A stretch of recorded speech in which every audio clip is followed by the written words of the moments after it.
If you like the story, you can support the author on Patreon. Link is in the description. Chapter 301, Spoils of the Hunt. The sun was already high in the sky when Harry finally stirred, its golden rays streaming through the windows of Black Castle, casting lazy patterns across the stone walls. It was well past noon, but after the events of the previous night raiding the Acromantula nest, battling hordes of spiders, dueling Dumbledore, and inadvertently acquiring the Elder Wand, Harry had earned every minute of extra rest. Stretching languidly, he allowed himself a rare moment of indulgence. "Afternoon already," he murmured, glancing at the ornate clock on his nightstand. "Guess I overdid it last night." Throwing off the covers, he rose and began his day, though the day was already halfway over. There was much to do, and his mind was already buzzing with plans. Time to sort through the spoils, he mused. Harry made his way to the storeroom where he had asked Myra to organize the materials harvested from the Acromantula raid. Upon opening the door, he stopped in his tracks, momentarily dumbstruck by the sheer quantity of resources. Venom sacks glistened ominously under the soft light, silky threads were coiled neatly into massive bundles, and chitinous exoskeletons were piled high in sturdy crates. "Well," Harry muttered, "this is going to take some time." Without delay, he got to work. Every item in the room held value if sold in the right markets and at the right time. Carefully, he began sorting the resources into separate categories, those to be sold immediately and those to be stored for future use. The sheer volume was staggering, and as he worked, he couldn't help but marvel at the potential. "These will fetch a fortune," he thought, already envisioning his vault at Gringotts swelling with newfound wealth. Aragog's parts, however, were something else entirely. Exceptionally rare and incredibly valuable, Harry decided to keep them in stasis. These might prove invaluable someday, he reasoned. If sold, they'd be nearly impossible to replace when needed. Thankfully, Myra was there to assist, her efficiency helping him make quick progress. Together, they sorted and catalogued the materials with precision. Even so, the task took hours, and it wasn't until the evening that they finally finished. Harry leaned back, wiping his hands on a cloth, surveying their work with satisfaction. "Not bad," he said aloud. "Not bad at all." Myra, standing beside him, nodded approvingly. She couldn't hide her excitement, hopping happily as she imagined how much wealth these spoils would bring to her master and the Potter family once sold. With the materials sorted, Harry turned his attention to his most prized spoil of the day, the Elder Wand. Holding it felt different. A subtle hum of power coursed through it, resonating with his own magic in a way no wand ever had before. Intrigued, he decided to test its capabilities. Moving to the dueling chamber, Harry faced a training dummy. Pointing the Elder Wand, he cast a simple stunning spell. Stupefy. A brilliant beam of red light shot forth, striking the dummy with such force that it shattered into pieces. "Impressive," he murmured, his eyes widening. "The spell flows too smoothly, and it's stronger than usual. Almost like an enhanced version of itself." Excited by the potential, he tried a few more spells: disarming charms, shield charms, even a patroness. Each one was executed with unparalleled precision and power, far exceeding anything he'd achieved with his own wand. A grin spread across his face as he continued testing. Harry was thrilled with the results. He was steadily progressing toward his goal of becoming an overpowered wizard. Although, he mused aloud, "I can't use this wand in front of Dumbledore without stirring unnecessary trouble for myself. Still, it's far too good to ignore. This will come in very handy for my vigilante activities against Voldemort's forces." As he experimented further, an idea struck him. "Maybe I can bind it to myself, like I did with the invisibility cloak." Harry carefully drew intricate runes on the ground, whispering ancient incantations he had memorized from his travels. He poured his intent into the ritual, willing the Elder Wand to bind itself to him, to become a seamless extension of his power. As the ritual concluded, he waited with bated breath. Nothing happened. "Disappointing," he sighed, staring at the wand. "Maybe the Elder Wand requires a different ritual to bind." Undeterred, Harry resolved to research further. "There's got to be a way I'll figure it out," he thought, slipping the wand into a hidden wand holder on his arm. Now, with his personal Thunderbird wand secured on one arm and the Elder Wand on the other, Harry felt prepared for whatever lay ahead. "2 wands are all I'll ever need," he thought with satisfaction. One for Harry Potter, and the other for the mysterious wizard. The dual setup would serve him perfectly, one for his everyday life, and the other for his secretive battles against the dark forces threatening the world. Happy with what he had gained, Harry was eager to resume his training with Arcturus. Over the next few weeks, he immersed himself in his studies of the dark arts, honing his skills and delving deeper into arcane knowledge. His mastery was growing steadily, and he relished the challenge. His regular visits to Fleur provided a welcome break from his intense studies. They spent hours together, sharing stories and enjoying each other's company. For a while, the weight of looming threats seemed to lift, and Harry allowed himself the luxury of peace. But reality soon intruded. An owl tapped urgently at his window, delivering a letter bearing the Hogwarts seal. Setting down the massive tome on dark magic he had been studying, Harry crossed the room and opened the window to retrieve the letter. Breaking the seal, he unfolded the parchment to reveal a gleaming head boy badge pinned inside. Well, Harry thought with a smirk. Looks like Dumbledore's petty revenge didn't pan out after all. His master had kept his promise. Harry would indeed hold the head boy position this year. Speaking of Dumbledore, Harry had heard intriguing rumors through Sirius and Creaker, who had been snooping around Grimmauld Place. According to them, the old headmaster had not been the same recently. Having lost the Elder Wand, for some reason he now appeared haggard, constantly busy and perpetually rushed. Whatever he was working on, he was keeping it to himself. Fortunately for Dumbledore, his diminished presence in the ministry following the last Wizengamot meeting had given him more time for his secretive pursuits. And since he had never shown much interest in his duties as Hogwarts headmaster, leaving most of the work to his deputy, he was free to focus on whatever he wanted. Harry had a hunch about what those activities might involve. Without the Elder Wand giving him an edge, he's probably nervous, Harry mused. He's likely accelerating his plans, trying to finish his search for the Horcruxes and dig deeper into Voldemort's history. He wants to ensure Charles has the tools to fulfill the prophecy. To test his theory, Harry decided to watch for any signs of Dumbledore giving Charles extra lessons when school resumed. If he does, Harry thought, it'll confirm that Dumbledore is fast-tracking his plans. As Harry thought about this, he was reading the letter that came with the badge. There he was, the words that in a week, the school would start. That left him a little confused. It looked like Harry had lost track of time. He assumed he had more time to do things before Hogwarts started for his final year. His attention returned to the letter. It stated that Hogwarts would start in 1 week, a revelation that left Harry slightly bewildered. He hadn't realized how much time had passed. Caught up in his studies and experiments with the Elder Wand, he had lost track of the days. Even his earlier plans to investigate Voldemort's movements had fallen by the wayside. He had no idea what Duncan McNair, his target, had been up to. It's time to deal with that, Harry decided firmly. No more waiting for the perfect opportunity. Determined, he resolved to intercept McNair directly and get the answers he needed. There was no time to waste. Chapter 302, Shadows in the Alley. The following day, under the guise of the mysterious wizard who had saved Charles from the graveyard, Harry positioned himself outside the Ministry of Magic. Invisible for added security, he waited patiently, his eyes scanning the steady flow of ministry workers leaving for the day. As evening fell and the crowd began to thin, his target finally emerged. McNair strode out with sly confidence, his eyes darting about, as though always aware of shadows trailing him. "There you are," Harry murmured, his grip tightening on his wand. Keeping a safe distance, Harry tailed McNair as he weaved through the bustling streets of London. The man's movements were deliberate, yet cautious.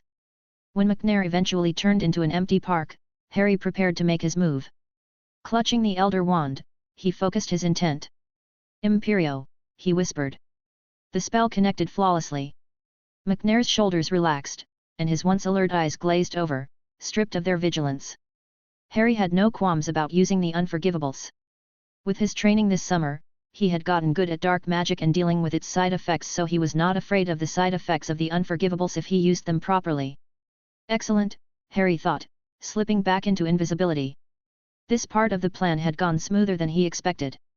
He guided the entranced McNair out of the park and toward a secluded alleyway. It was the perfect spot to execute the next step, a side-along apparition to a secure location where Harry could extract the information he needed. As they entered the narrow alley, the sounds of London's busy streets faded into the background. The distant hum of traffic and the occasional drip of water from a leaky pipe were the only sounds that accompanied them. Just a bit further, Harry muttered under his breath, scanning the area to ensure it was deserted. Satisfied, he dropped his invisibility and prepared to apparate. But suddenly, a chill ran down his spine. His instincts flared a deep, familiar sense of danger honed through years of vigilance. Something wasn't right. Harry stilled, his senses sharpening. Out of the corner of his eye, he caught a blur of movement in the dim light. Whipping around, he saw a cloaked figure hurtling toward him at an inhuman speed. The figure's face was obscured beneath the hood, but their long, razor-sharp nails gleamed menacingly as they reached for him.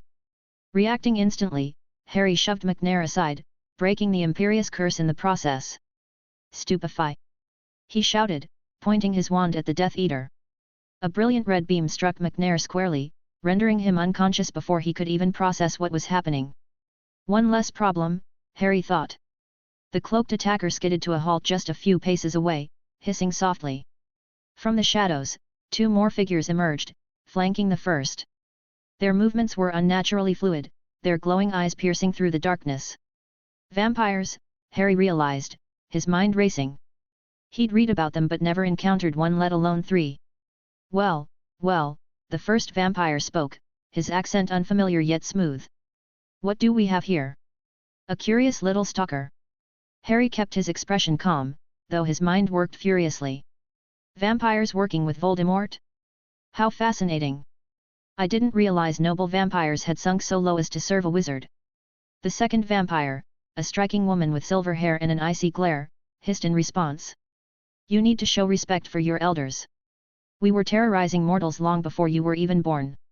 "And yet," Harry countered, his tone dripping with mockery, "here you are, following orders from a wizard who's likely younger than you. What's next?" "Fetching him tea." The silver-haired vampire bristled with fury, her sharp teeth glinting in the faint light. "You dare mock me? You'll regret it. I'll savor every drop of your blood while you scream." "Enough talk," the third vampire growled, his massive frame looming over the others. His deep voice rumbled like distant thunder. "Let's tear him apart and be done with it." Harry's lips curved into a slight smile. "By all means, give it your best shot."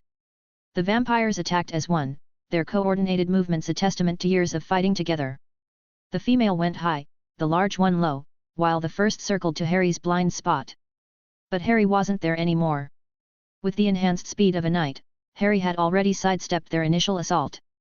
His wand moved in precise arcs, sending a barrage of spells that forced the vampires to scatter. The large vampire's eyes widened in recognition. "Impossible. He moves like a knight," the female vampire finished, her voice tinged with both awe and fear. "Matthias, we face a knight." Harry's expression hardened. The fact that they recognized his abilities complicated matters. He couldn't risk them reporting back to Voldemort or worse, Dumbledore. If either of them learned that all their recent troubles stemmed from the same person, it wouldn't take long for suspicions to land on him. That was a risk Harry couldn't afford.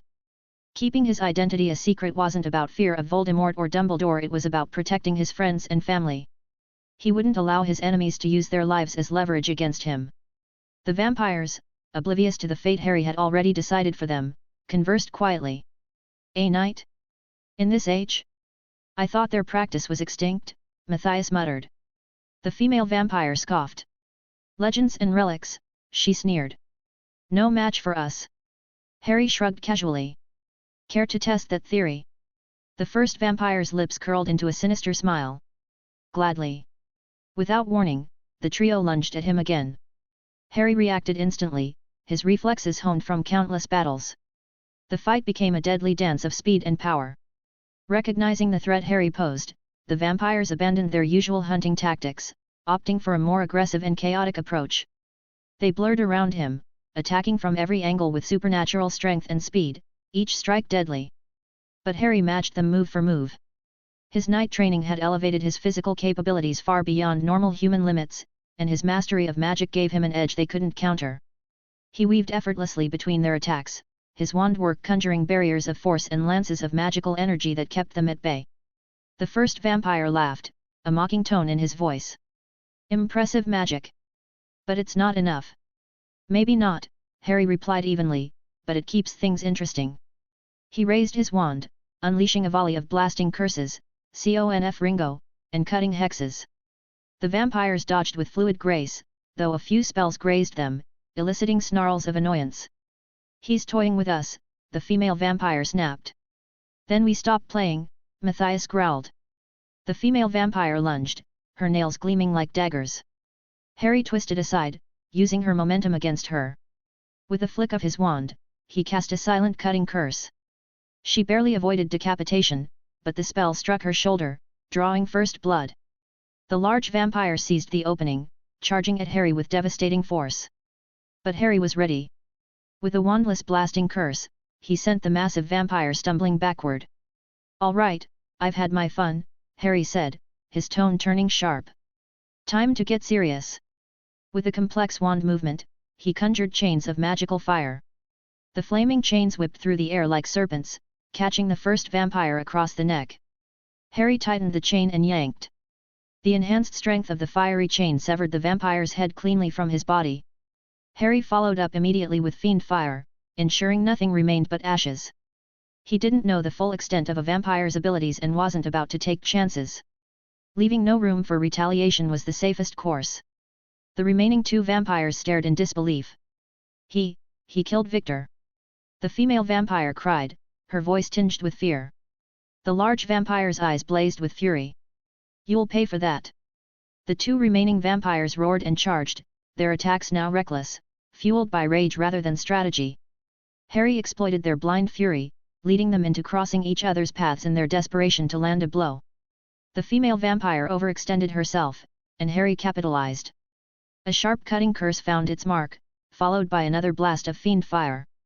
She screamed as the flames consumed her, leaving only ash in their wake. "Amara!" The large vampire bellowed, his voice raw with anguish. Now alone, the towering vampire hesitated. Realizing the futility of his situation, he turned to flee. But Harry was faster. With a flick of his wand, magical ropes shot out, entangling the vampire and bringing him crashing down onto the cobblestones. "Time to search for some information," Harry muttered, his tone cold and resolute. The vampire struggled against the magical bindings, its glowing eyes blazing with defiance. "I won't tell you anything," it snarled, venom dripping from every word. "We'll see about that," Harry replied evenly, stepping closer. With deliberate caution, Harry placed his hand on the vampire's forehead, his wand at the ready. Focusing his intent, he whispered, "Legilimens." The spell connected, but instead of memories or thoughts, Harry was met with an impenetrable void. The vampire's mind was fortified, a natural or trained resistance to intrusion blocking his efforts. "Your kind's mental defenses are impressive," Harry admitted, pulling back and lowering his hand. The vampire spat at his feet, its expression a mixture of hatred and pride. "Kill me, then. I'll tell you nothing." Harry nodded slightly, almost respectfully. "So be it." With a final flick of his wand, he cast a sharp cutting curse, immediately followed by a surge of fiend fire. The roaring flames consumed the vampire entirely, leaving behind only ash. Harry stepped back, exhaling deeply as the acrid scent of smoke filled the air. "Unfortunate," he said quietly, "but necessary." Turning his attention to McNair, Harry scanned the area with several detection spells, ensuring there were no lingering threats or hidden observers. The trap had been obvious in hindsight. The vampire's presence was no coincidence. Someone or something had tipped them off. The question was how they knew to be here and why they were ready for him. "I need information," Harry thought grimly. "But first, I need to erase all evidence of this encounter." He moved swiftly, casting a series of powerful cleansing charms. Magical signatures vanished, and the physical traces of the confrontation were meticulously wiped away. He worked more thoroughly than usual. This wasn't the kind of scene he could afford to leave behind. Satisfied with his efforts, Harry turned his focus back to McNair. With a wave of his wand, he levitated the unconscious Death Eater, gripping his elder wand tightly as he prepared for a series of apparitions. "Let's make it difficult for anyone to follow," he mused. Harry apparat to a remote forest clearing, then to an abandoned warehouse, and after that to a desolate beach. Each jump created a convoluted trail, designed to confuse even the most skilled trackers. Finally, he arrived at his mountain sanctuary, a hidden fortress where he could interrogate his prisoner in total security. In the cold, reinforced walls of the sanctuary, Harry lowered McNair into a sturdy chair, binding him with enchanted ropes. As the Death Eater hung limply, unconscious and unaware, Harry's mind raced with questions. The involvement of vampires in Voldemort's plans was a troubling new complication. Voldemort had never employed their kind in the canon timeline, and their allegiance raised dangerous possibilities. How had the alliance formed? How widespread was it? What other surprises might Voldemort have in store? Harry's eyes hardened as he looked down at McNair's still form. He couldn't afford to take anything for granted anymore. The game had shifted far from the familiar pattern of the original timeline, and he needed to be prepared for every eventuality. One way or another, Harry muttered, his voice like steel, "I'll get my answers." Chapter 303, Dark Alliances. Harry stood in his mountain hideout, the silence broken only by the faint hum of protective wards surrounding the room. Before him, Duncan McNair sat bound and unconscious in a magically reinforced chair. The room, fortified against both magical and physical escape, reflected Harry's heightened vigilance. After the encounter with the vampires, he wasn't about to let his guard down, not even in his own sanctuary. "Renervate," Harry commanded, his wand steady and aimed at the Death Eater. McNair stirred, confusion flickering across his face as he awoke. Panic soon followed as he took in his bindings and the sterile, warded environment. Before McNair could speak or act, Harry struck swiftly with legilimency, plunging into the depths of the man's mind. Memories unfurled like a dark tapestry, each thread revealing a web of alliances and strategies far more intricate than Harry had anticipated. His actions at the graveyard where he had eliminated Voldemort's inner circle had caused a greater ripple effect than he realized. Through McNair's memories, Harry could see how those ripples had grown into relentless waves, reshaping the Dark Lord's plans. He focused intently on Voldemort's recent actions. Instead of retreating into a paranoid shell after losing his closest followers, Voldemort had adapted. McNair's mind showed him a calm and calculating Voldemort, making deliberate, measured decisions. Harry couldn't help but notice the stark difference from the deranged creature he remembered from the books. "The Horcruxes," Harry muttered, pieces falling into place. Destroying them had affected Voldemort more profoundly than he initially thought. He doesn't look like someone whose soul is splintered anymore. Memory after memory revealed a Voldemort who was no longer weighed down by madness. His strategies were precise, his decisions deliberate. He no longer lashed out impulsively but responded with a cold, logical efficiency that made him even more dangerous. Harry's brow furrowed as a theory began to take shape. When the Horcruxes were destroyed, he murmured, the soul fragments didn't pass on. They rejoined the original. It was a twisted kind of logic, but it fit. The research on Horcruxes was sparse, focused mainly on their creation, with little insight into their destruction.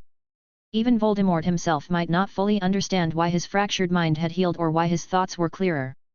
But Harry was certain of one thing: the destruction of the Horcruxes had come at a cost.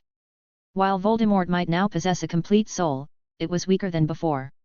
Harry and Sirius had seen firsthand the benefits of absorbing the soul energy from the destroyed Horcruxes. That power was gone diminished, but Voldemort's newfound clarity more than compensated for the loss of raw strength. A sharper, more rational Voldemort, Harry thought grimly. Weaker in raw power, perhaps, but far more dangerous in every other way. Delving deeper into McNair's memories, Harry uncovered a treasure trove of Voldemort's plans and secrets. As a trusted member of Voldemort's new inner circle, McNair was privy to nearly everything, and the scope of what Harry learned was staggering. Voldemort, in his urgency to rebuild his forces, had decided to ally with Grindelwald's leftover followers, a group of powerful old wizards who called themselves the Schwarzwald Circle. These remnants of Grindelwald's movement had long operated in the shadows, preserving their resources, influence, and wealth. McNair's memories revealed Voldemort's frequent meetings with the leader of the Circle, Magnus Blutriac, a shrewd and cunning man who commanded loyalty from his group. What surprised Harry most was the Circle's offer to Voldemort: resources, political influence, and gold in exchange for Voldemort's help in freeing their former master, Grindelvault, from his secret prison. This puzzled Harry at first. Nurmengard was a well-known location, and with their vast influence, the Circle should have been able to confirm Grindelwald's whereabouts easily. Then, clarity struck. Dumbledore. The old headmaster had clearly taken precautions to obscure the truth about Grindelwald's imprisonment. Whatever Dumbledore had done, it had worked for decades, leaving Grindelwald's exact location a mystery even to his most loyal followers. But Voldemort had promised to help. Confident in his ability to subdue Grindelwald if necessary, Voldemort had agreed to assist the Circle in locating and freeing their leader. McNair's memories showed that they were dangerously close to achieving their goal. In the meantime, the Circle provided Voldemort with vast resources, political connections, and enough gold to fund the regrowth of his army. They had even played a pivotal role in Voldemort's ousting of Dumbledore from the Wizengamot, ensuring that the Dark Lord's influence over the Ministry grew unchecked. Now, they were actively working to support Minister Fudge, using their influence to discredit and silence anyone seeking to investigate Voldemort or prepare for the coming war. The wizarding world was in far more danger than Harry had realized. And the danger didn't end there. The Schwarzwald Circle had also facilitated contact between Voldemort and the Carpathian Covenant, one of the oldest and most powerful vampire covens in Eastern Europe. Harry saw through McNair's memories that Voldemort had held secret meetings with the Covenant's leader, Vladimir Dracul XII. The deal they had struck was as terrifying as it was simple: the vampires would have free reign over the wizarding world once Voldemort came to power. In exchange, they would lend their considerable strength to his cause. Freed from the constraints of the Statute of Secrecy and the fear of wizarding retaliation, the vampires eagerly agreed.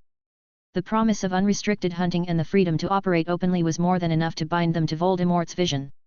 As a result, vampires had now become integral to Voldemort's growing army. They weren't just supporting his forces, they were training the next generation of Death Eaters, enhancing their combat experience. Harry's expression darkened as he pieced it all together. The Death Eaters were still in their early stages of rebuilding, but once they reached full strength, Voldemort planned to launch a devastating assault on the Ministry. This wasn't the impulsive, reckless Voldemort of the canon timeline. This Voldemort was patient, calculated, and frighteningly resourceful. The wizarding world was hurtling toward catastrophe.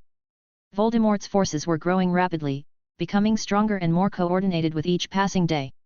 The only barriers preventing them from completely overtaking the British wizarding world were Dumbledore and, of course, the mysterious wizard codenamed by them as Blue Eyes, Harry. Recognizing this, Voldemort, with the help of the vampires, had intensified efforts to uncover Harry's identity and trace his movements.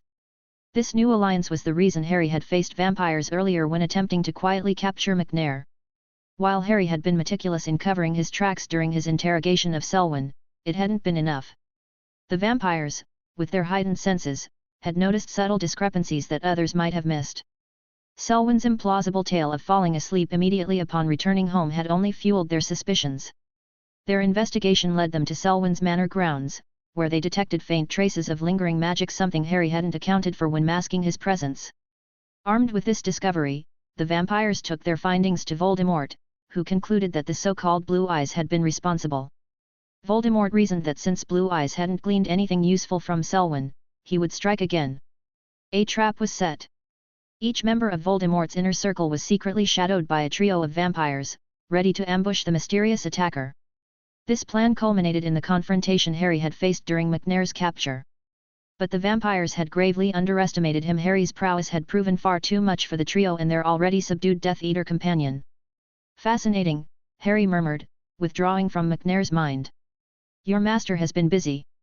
You won't get away with this, McNair gasped, his voice hoarse but defiant. The vampires will hunt you down. Both they and my lord will unleash their full force to destroy you. You're doomed. His harsh laughter echoed through the room. Harry's expression remained calm, his tone icy. I can't wait for the challenge.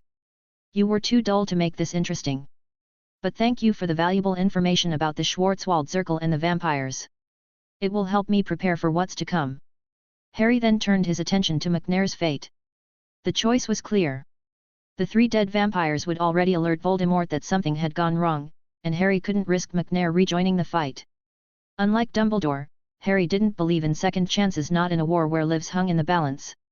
A quick stunning spell ended the conversation, and McNair slumped unconscious once more. With a wave of his wand, Harry levitated the Death Eater and carried him to the dungeons below. Another Death Eater bloodline was extinguished that night. Returning to his study, Harry began strengthening the sanctuary's defenses. The vampire's magic might possess tracking capabilities he was unaware of, and it was better to be overprepared. The recent events had proven that his enemies were growing bolder and more dangerous. As he worked, his mind raced with larger concerns. The alliance between Voldemort, the Schwarzwald Circle, and the Carpathian Covenant presented a far greater threat than he had anticipated. Voldemort, even in his current, less prepared state, already had enough strength to seize the Ministry. Years of corruption and calculated moves to weaken the Auror department had left the Ministry dangerously fragile. The only things holding Voldemort back were Harry and Dumbledore.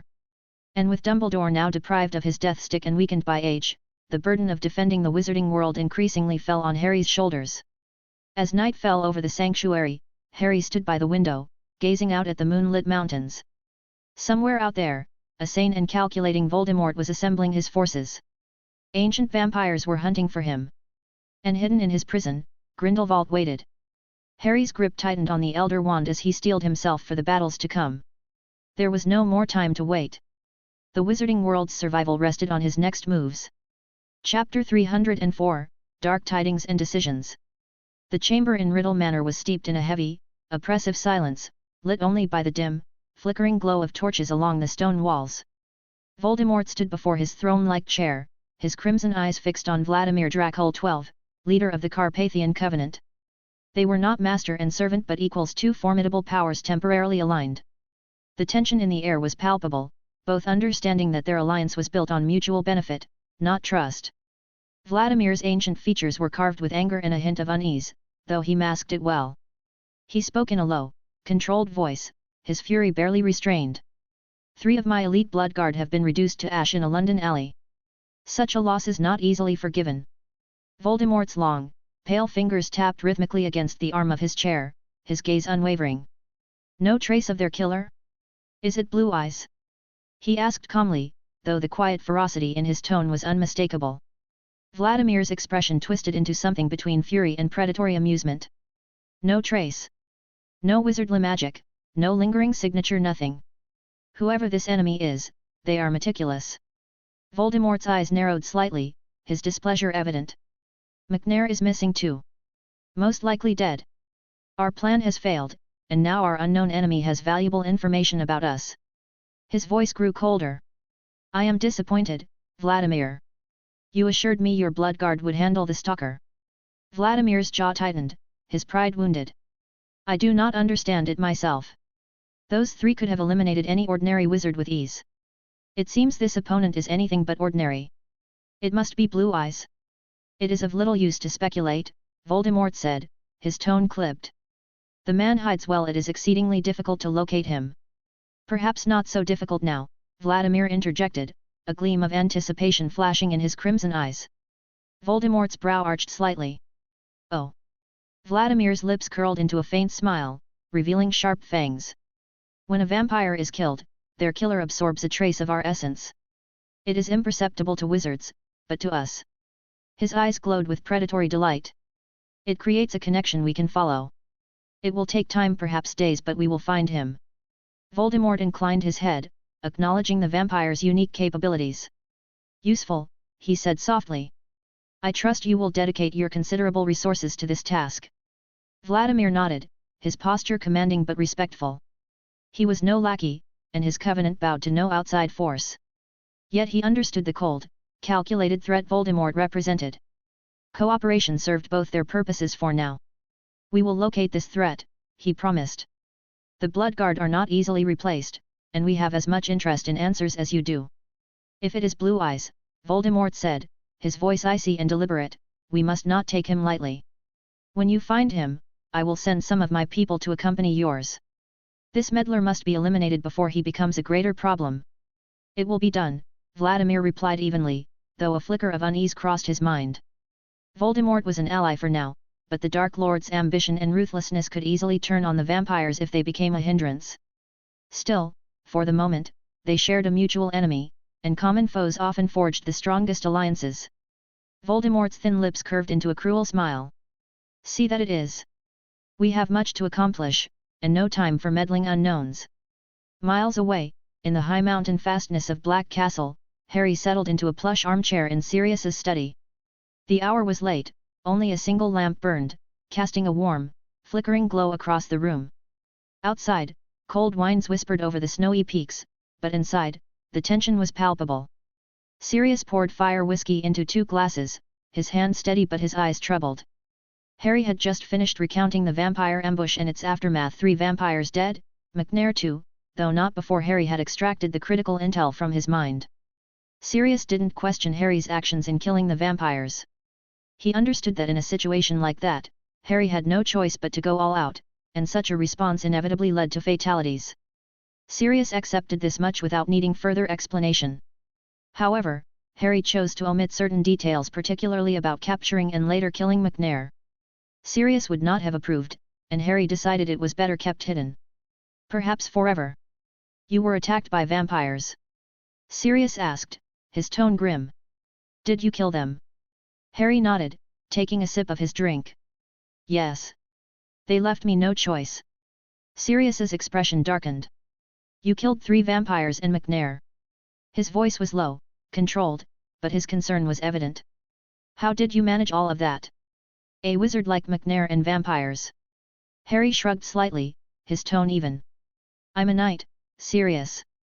Vampires might be faster than me, but I'm stronger. For an ordinary wizard, they'd be a nightmare to deal with. For me, they're manageable. Sirius leaned forward, his grip tightening on his glass.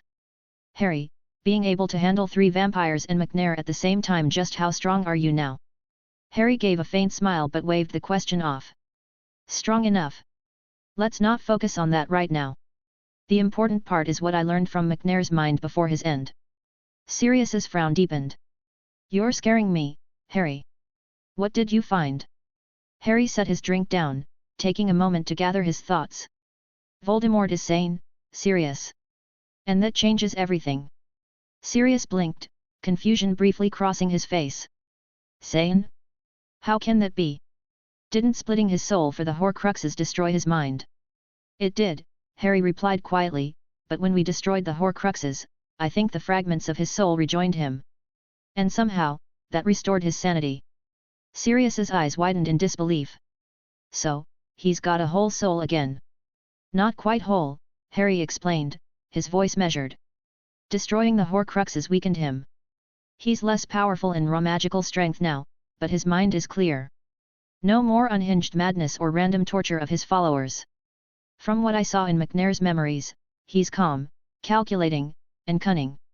It's worse than the half-crazed maniac we're used to dealing with. Now we're facing Tom Riddle, the same Tom Riddle who charmed and manipulated an entire generation of purebloods into joining him. Sirius's face paled, his grip tightening further around the glass. A sane Voldemort. His voice dropped to a whisper. Merlin, help us. Harry nodded grimly. That's not all. He's forging alliances we never saw coming. The Schwarzwald Circle remnants of Grindelwald's old followers have emerged from the shadows.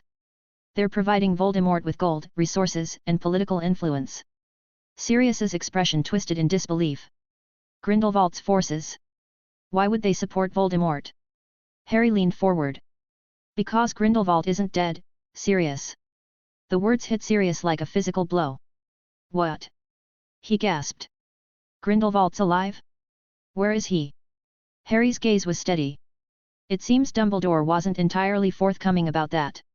Grindelwald is alive, imprisoned somewhere. The Schwarzwald Circle doesn't know the exact location, but they believe Dumbledore placed him in a hidden prison after defeating him. They're aiding Voldemort in exchange for his help in finding and freeing Grindelwald. Sirius's face drained of color.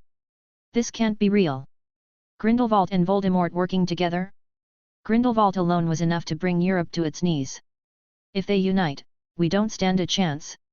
Don't overthink it, Harry said calmly. Grindelwald's an old man now, and decades of imprisonment will have weakened him. Voldemort is the real threat. The problem is that the Schwarzwald Circle are propping him up in the Wisengamot. They're the ones who orchestrated Dumbledore's ousting and are backing Fudge. They've weakened the Auror department and stifled any attempts to investigate Voldemort. Sirius ran a hand through his hair. And the vampires? You said they've joined Voldemort. Harry's expression darkened. The Carpathian Covenant. One of the oldest and most powerful vampire covens in Eastern Europe. They've allied with Voldemort, lured by the promise of a world without the statute of secrecy where they can hunt freely without fear of retribution. He's using them to track down threats, like me. He paused, the memory of the ambush flashing in his mind. They're the reason I walked into a trap with McNair. Sirius set his glass down with a heavy thud. Vampires, old dark wizards, and soon possibly Grindelwald himself. He shook his head, pacing the room. This is beyond insane, Harry. Harry's lips curled into a bitter smile. Insane or not, it's real. Voldemort is building a grand alliance of monstrous proportions. The Ministry is already so weak that he won't need much time to topple it. Sirius stopped pacing and turned to Harry. We need to warn Amelia Bones. The DMLE can't be left in the dark. Maybe she can. Do what? Harry interrupted quietly, shaking his head. The Aurors are shackled by Fudge's incompetence and the Zirkel's influence. They'll be bogged down in politics and sabotage. Time isn't on our side. Sirius's shoulders slumped. Then what? Are we supposed to sit back and let Voldemort take over? Harry's voice was steady. I'm confident I can handle Voldemort and the Schwarzwald Zirkel. No. Sirius snapped. We can't let you charge into this alone. You're still just a student, Harry. No matter how strong you are, you're only one person. Harry sighed, appreciating his godfather's concern but knowing the reality of their situation. I know it's dangerous, he admitted. But if I stand by and do nothing, Voldemort's coalition will become unstoppable. Sirius looked desperate. Give it a year. Train more, gather allies. Don't rush into a war by yourself. Harry glanced out the window, his eyes fixed on the starry sky. A year might be too long, Sirius, he said softly. By then, Grindelwald could be free, the vampires entrenched, and the British wizarding world on the brink of collapse. I'll do what I must. That's all there is to it. The silence between them was heavy, broken only by the soft crackle of the lamp's flame. Sirius closed his eyes, wrestling with pain, fear, pride, and understanding. He knew Harry well enough to realize that words alone wouldn't dissuade him. Just be careful, Sirius whispered, his voice tight with emotion. Harry nodded. I promise I'll be as careful as I can. Maybe I'll find that mysterious wizard Charles mentioned. If he's as strong as Charles says, teaming up could make all the difference. The mention of an ally brought a glimmer of hope to Sirius's eyes. Yes. We have allies too, Harry. Before you act, find him. With his help, I'll feel better knowing you aren't alone. In the meantime, I'll work with Amelia. We'll do whatever we can to clean up the ministry and strengthen the Aurors. Harry gave a faint smile. Sounds good to me. Don't worry, I have plenty of tricks up my sleeve to keep me safe. As he left Sirius's study and returned to his chambers, Harry's mind churned with strategies and contingencies. This wasn't the canon world with weak Death Eaters and scattered threats. His actions had changed the timeline, creating a far more dangerous reality. Harry knew he had to act soon, strike at critical points, sabotage Voldemort's plans, and weaken the alliances before they reached full strength. This year will be a busy one, Harry thought, determination coursing through him like fire. Chapter 305, Setting the Stage.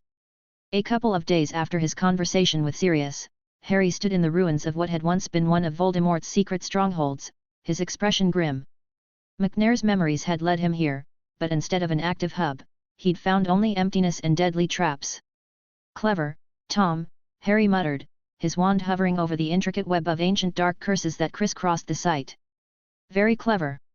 The new, calculated Voldemort was proving far more cautious than the unhinged maniac Harry remembered from the books. Every hideout Harry had scouted over the past few days had been methodically abandoned, leaving behind nothing but lethal surprises for unwary intruders. The Schwarzwald Zirkel's deep coffers had afforded Voldemort the luxury of discarding these locations without hesitation. Harry's lips twisted into a cold smile as he raised his wand. Still, waste not, want not. With a precisely controlled surge of power, he unleashed a spell that reduced the building to rubble. Dust and debris billowed outward, leaving the site unusable for anyone. If the Zirkel wanted to re-establish these sanctuaries, they'd have to pay dearly for it. Every loss Harry inflicted would bleed their resources further. But time was running short. September 1st was fast approaching, bringing with it Harry's final year at Hogwarts. His new studies and duties as head boy would demand his attention, even as the dark forces gathering beyond the castle walls loomed ever larger. This year, however, brought an additional complication, Dolores Umbbridge. In line with canon events, Minister Fudge, now bolstered by the Schwarzwald Zirkel's influence, had secured Umbbridge's position as Hogwarts' defense against the dark arts professor. The move was calculated to diminish Dumbledore's authority within the school, and the headmaster could do nothing to prevent it. Harry scowled at the thought. Umbbridge's presence would undoubtedly bring chaos to the school. He knew her tactics from the canon: oppressive rules, cruel punishments, and a relentless agenda to serve Fudge's interests. The Hogwarts professors, intimidated by her ministry backing, would likely hesitate to confront her directly. That left the responsibility of standing against her squarely on Harry's shoulders. As head boy, Harry took his duty to protect the students seriously. He wouldn't allow Umbbridge to harm or manipulate them unchecked. At least we're prepared for her, Harry thought, a faint smile tugging at the corners of his lips. He and Sirius had spent hours devising ways to make sure Umbbridge enjoyed her time at Hogwarts. Sirius, whose hatred for the woman burned fiercely, had thrown himself enthusiastically into planning her welcome.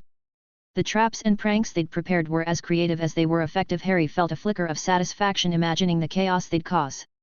The ruins before him crumbled further under the weight of his final spell. Harry dusted off his hands, satisfied with the work. As he turned to leave, his thoughts drifted back to Hogwarts. It was going to be a busy year, a challenging one, but Harry was ready. September 1st dawned bright and clear. Harry stood in front of the mirror in Black Castle, adjusting his pristine new Ravenclaw robes and the gleaming head boy badge pinned to his chest. His reflection showed a young man transformed, more mature, confident, and undeniably handsome compared to the boy who had first stepped onto platform 9¾ all those years ago. Behind him, Arcturus Black's imposing figure loomed. The elder wizard's expression was stern but tinged with a hint of pride. "Remember to keep up with your studies while at school," Arcturus instructed. "And visit a few times so I can monitor your progress and ensure everything is going according to plan. Also, be cautious on your hunts." Harry turned to face him and nodded, a small smile softening his features. "I will. Take care, grandfather." Arcturus nodded in approval, watching as Harry disappeared with a confident stride. Moments later, Harry appeared at King's Cross Station, the familiar chaos of September 1st unfolding around him. The Scarlet Hogwarts Express stood proudly on the tracks, steam billowing into the air as students and families bustled about. For a moment, Harry simply observed the scene, allowing himself a rare moment of nostalgia. "This is it," he thought, his gaze shifting toward the train. His final year awaited, a year that promised to test his magical skills, his resilience, and his ability to balance his vigilante work against the dark forces with the responsibilities of being head boy and a Newt student. It was going to be a memorable year. Harry found his usual compartment quickly, unsurprised to see most of his friends already gathered inside. Cedric and Roger were animatedly debating Quidditch prospects, while the Whitlock twins had their noses buried in the latest issue of Transfiguration Today. The scene was comfortably familiar, a welcome respite from the weight of the tasks ahead. "Look who finally decided to grace us with his presence," Angelina called out as Harry entered. "If it isn't our illustrious head boy." "Don't forget our head girl," Alicia chimed in, nudging Elvinia, who tried and failed to suppress a proud smile. Reggie, sprawled dramatically across his seat, groaned. "Leave it to my sister to steal all the glory. First prefect, now head girl. I'm officially the forgotten Whitlock." Arabella snorted, flashing her prefect badge. "Poor Reggie. At least you can bask in the reflected glory of your twin sister and your best friend. That's practically a badge in itself." Reggie sighed theatrically. "Fantastic. I'll just embroider 'friend of important people' on my robes. That should turn heads." Cedric leaned back, grinning. "At least no one can accuse you of being power-hungry, Reggie." "I'll just have to settle for fame by association," Reggie said with mock resignation, prompting laughter from the entire group. Harry slid into his seat, the warmth of being among friends washing over him. "How was everyone's summer? Besides listening to my sister practice her head girl speech in front of a mirror every morning," Reggie quipped, narrowly dodging a playful hex from Elvinia. "Speaking of which," Roger cut in, raising an eyebrow, "did you two coordinate your speeches for the prefect meeting, or are we about to witness a power struggle?" Harry glanced at Elvinia and shrugged. "I handed it off to her. You know me, I accepted the head boy job purely for the separate room. All just to escape Roger's snoring." "Lucky you," Reggie muttered enviously. Roger spluttered indignantly. "Hey! I silence my bed with spells. There's no way I snore." "Sure, Roger," Harry replied with a grin, earning a chuckle from Cedric and Arabella. Arabella turned to Elvinia. "You okay with that? Taking all the responsibility, I mean." Elvinia sniffed, though her eyes sparkled with amusement. "Do I have a choice? Someone has to maintain standards." Cedric checked his watch. "Speaking of standards, shouldn't we be heading to the prefect's compartment? Can't have the head boy and girl showing up late to their first meeting." Reluctantly, the group began gathering their things. Harry stood, feeling a pang of nostalgia even as he smiled. Moments like these, filled with laughter and banter, felt rare and precious in the shadow of the dangers outside Hogwarts walls. Right then, Harry announced, smoothing his robes. "Time to go terrify some fifth-year prefects." Oh, please, Elvinia rolled her eyes, leading the way out of the compartment. Save the terrifying for our new professor. The mention of their new defense against the dark arts Professor Dolores Umbbridge cast a brief shadow over the group. The Ministry's interference loomed over their thoughts, but they pushed it aside. They had a meeting to run, and the year was just beginning. Chapter 306, Duties and Amusements. Their laughter still echoing behind them, Harry and his friends made their way through the bustling corridor of the Hogwarts Express, weaving through clusters of students who parted with murmurs of respect or curious stares. Some offered shy greetings to the new head boy and head girl, while others gawked at Harry as if expecting him to sprout wings. Elvinia, with her chin tilted in quiet pride, handled the attention with grace. Harry, accustomed to the curious gazes, simply smiled and waved calmly at everyone. I could get used to this, Reggie declared, strutting alongside his sister. Being part of the entourage has its perks. Roger rolled his eyes. Why are you even with us? Shouldn't you be back in the compartment holding it for us? Reggie grinned. That would be lonely. And as the brother of the head girl and friend to so many prefects, I think I deserve a few perks. Enjoy it while it lasts, Elvinia said dryly. This is definitely a one-time thing. Arabella smirked. Don't feel sorry for him, Elvinia. He'd probably rather be alone with his books anyway. That's what he does whenever we are alone. Reggie groaned. I did that once, Bella. Once. Are you ever going to let it go? The group burst into laughter, Reggie's mock indignation only adding to the humor. As they approached the prefect's compartment, Harry glanced at his friends. So, who are the new prefects this year? He asked, half laughing. I've been so busy I haven't kept track. Let's see, Cedric began, counting on his fingers. Gryffindor's got Hermione Granger and Ron Weasley. Ron. Harry repeated, raising an eyebrow. Seriously? Over Charles or Neville? Roger snorted. I know, right? Granger makes sense, Miss Perfect marks and all, but Weasley? That's unexpected. Arabella nodded. Yeah, everyone thought it'd be Charles or Longbottom. Apparently, the professors had quite the debate about it. Alicia chuckled. Your brother must be fuming that Ron got the badge over him.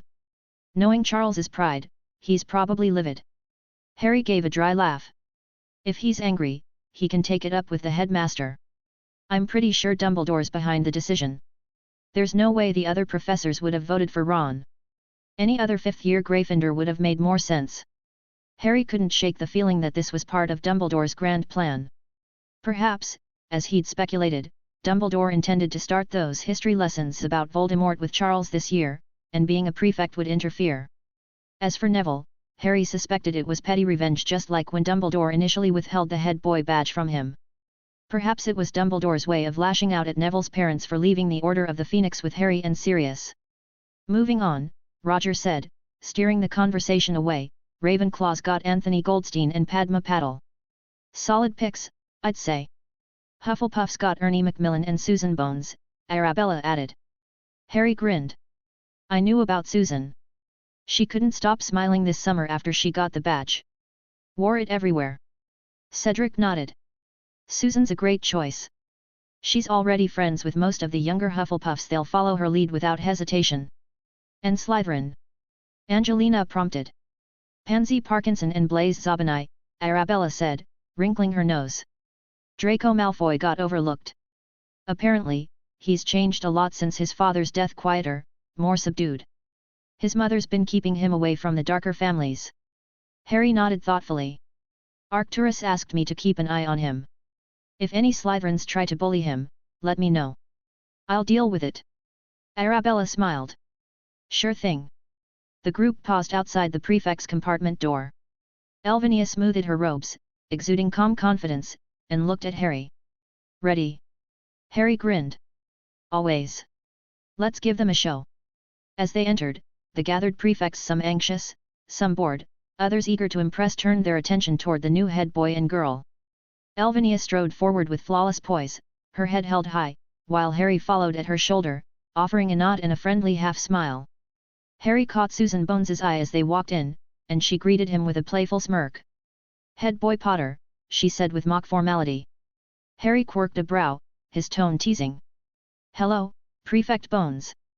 Why does your badge look worn already? This is supposed to be your first time wearing it. Susan's smile froze for a moment before she huffed in mock anger, retreating to the corner. Harry chuckled softly at her reaction. Hermione Granger stepped forward, her bright eyes shining with excitement. Head boy, head girl. I've prepared some notes on how we can improve inter-house cooperation and... Her words were cut off by a loud clatter as Ron Weasley, trying to follow her, tripped over a trunk in the aisle and nearly fell flat on his face. Oops, sorry. He mumbled, his face flushing red as scattered laughter filled the room. Hermione turned on him with a scandalized glare. Ron! Watch where you're going. It's not my fault the trunk's in the way, Ron muttered, attempting to salvage his dignity. Harry and Elvinia exchanged amused glances, while Arabella covered her grin behind a hand. Welcome, everyone, Elvinia began, her voice calm and authoritative. As your head girl, I'd like to thank you all for your dedication. This year will undoubtedly present challenges, and we'll need cooperation and understanding to navigate them. Her speech, concise and polished, set a respectful tone for the meeting. Harry nodded approvingly, stepping in as Elvinia paused. I'll echo the head girl's sentiments. We're counting on you to maintain standards and help younger students. Oh, and let's try to keep the corridors free of runaway trunks, shall we? Laughter rippled through the room, light and warm. Hermione, cheeks pink with enthusiasm, raised her hand. I have some ideas for promoting inter-house unity. I propose weekly inter-house study sessions. Study sessions? Ron blurted out, looking horrified. We don't want to scare the first years off on their first week, do we? Quiet snickers erupted from the prefects, but Hermione merely folded her arms. Knowledge is never scary, Ron. To each their own, Harry interjected diplomatically, cutting off what he knew would become a long argument. Miss Granger, draft a proper plan and submit it to the suggestion box. We'll review it and let you know. Elvinia gracefully raised a hand to regain control of the room. We have standard announcements to get through: curfew checks, patrolling schedules, and handling minor infractions. Let's address those efficiently. Harry conjured a parchment with a flick of his wand. We'll rotate night patrols fairly to avoid overburdening anyone with the worst shifts. If you notice unusual incidents, report them discreetly. Remember, this is Hogwarts, there's always some danger lurking. Don't play the hero, leave that to the professionals. The prefects nodded gravely, taking the warning to heart. The meeting progressed smoothly, with Elvinia handling logistics with her signature composure while Harry lightened the mood with occasional quips. By the end, most of the prefects seemed more comfortable and even intrigued by their new leaders. Not everything went smoothly, though. Warrington, Elvinia announced, you'll patrol the third-floor corridor on Thursdays. The burly Slytherin 7th year scowled. You can't order me around, Potter, Whitlock. Head boy and girl or not. Harry's smile remained pleasant, but his eyes glinted dangerously. Really, Warrington? You want to go down this road? Warrington shifted uncomfortably, clearly remembering Harry's reputation, but stubborn pride made him press on. You won't be head boy forever, Potter. Things are changing. Oh, is that so? Harry asked, his tone almost amused. Let me guess, counting on our new defense professor to shake things up. We'll see, Warrington muttered. Harry's smile widened. Indeed, we will. But until then, you'll follow orders. Unless... His voice turned almost cheerful. You'd like a reminder of what happens to troublemakers? Sirius taught me some fascinating spells. Right, Susan? Susan nodded solemnly, though her eyes sparkled with laughter. The portraits still haven't recovered. Warrington paled at the memory of those infamous pranks and relented grudgingly. Fine. Excellent choice, Harry said brightly, moving on as if nothing had happened. Any final questions? Elvinia asked, surveying the room. Ron raised his hand, his face reddening. What if we find students doing, you know? He gestured vaguely, his ears turning scarlet. Stuff. Very articulate, Weasley, Zabinai drawled. The protocol is to call a professor, Elvinia answered crisply. They'll handle it. Harry looked around the room. If there are no more questions, you're dismissed. Remember your duties tonight. I don't want to hear about stranded first years or forgotten passwords. I can't take points from you for slacking, but there are some prank spells I'm eager to test. Don't tempt me. Roger grinned. My money's on Weasley volunteering as a test subject. He's got the experience with his brothers. Not a chance, Ron shot back quickly. I'll do my job. With that, the meeting concluded. That wasn't so bad, Elvania remarked as they left. Though Granger's enthusiasm is intense. Just wait until she realizes there's no suggestion box, Harry replied with a grin. They made their way back to their compartment. As soon as they entered, everyone sank into their seats, savoring a brief moment of peace before duty called again. 10 minutes until patrols start, Cedric announced, glancing at his watch. Elvania straightened, already slipping back into head girl mode. We don't want to set a bad example. Everyone up. And here I thought being friends with the head boy and girl would earn us a little leniency, Roger sighed dramatically, though he was already rising to his feet. One by one, the group filed out of the compartment, scattering throughout the train to begin their patrols. Harry moved down the corridor, checking in on excited first years and keeping rowdy seniors in line. He offered calm smiles, reassured nervous students, and reminded a group of older Ravenclaws that levitating luggage wasn't a sport. As he walked, Harry couldn't help but wonder if the head boy's private room was worth all this effort. Dismissing Harry's private grumbling about patrol duties, the Hogwarts Express sped northward, steam billowing into the afternoon sky, carrying its passengers ever closer to a year that promised both challenges and triumphs. Chapter 307, Toads and Traditions. The Great Hall blazed with its usual splendor as students filed in for the opening feast. Hundreds of candles floated beneath the enchanted ceiling, which mirrored a clear night sky studded with stars. The familiar warmth of Hogwarts wrapped around the students as they took their places at their respective tables, chattering excitedly about the year ahead. Harry settled at the Ravenclaw table, his gaze drifting to the staff table. His eyes lingered briefly on Dolores Umbbridge, who sat like a garish pink carbuncle amidst the otherwise dignified professors. Her sugary smile didn't reach her calculating eyes, and Harry noticed how Professor McGonagall's lips had all but disappeared into a thin line. That was never a good sign. She looks like someone tried to transfigure a toad and gave up halfway, Roger whispered, earning stifled laughter from the surrounding Ravenclaws. Careful, Reggie muttered, nudging him. You'll have the Ministry loyal ones reporting you. The Sorting Hat's song carried a darker tone this year, its lyrics warning of unity and vigilance in the face of brewing conflict. The hall fell quiet as the hat finished, and the sorting commenced with its usual pomp. While the younger students cheered for their new housemates, Harry's attention flicked back to the staff table. Hagrid's absence was noticeable, and Harry assumed he was away on his mission to parley with the giants. That thought brought a flicker of curiosity. He wondered what it would be like to meet Hagrid's half-brother. At the same table, Lily Potter's eyes sought him out, her expression a mix of hope and hesitation. But Harry, as always, ignored her, pretending not to notice. The only chance for mending their relationship was gone. If she and James wanted to follow Dumbledore blindly for the rest of their lives, so be it. He had long since accepted that their paths were separate. His attention shifted to Dumbledore, who stood to signal the feast's beginning. For the first time since their duel, Harry got a proper look at the headmaster. Dumbledore looked visibly older, his usual twinkle absent from his tired eyes. Between his ousting from the Wizengamot, the loss of his Elder Wand, and now the Ministry's interference at Hogwarts, Dumbledore seemed to be bearing the weight of repeated defeats. The sight improved Harry's mood considerably. When the feast began, the students fell into their usual rhythm of laughter and chatter. Platters of food appeared, and the air filled with the comforting smells of Hogwarts kitchens. The worries that had plagued them at the end of last year, whispers of dark forces returning, seemed a distant memory.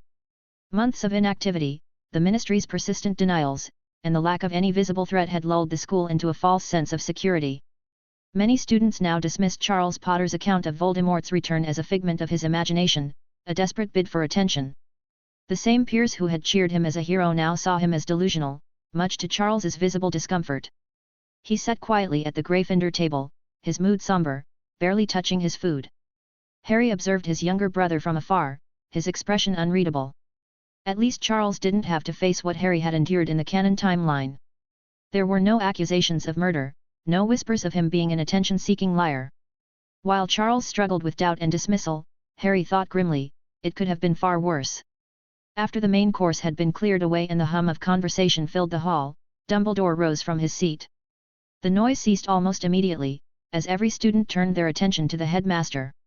Well, now that we are all digesting another magnificent feast, I beg a few moments of your attention for the usual start of term notices, Dumbledore began, his tone as genial as ever. First years ought to know that the forest in the grounds is out of bounds to students, and a few of our older students ought to know by now too. This drew a few chuckles from the older students, particularly those who had been caught testing the rule in past years. Mr. Filch, our caretaker, has asked me for what he tells me is the 462nd time to remind you all that magic is not permitted in corridors between classes, nor are a number of other things, all of which can be checked on the extensive list now fastened to Mr. Filch's office door. We have had several changes in staffing this year. First, we are very pleased to welcome back Professor Grubbly Plank, who will be taking care of magical creatures lessons. We are also delighted to introduce Professor Umbbridge, our new defense against the dark arts teacher. There was polite but unenthusiastic applause. Harry noticed how Umbbridge's smile barely masked the smugness in her eyes, her expression dripping with condescension.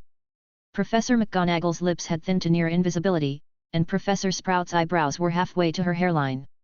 Clearly, Umbbridge's presence was a sore spot for many of the staff. Tryouts for the house Quidditch teams will take place on the... Hem. The interruption cut through Dumbledore's speech like a knife. He paused, his calm expression shifting as he turned toward Umbbridge, who had risen from her seat. With a measured nod, he sat down, his sharp eyes fixed on her with a look of polite interest. Around the hall, professors and students alike exchanged looks of surprise. No one interrupted Dumbledore ever. "Thank you, Headmaster," simpered Umbbridge, her voice as sweet and artificial as her smile. She cleared her throat again. Hem. Harry's curiosity sharpened as she continued. "Well, it is lovely to be back at Hogwarts, I must say." She flashed a smile that revealed teeth far too pointed to seem friendly. "And to see such happy little faces looking back at me." Harry glanced around. Not a single face looked happy. Most students appeared taken aback, while others barely concealed smirks at being addressed as though they were toddlers. "I am very much looking forward to getting to know you all, and I'm sure we'll be very good friends," she chirped, eliciting exchanged glances and suppressed laughter among the students. Umbridge's tone shifted as she launched into a lecture about the Ministry's commitment to education and the importance of preserving wizarding traditions. Harry's attention began to drift. Around him, whispers and fidgeting grew as students quickly lost interest. Enough of this.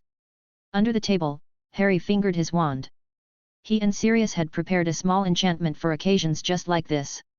With a subtle, nonverbal incantation, he activated the spell. The first ribbit echoed through the hall, loud and jarring, cutting across Umbridge's speech. She frowned but pressed on. The Ministry of Magic has always considered ribbit education to be a vital croak. The hall erupted in barely suppressed laughter. Every time Umbridge tried to speak, her words were drowned out by increasingly loud amphibian sounds. Her face darkened as her voice climbed into a frustrated squeak. Hem. She tried again. The Ministry ensures ribbit. That education is croak. Guided by reason ribbit. Not dangerous ideologies.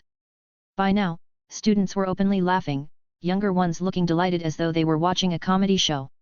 Older students struggled to contain their mirth, their shoulders shaking. Even some of the professors were struggling to maintain their composure. Professor Flitwick was watching with keen interest, clearly appreciating the spell work, and McGonagall's lips twitched as though she were holding back a smile. This is ribbit. Absolutely croak. Intolerable. Umbridge's face turned crimson, the pink of her cardigan clashing horribly with her fury.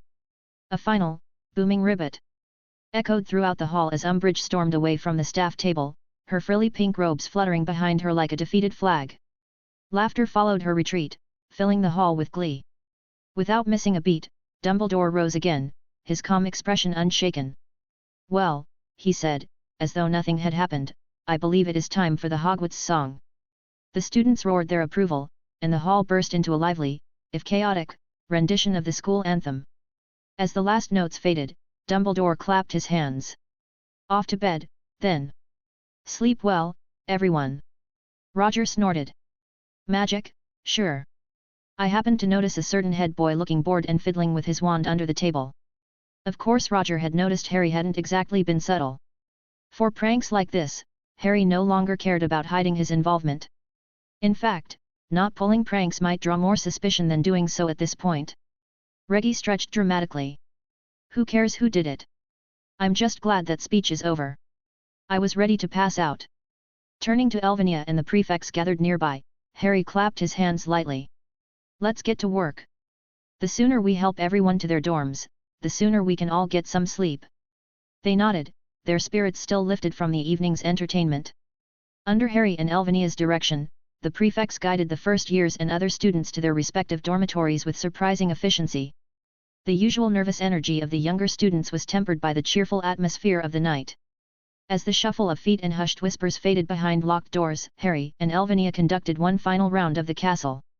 A pair of second years lingering in a corridor were hurried along, a lost first year received directions to their common room, and with that, the halls grew quiet. Hogwarts felt peaceful again. Finally, Harry made his way to his new quarters. The head boy's room was located in the east wing of the castle, just separate enough to offer privacy but close enough to the head girl's chambers for coordination. The door was guarded by a portrait of a stern-looking wizard with a long, flowing beard. "Password?" the portrait asked, his tone sharp as he examined Harry. "Veritas Vincit," Harry replied. The portrait swung open, and Harry stepped inside.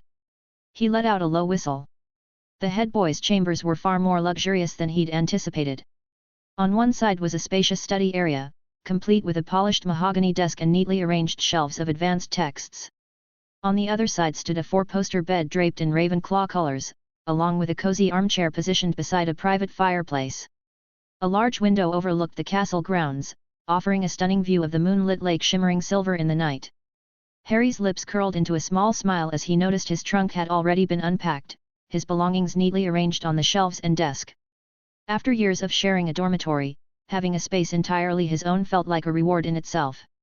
"At least I'll get some comfortable sleep this year," he murmured, sinking into the armchair by the fire. The soft glow of the flames and the distant hoot of an owl outside were the perfect backdrop for his thoughts. Tomorrow would bring its own challenges, but Dolores Umbridge's inevitable fury wasn't one Harry planned to lose sleep over. He allowed himself to revel in the satisfaction of a perfectly executed prank and the quiet thrill of a new term on the horizon. Chapter 308, Backfiring Authority. Breakfast had barely begun in the Great Hall when Dolores Umbridge marched in, her pink cardigan practically vibrating with righteous determination. The hum of student chatter quieted almost instantly, though many faces wore barely concealed grins. Everyone knew what was coming.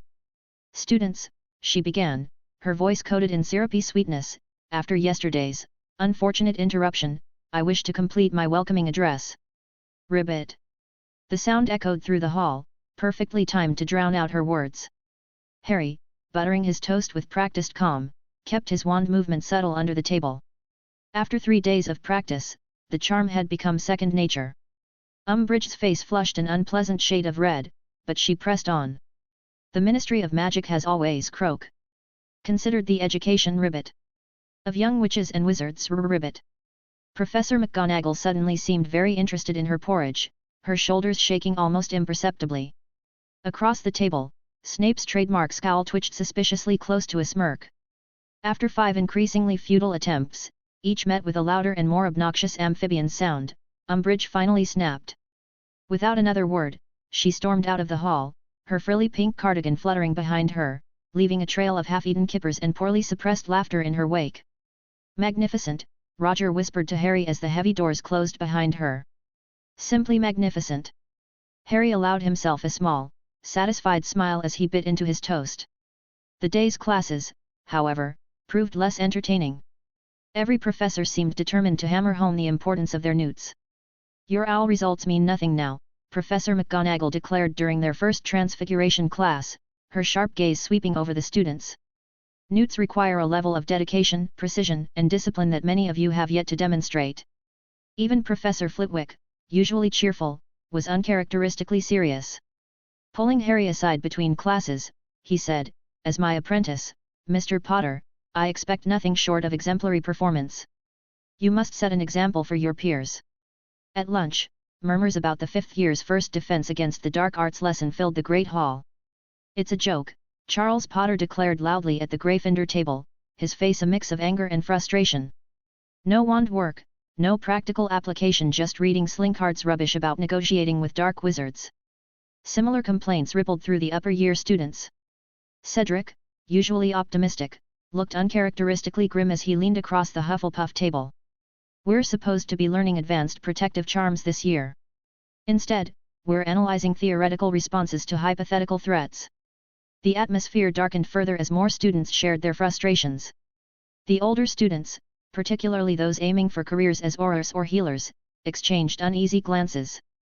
Everyone knew how critical their defense against the dark arts grades were, and without proper instruction, their chances of excelling in their newts seemed bleak. Professor Flitwick made a show of examining the Great Hall, casting various detection spells. "Most peculiar," he squeaked, stroking his beard. "The charm appears to have integrated itself with the hall's ambient magic. Very sophisticated work, quite advanced." "Minerva." Umbbridge pressed, her voice sharp despite her attempt to sound pleasant. Professor McGonagall's lips twitched as she replied with mock seriousness, "I'm afraid acoustics-based charm work is not my specialty. You may need a curse breaker for this one." Harry, meanwhile, had no intention of stopping the spell. He reasoned that if the charm ended, he'd have to endure Umbbridge's nonsense speeches, and that was simply unacceptable. Between classes, prefect duties, and private studies, this prank was the highlight of his days, and he wasn't about to let it go. Life at Hogwarts soon settled into a routine, if one could call the chaos Umbbridge brought a routine. First years seemed particularly prone to getting lost this year, while second years appeared to have collectively decided that testing illegal jinxes in the corridors was the height of entertainment. Harry, as head boy, spent much of his time ensuring everyone remained safe. The true entertainment, however, came from watching Umbbridge's increasingly desperate attempts to maintain control. Humiliated and frustrated, she pressured Dumbledore into enacting an educational decree banning pranks and unauthorized magical entertainment. Dumbledore, unwilling to waste energy fighting over something so trivial, approved it with barely concealed indifference. At breakfast the next morning, the Weasley twins' eyes lit up as they read the decree pinned to the notice board. "Freddie," George said solemnly, "I believe we've been issued a challenge." "Indeed, Georgie. It would be rude not to accept." What followed was a master class in magical mischief. Portable swamps appeared in hallways, suits of armor serenaded Umbbridge with toad-filled love ballads, and her office door routinely transformed into various amphibian species when she tried to open it. Surprisingly, Charles Potter joined the chaos, channeling his marauder lineage into increasingly creative pranks. No one was more delighted than Fred and George to have him on their team. Umbbridge couldn't walk 10 feet without triggering some new form of magical mayhem. Her attempts to catch the culprits were laughable. Every investigation led to dead ends, every accusation lacked evidence. Harry found himself simultaneously impressed by the twins and Charles's ingenuity and amused by Umbbridge's ineptitude. Of course, as head boy, he maintained a facade of disapproval, dutifully documenting the incidents while feigning concern. What Umbbridge didn't know was that Harry had personally taken care of her most sinister tool. On the first day of term, he'd quietly removed every blood quill from her office. He'd sworn that no student under his watch would endure that kind of torture. Harry's own contributions to Umbbridge's torment were less flashy but far more insidious. Late into the night, he layered subtle wards around her quarters and office. The enchantments ensured that any letter she sent to the ministry would arrive as blank parchment, and her flow connection mysteriously failed every time she tried to use it. In London, Minister Fudge grew increasingly frustrated by the lack of communication. He'd sent Umbbridge to Hogwarts as his eyes and ears, yet days had passed with no updates. Meanwhile, at Hogwarts, Umbbridge's confusion turned to paranoia. Convinced the minister had abandoned her, she grew even more erratic. Harry observed her unraveling with quiet satisfaction. No one who truly knew Umbbridge's nature could summon sympathy for her plight. He had seen firsthand, in the books, the depths of her cruelty, the cursed blood quill, the Muggleborn Registration Commission, her delight in inflicting suffering. Every croaking interruption at meals, every unanswered letter, and every failed flow attempt pushed her closer to breaking. Harry hoped she'd snap soon, pack her frilly pink wardrobe, and flee Hogwarts. If she did, Dumbledore and the other professors might yet salvage what remained of their students' defense against the dark arts education. But for now, the damage was apparent. Her lessons were useless, and discontent was spreading. "It's a joke," Roger complained at lunch, his voice carrying across the Ravenclaw table. "No wand work, no practical training, just reading books. What kind of defense class is that?" Cedric, usually cheerful, looked grim. "Newts are life-changing, and this is what we get? How are we supposed to learn anything useful with that woman in charge?" Elvinia voiced similar concerns during a head meeting. She's going to get someone killed, she said, her frustration evident. The younger students especially, they need practical defense training. Harry nodded thoughtfully. If it gets worse, I might restart the defense classes like the ones I ran for Patroness training. But not yet. I don't have the time right now, and maybe just maybe the pranks will drive her out first. For now, Harry's vigilante activities were on hold. Between his duties, studies, and efforts to torment Umbbridge, there simply wasn't time to hunt Death Eaters. The information he'd gleaned from McNair's memories would have to wait. He needed to establish a solid routine at Hogwarts first, ensuring that any future absences wouldn't raise suspicion. Late one evening, in the third week of September, Harry was meticulously patrolling the corridors when a sudden magical pulse disrupted his focus. His eyes snapped toward the source of the disturbance. The alarm wards he had placed around his secret hideout had been triggered first. Harry stilled, his magic sharpening like a blade. He concentrated, sensing the unfamiliar magical signature now radiating through the perimeter. Whoever had dared approach his hidden refuge wasn't just powerful, they were bold. Very bold. Harry's expression hardened. His quiet evening had just become far more interesting. Chapter 309, Ashes Under Moonlight. Under the pale, distant glow of the moon, 8 vampires stood in a tight, tense formation atop a desolate hillside. Their attire, dark cloaks and simple tunics, was designed to blend seamlessly into the shadows. But their eyes betrayed them, faintly glowing with a predatory hunger. They had followed the trail of their prey to this very spot, tracking the subtle magical residue left by the one who had slain their brethren. Yet now, they found nothing but a rugged expanse of land, silent and unremarkable. A wiry vampire named Justice crouched low near a moss-covered boulder, pressing his hand flat against the damp earth. His voice was low, but his certainty cut through the quiet. "We're here. The essence is strong, it lingers. Whoever killed Amara and the others stayed here for some time." Ira, the oldest among them, with silver hair glinting faintly in the moonlight, narrowed her piercing eyes as she scanned the surroundings. "I see no structure, no cave, no door," she hissed.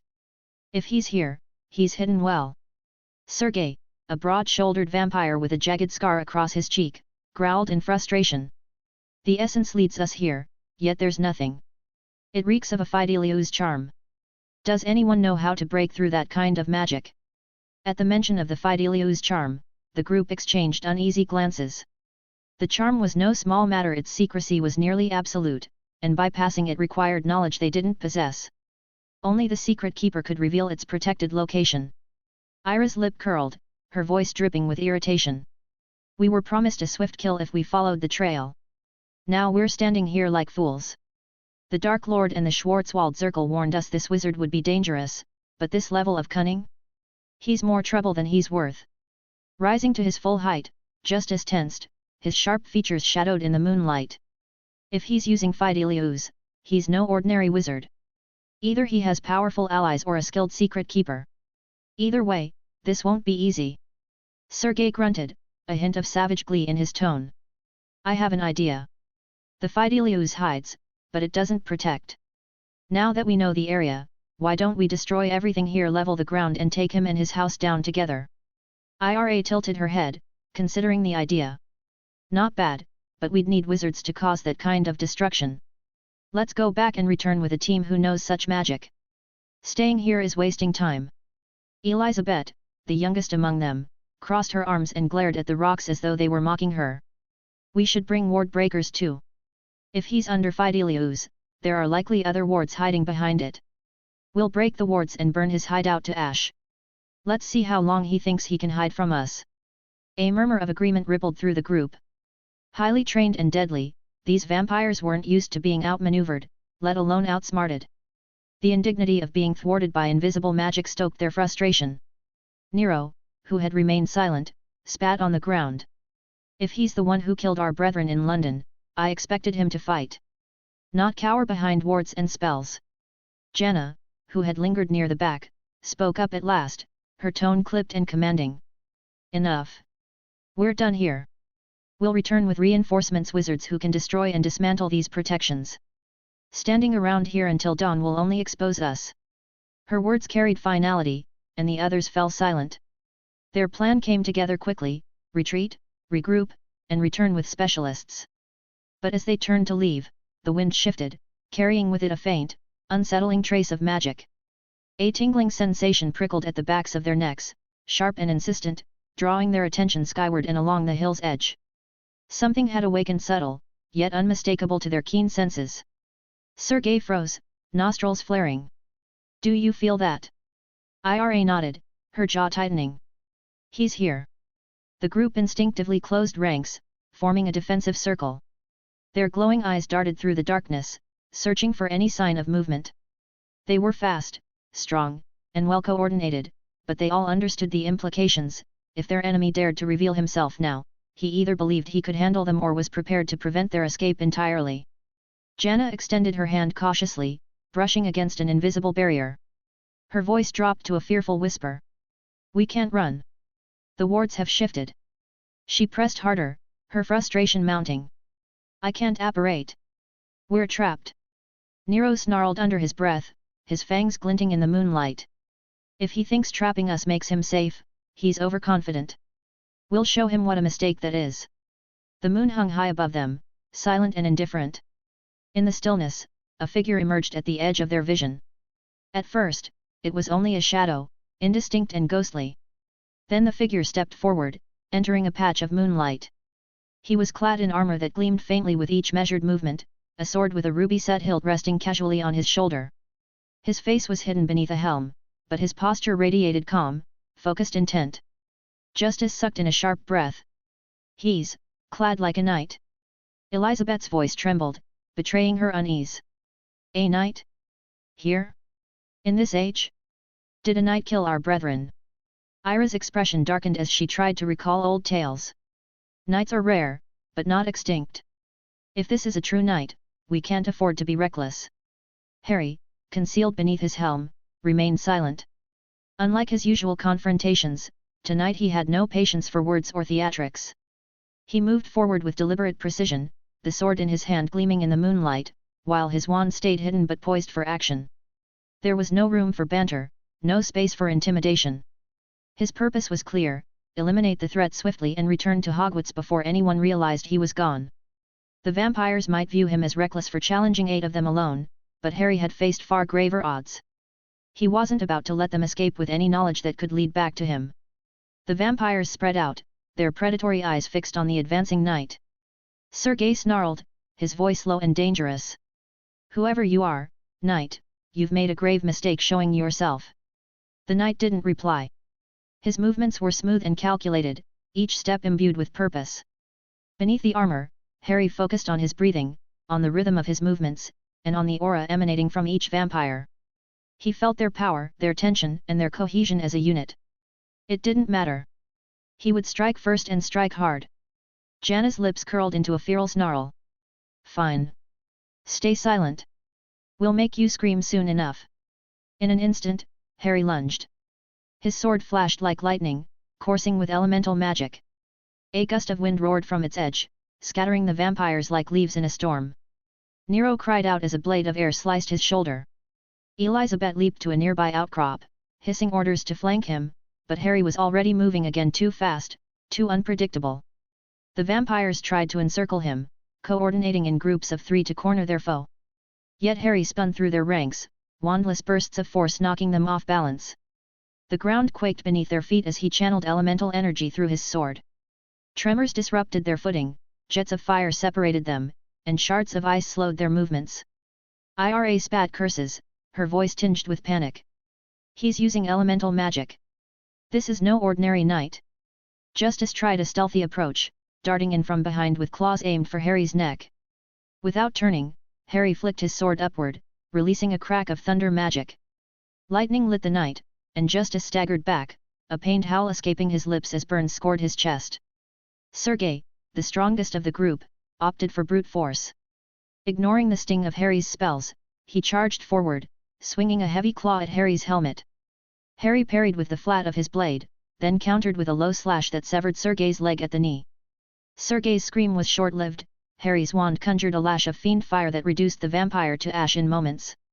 "He's killed Sergei too easily," Ira shouted, desperation creeping into her voice. "Regroup. Regroup." But there was no chance. Harry pressed his advantage, stepping into the gap left by Sergei's death. He moved with relentless efficiency, delivering a wind-boosted strike to Nero's midsection, sending the vampire tumbling through the air. Before Nero could land, Harry was there, his sword slashing through the vampire's neck. A hiss of fiend fire followed, leaving nothing behind but embers carried off by the breeze. Elizabeth backed away, her wide eyes betraying her terror. This can't be happening. He's a monster. The irony wasn't lost on Harry, but he gave no response. Silent and efficient, he granted no quarter. He couldn't afford it. These vampires had tracked him here, proving they possessed methods to bypass even his defenses. If they escaped, they'd return with reinforcements, better prepared. Harry's only choice was to ensure no information left this battlefield. An unprepared enemy was always an easier one to defeat. The remaining vampires rallied, hurling a volley of vampiric hexes and blood magic curses.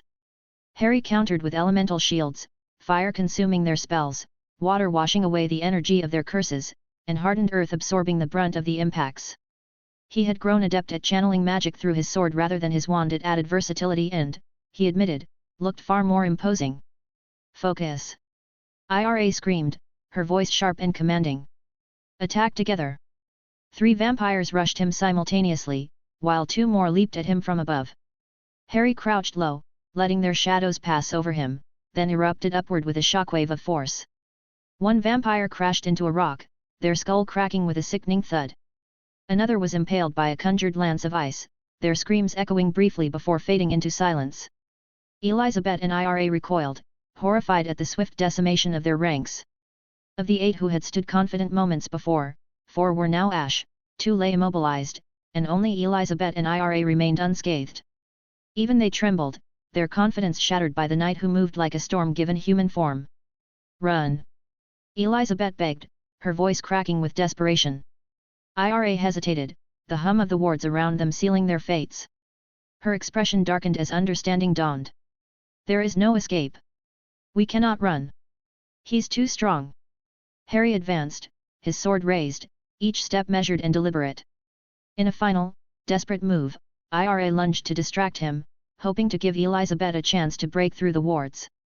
Harry met her charge with a sweeping strike, which she narrowly dodged only to be impaled by a conjured spike of earth. Pinned and helpless, she could do nothing as Harry's blade flashed, followed by the hiss of fiend fire. Her ashes scattered into the night. No! You wretch! Elizabeth screamed, tears streaming down her face. You'll pay for this! Harry didn't let her finish. A gust of pressurized air sent her stumbling, shattering her stance. With a swift, final slash and a surge of fiend fire, her cries were silenced, and the battlefield grew still. The hillside, once alive with the chaos of battle, now stood silent. Only faint scorch marks and drifting embers bore witness to what had occurred. Harry methodically erased all traces of his presence. A cleansing charm here, a ward adjustment there, he left nothing behind that could point to him. Voldemort and the vampires would know something had happened, but without survivors, their understanding would be incomplete. Standing alone under the moonlight, Harry breathed steadily. He'd won swiftly, as intended. Now he needed to return to Hogwarts before anyone noticed his absence. Time was essential. He had classes to attend, a facade to maintain, and a school to subtly protect. With a faint pop of apparition, he vanished, leaving the hillside as tranquil and empty as the vampires had first found it. The wards shimmered faintly, repairing themselves, ready for the next intrusion. Chapter 310, Dark Council. As Harry made his way back to Hogwarts, high above the British countryside in an ancient castle, an important meeting was underway. The dimly lit chamber glowed with the eerie light of hovering orbs of cold fire, casting long shadows across the room. Voldemort sat at the head of an ornate table, flanked by Magnus Blutriac of the Schwarzwald Circle and Vladimir Dracul XII of the Carpathian Covenant. Their respective inner circles stood at attention beside their leaders. The Alliance's plans were progressing smoothly: ministry infiltration, political maneuvering, strategic positioning, and this meeting was part of their regular discussions to refine their schemes. After reviewing their primary objectives, the topic shifted to a growing concern, a thorn in their side. What of our vigilante problem? Voldemort asked, his crimson eyes locking onto Vladimir. The one who killed McNair and your guards. Have you resolved it? A confident smile spread across Vladimir's aged features. By now, he should be dead. I sent 9 of my elite warriors to his hideout tonight. They are my finest experts in tracking, combat, and stealth. We should hear of their success any moment. Magnus raised a skeptical eyebrow, his silver hair gleaming faintly in the cold firelight. Such confidence, despite the previous failures. This time Vladimir began, but the chamber doors burst open with a resounding crash. A young vampire stumbled in, pale even by undead standards. He was trembling as he approached the table where his lord sat. Marcus. Vladimir's smile vanished, replaced by a scowl. You were assigned to the hunting party. Why are you here alone? Where are the others? Marcus fell to one knee, his voice trembling. My lord, they're dead. All of them. That monster killed them. The temperature in the room seemed to drop further as Vladimir rose slowly from his seat, his ancient face twisted in fury. What? Everyone? Dead? How? Speak, tell me everything. Marcus spoke quickly, his words tumbling over each other as he recounted the night's events. He described how they had tracked their target to a hillside, how he had been stationed as a lookout, ready to strike if their prey tried to flee. Then, everything had gone wrong. Wards had sprung up, trapping them, and a knight had emerged. He detailed the swift, brutal efficiency with which their target had cut down his comrades. A knight? Magnus interrupted, leaning forward, his sharp features intent. Are you certain? Yes, Marcus whispered. The armor, the way he fought it was unmistakable. But this knight wasn't like the stories I've heard. He wielded magic elements bent to his will. Fire, lightning, earth, they moved as though they were extensions of him. Voldemort's lip curled, his voice icy. A knight? Why have I not heard of them, and why are you so afraid? Skepticism tinged his words, though his crimson eyes flicked toward Magnus, who was well versed in ancient lore. Explain. Magnus sighed, his tone laced with irritation and unease. Knights are relics of a forgotten time. Humans who trained their bodies relentlessly without magic, achieving feats of strength and endurance rivaling wizards. But their methods were painstakingly slow. They were replaced by wizards, who could achieve power far more quickly. I believed them to be extinct.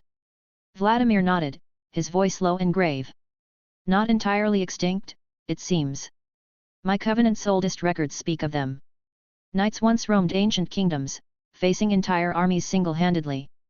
The greatest among them, the Sky Knights, harnessed life energy, allowing them to surpass mortal limits. They could resist spells, move with inhuman speed, and endure strikes that would fell most men. A fully trained knight could live over a century and still fight as if in his prime. Voldemort's expression remained impassive, though his eyes narrowed in thought. Decades of training, and now we face one who is both knight and wizard? Unusual. And deadly. Magnus gestured dismissively. Perhaps that explains his strength against vampires. While knights fell easily to wizards, they were said to be formidable foes for creatures like werewolves and vampires, who rely on physical superiority. He may simply be exploiting their natural weaknesses. Voldemort's fingers tapped against the table as he turned his gaze to Marcus. Are you certain it was a knight? You saw the battle clearly. Yes, my lord, Marcus said, his voice barely above a whisper. Vampires see well in darkness. I watched from the trilene. He never sensed me. But the others? He shuddered. They didn't stand a chance. Vladimir slammed his fist onto the table, the sound reverberating through the chamber. 8 of my best. 8. And this, night cut through them like wheat. The room fell silent, the weight of Marcus's account sinking in. Their foe was far more dangerous than they had anticipated. This changes everything, Magnus said quietly, his weathered features grave. A knight who can wield magic. I've never even heard of such a thing. Mastering either takes years, but this man has achieved both. He's no ordinary foe. Vladimir scowled, his ancient face edged with frustration. What I don't understand is why he's targeting us. He seems like a lone hermit, someone without ambition or allies. How did we make an enemy of him? Voldemort's crimson eyes gleamed with cold malice. It doesn't matter. He has killed too many of our forces. He's an enemy now, and there's no turning back. Between this night and that cursed blue eyes, the wizarding world has changed while I was away. How have so many powerful individuals emerged from obscurity? Magnus folded his arms, his tone measured but resolute. We'll only learn the truth once we capture and interrogate them. For now, we need to focus on neutralizing this new threat. Vladimir turned to Marcus, his gaze piercing. My kin demand vengeance. They've been humiliated. I cannot let this insult go unanswered. Marcus, tell me, what else did you see? Every detail is important. Marcus trembled but obeyed, his voice halting. He was precise. Calculated. Every movement had a purpose. There was no wasted energy, no taunting or theatrics. He trapped them first with anti-apparition wards and boundary shields, then he swallowed hard. Then he executed them. Like it was nothing more than a task. Voldemort's expression darkened, his fingers tapping thoughtfully against the table. Professional. Methodical. This is no vigilante playing at hero. Magnus nodded grimly. And now he knows we can track him. He'll be even more cautious. Vladimir began pacing, his ancient features twisting with a mix of fury and calculation. We need overwhelming force. No more small teams, no more probing attacks. This time, we crush him entirely. I agree, Magnus said. My circle can provide combat specialists and ward breakers. Combined with your vampires. And the werewolves, came a guttural voice from the shadows. Fenrir Greyback stepped into the dim light, his feral grin baring jagged teeth. My pack is eager to prove themselves. On the full moon, they'll be at their strongest. Let them join the hunt. Voldemort raised a hand to silence the rising voices. Numbers. Be specific. Vladimir's lips curled into a predatory smile. 20 of my best warriors. I can provide 20 transformed werewolves, Greyback added, his tone dripping with eagerness. The strongest of my pack. And the Zirkel will send 3 combat masters, Magnus said.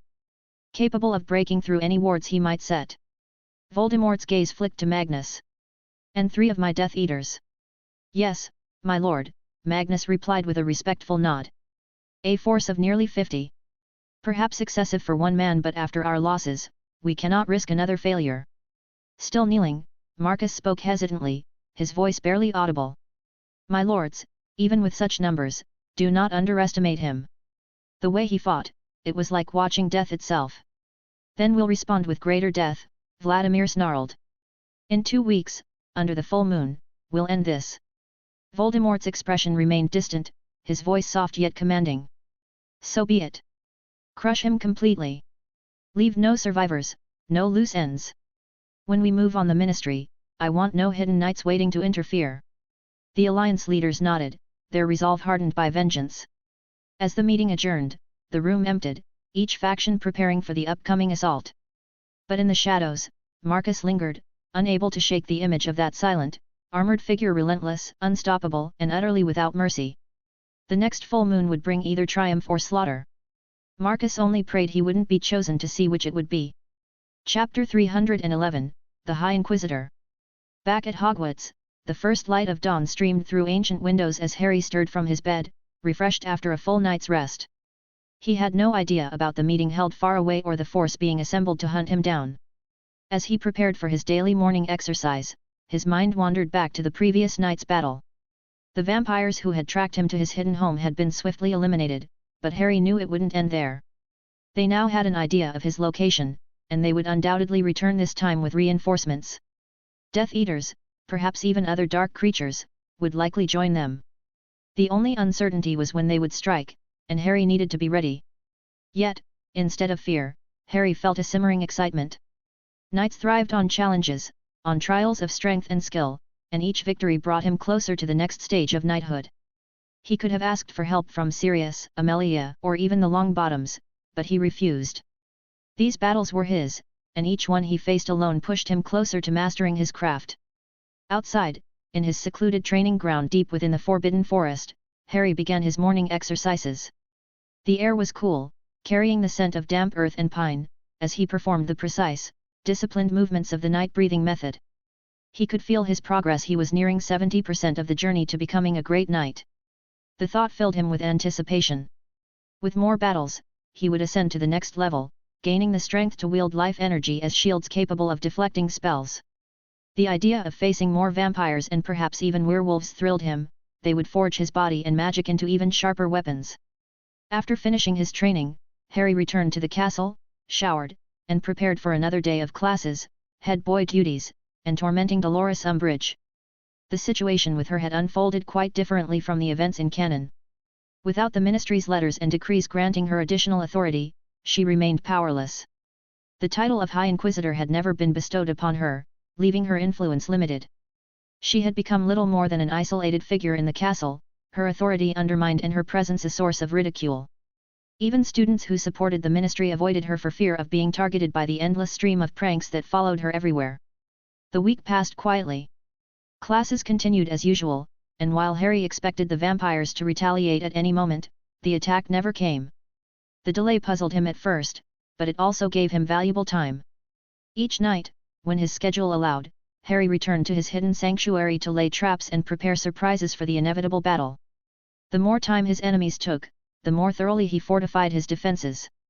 Meanwhile, Umbbridge's situation deteriorated. A month of relentless pranks and humiliations had finally broken her spirit. Harry had to admit he was impressed. Her resilience in the face of such torment was remarkable. But even she had limits, and by the end of September, her defenses crumbled. On the morning of October 1st, Umbbridge was conspicuously absent from breakfast. By lunch, rumors had spread like wildfire through the castle. Witnesses claimed to have seen her leaving Hogwarts, her belongings floating behind her in a neat procession. Her face, they said, was a mask of barely contained rage. "Freedom!"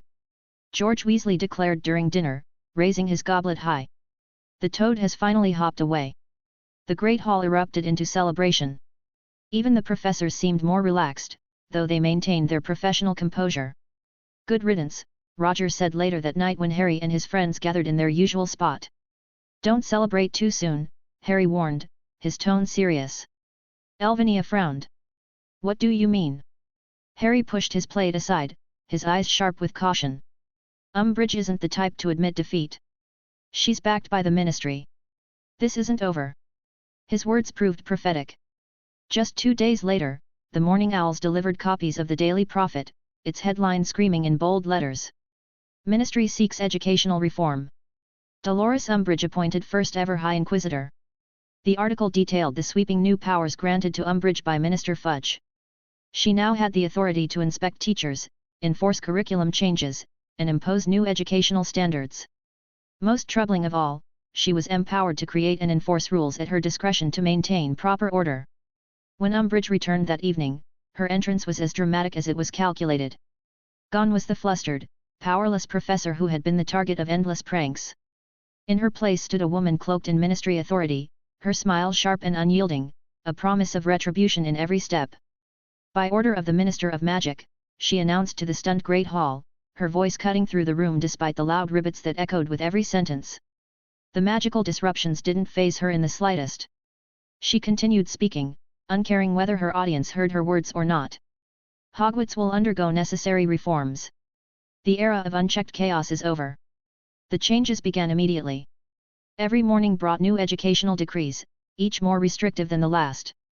Student organizations were disbanded.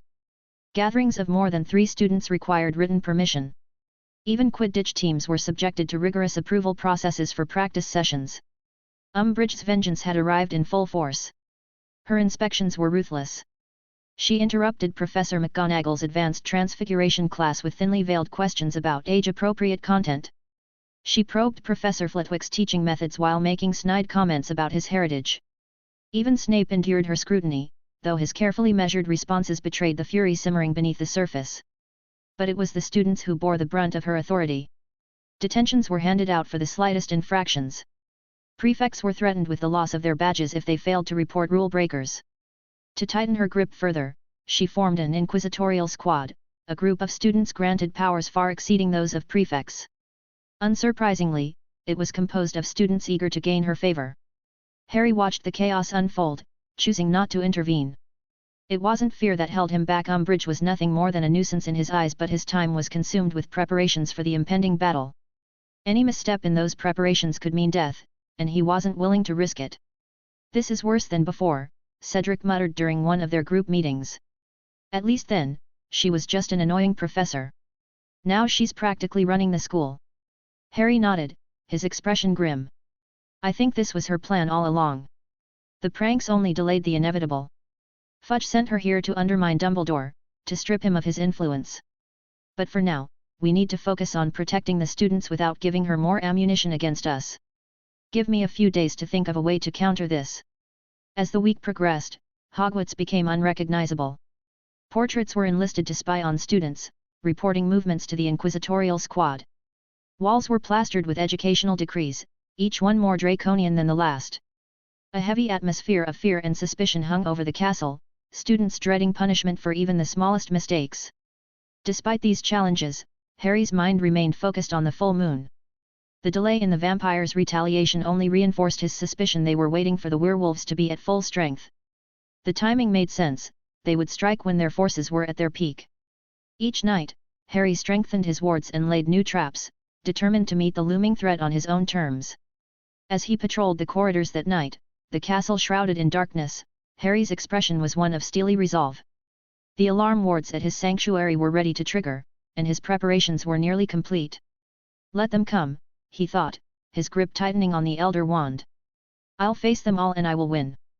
Chapter 312, Storm of Steel and Fangs Part 1. A chill wind swept over the moonlit mountains, rustling sparse shrubs and whispering against weathered stones. Atop a remote hillside, hidden from view, lay Harry's sanctuary, a house protected by a complex web of wards and illusions. Cloaked under the Fidelius's charm and reinforced with layers of deadly traps, it was a fortress born of magic and strategy. Beyond the wards, a formidable force had gathered. Their breath steamed in the cold night air as they readied themselves under the pale glow of the full moon. They were many, 20 vampires prowled restlessly, their predatory grins flashing in the moonlight, 20 werewolves stood with hackles raised, their glowing yellow eyes betraying the beastly instincts waiting to break free, 3 Death Eater wizards, draped in black cloaks emblazoned with the dark mark, exchanged uneasy glances, and 3 more wizards from the Schwarzwald Circle muttered grim incantations in harsh, foreign tongues. Nearly 50 foes in all, a small army gathered to crush one man. They had come seeking revenge, their pride bruised and their forces humiliated by the lone night wizard who had struck them down before. This time, their strategy was overwhelming force. Through painstaking efforts and destructive spells, they had revealed the outer boundaries of Harry's wards. Though the sanctuary remained invisible, its general location was now clear. The Death Eaters tested the wards with a barrage of spells, but their magic fizzled harmlessly against the invisible barriers. The Zirkel's robed wizards probed for weaknesses, their voices weaving complex chants as they moved with deliberate precision. The vampires paced, snarling in frustration, while the werewolves, still in human form, watched the horizon with eager anticipation. The moon would soon rise fully, and their savage strength would be unleashed. They expected a swift victory. How could one wizard, even a knight, stand against such overwhelming numbers? Yet something felt wrong. The wards were unyielding, the silence oppressive. Their target should have been caught off guard, yet the air seemed to hum with anticipation. It felt as though he had been waiting for them all along. Within the sanctuary. Inside the hidden sanctuary, Harry stood by a narrow window slit, watching the shadows shifting outside. The pressure of countless hostile presences weighed against the wards surrounding his home. The moment his alarms had been triggered, he had arrived, and now he surveyed the force that had been sent to destroy him. The vampires had returned in full force, bolstered by werewolves and dark wizards. Harry counted their numbers, noting their strategy, brute strength and overwhelming numbers. Yet, their overconfidence was evident. None of the truly powerful figures, Voldemort or the vampire leader, were among them. They had underestimated him yet again. Over the past 2 weeks, Harry had transformed his sanctuary into an unassailable fortress. Anti-apparition fields crisscrossed the area, and the landscape was laced with runic traps, wards designed to maim, immobilize, or annihilate. Every detail had been accounted for. Tonight, he would test the fruits of his labor. Moonlight bathed the landscape outside, sharpening the silhouettes of the attackers as they shifted restlessly. Calmly, Harry donned his knight's armor. Its gleaming plates reflected the faint light before being silenced under a layer of muffling charms. Beneath the armor, he wore a combination of basilisk skin and dragon hide, each layer a testament to his thorough preparation. Sliding his helm into place, he secured his sword with its ruby-encrusted hilt at his side. His wand, though often secondary to his sword, rested ready beneath his cloak. The sight of the gathered force exhilarated him. The sheer numbers, the challenge of facing so many adversaries at once, this was what knights thrived on. As he stood ready, his eyes locked on the horizon, he felt the familiar surge of determination. Tonight would test his limits, and every enemy defeated would bring him one step closer to becoming a great knight. Let them come, he murmured to himself, the weight of his sword reassuring at his side. They'll learn the cost of underestimating a knight. At a silent signal, the three Zirkle wizards stepped forward, their voices rising in unison as they chanted spells to tear through Harry's wards. Above the house, a shimmering dome of protective magic flared and sparked under the assault. The Death Eater wizards joined in, their dark incantations blending with the Zirkle's grim precision. Nearby, the vampires waited hungrily, tension coiled in every muscle. The werewolves, standing at the ready, began to tremble and convulse as the full moon climbed higher, fur sprouting across their skin and limbs twisting grotesquely. Within moments, 20 snarling beasts stood where men once had. The force seemed poised for a swift and decisive attack when, suddenly, a figure emerged from the shadows just beyond the ward boundary. Moonlight glinted off ornate armor, the faint glow casting an otherworldly aura over him. Harry's helm concealed his face, but there was unmistakable amusement in his voice.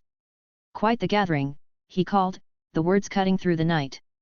"Though I must say, showing up uninvited is rather rude." A vampire stepped forward, fangs glinting in the moonlight, his voice a low snarl. "You dare jest? After slaughtering our brethren?" Harry rested his sword casually against his shoulder, his tone light. "Ah, about that. Your friends didn't leave me much choice. I'm perfectly happy to end this feud right here, save us all a lot of trouble." "Afraid now?" The vampire sneered, stepping closer. "You should have considered peace before killing my companions." Harry's laugh echoed across the hillside, sharp and mocking. "Oh, I was thinking of your sake, actually." The last group had the same confidence. "You saw how that turned out." One of the Zirkle wizards raised a hand, his aged voice cutting through the tension. "Enough of this. Surrender now, knight. If you yield willingly, our lords may yet show you mercy. Surely you can see you're outmatched." Harry tilted his head, gesturing toward the assembled force with his sword. "Outmatched? By an army that can't even trust its own soldiers? Vampires and werewolves in the same unit, that's bold. Tell me, do you really expect ancient enemies to watch each other's backs when spells start flying?" The words sent a ripple of unease through the gathered forces. Werewolves growled low in their throats, and the vampires shifted slightly, casting wary glances at their supposed allies. "Do not let him sow discord." The Zirkle wizard snapped, his voice sharp with anger. "He seeks to divide us." Harry shrugged, lowering his sword into a ready position. "Just making an observation. Shame we couldn't settle this peacefully. I do value my sleep." Before anyone could respond, Harry triggered his first trap. The ground erupted, releasing a dense, black smoke that spread like a living entity. It enveloped the hillside in moments, choking the air with acrid fumes and distorting the senses with disorienting illusions. "What is this sorcery?" a Death Eater shouted, his voice rising in panic as he cast a spell blindly into the swirling haze. "I can't see," snarled a werewolf, his transformation incomplete. His growls turned to howls of pain as the smoke burned his sensitive nose and eyes. "Hold formation!" barked a vampire, his tone commanding but edged with uncertainty. Around him, others hissed in frustration, their heightened senses rendered useless by the phantom heartbeats and flickering shapes Harry had woven into the fog. "Find him!" one of the Zirkle wizards roared, his voice cutting through the chaos. "He's just one man." From the shadows, Harry's voice rang out, cold and mocking. "One is enough when your army is so divided." The battlefield descended into chaos. Werewolves, now fully transformed, thrashed wildly, unable to distinguish friend from foe. Vampires circled in confusion, their instincts frayed as illusions toyed with their senses. Wizards stumbled and cursed, their attempts to dispel the choking smoke only thickening it further. The confusion hexes Harry had layered into the haze muddled their thoughts, leaving them disoriented and vulnerable. Harry was ready. Slipping silently from a concealed side entrance, he moved like a shadow within the smoke. His first targets were clear, the wizards. They were the greatest threat, capable of breaching his wards and tipping the battle if left unchecked. A Death Eater, hearing faint footfalls behind him, whirled around. "He's here!" he shouted, firing a reductor curse blindly into the smoke. The spell struck nothing but air. Harry closed in, each step precise and deliberate. Before the wizard could react, Harry's wind-enhanced blade flashed through the haze, severing the man's wand hand. His scream was cut short by a swift cutting curse, and his body crumpled silently into the swirling smoke. Nearby, another Death Eater spun at the commotion. What's happening?" he stammered, his voice cracking as panic overtook him. He fired a series of stunners, the red bolts ricocheting harmlessly off a nearby boulder. Harry was already in motion, his speed enhanced by years of night training. A burst of lightning from Harry's wand shattered the wizard's protective wards, leaving him defenseless. With one fluid strike, Harry's blade found its mark, and the man fell lifeless. The third Death Eater, wide-eyed and shaking, broke into a frantic run. "We're being slaughtered!" he shouted, his voice rising in terror. He stumbled as he tripped over a confusion ward, spinning in circles as he tried to orient himself. Harry wasted no time, closing the distance and cutting him down before he could cry for help. "Control yourselves!" one of the Zirkle wizards bellowed, his voice sharp and commanding. "He's just playing tricks, focus." But Harry wasn't done. The Zirkle wizards were more cautious, their foreign chants probing the haze for traces of life. Their magic, attuned to detect even the faintest flicker of vitality, began to close in on Harry's presence. But Harry was prepared. His illusions danced around them, conjuring phantom heartbeats, fleeting shadows, and false movements. "There!" one of the Zirkle wizards shouted, hurling a binding spell toward a mirage. The spell struck a phantom outline, dissolving harmlessly.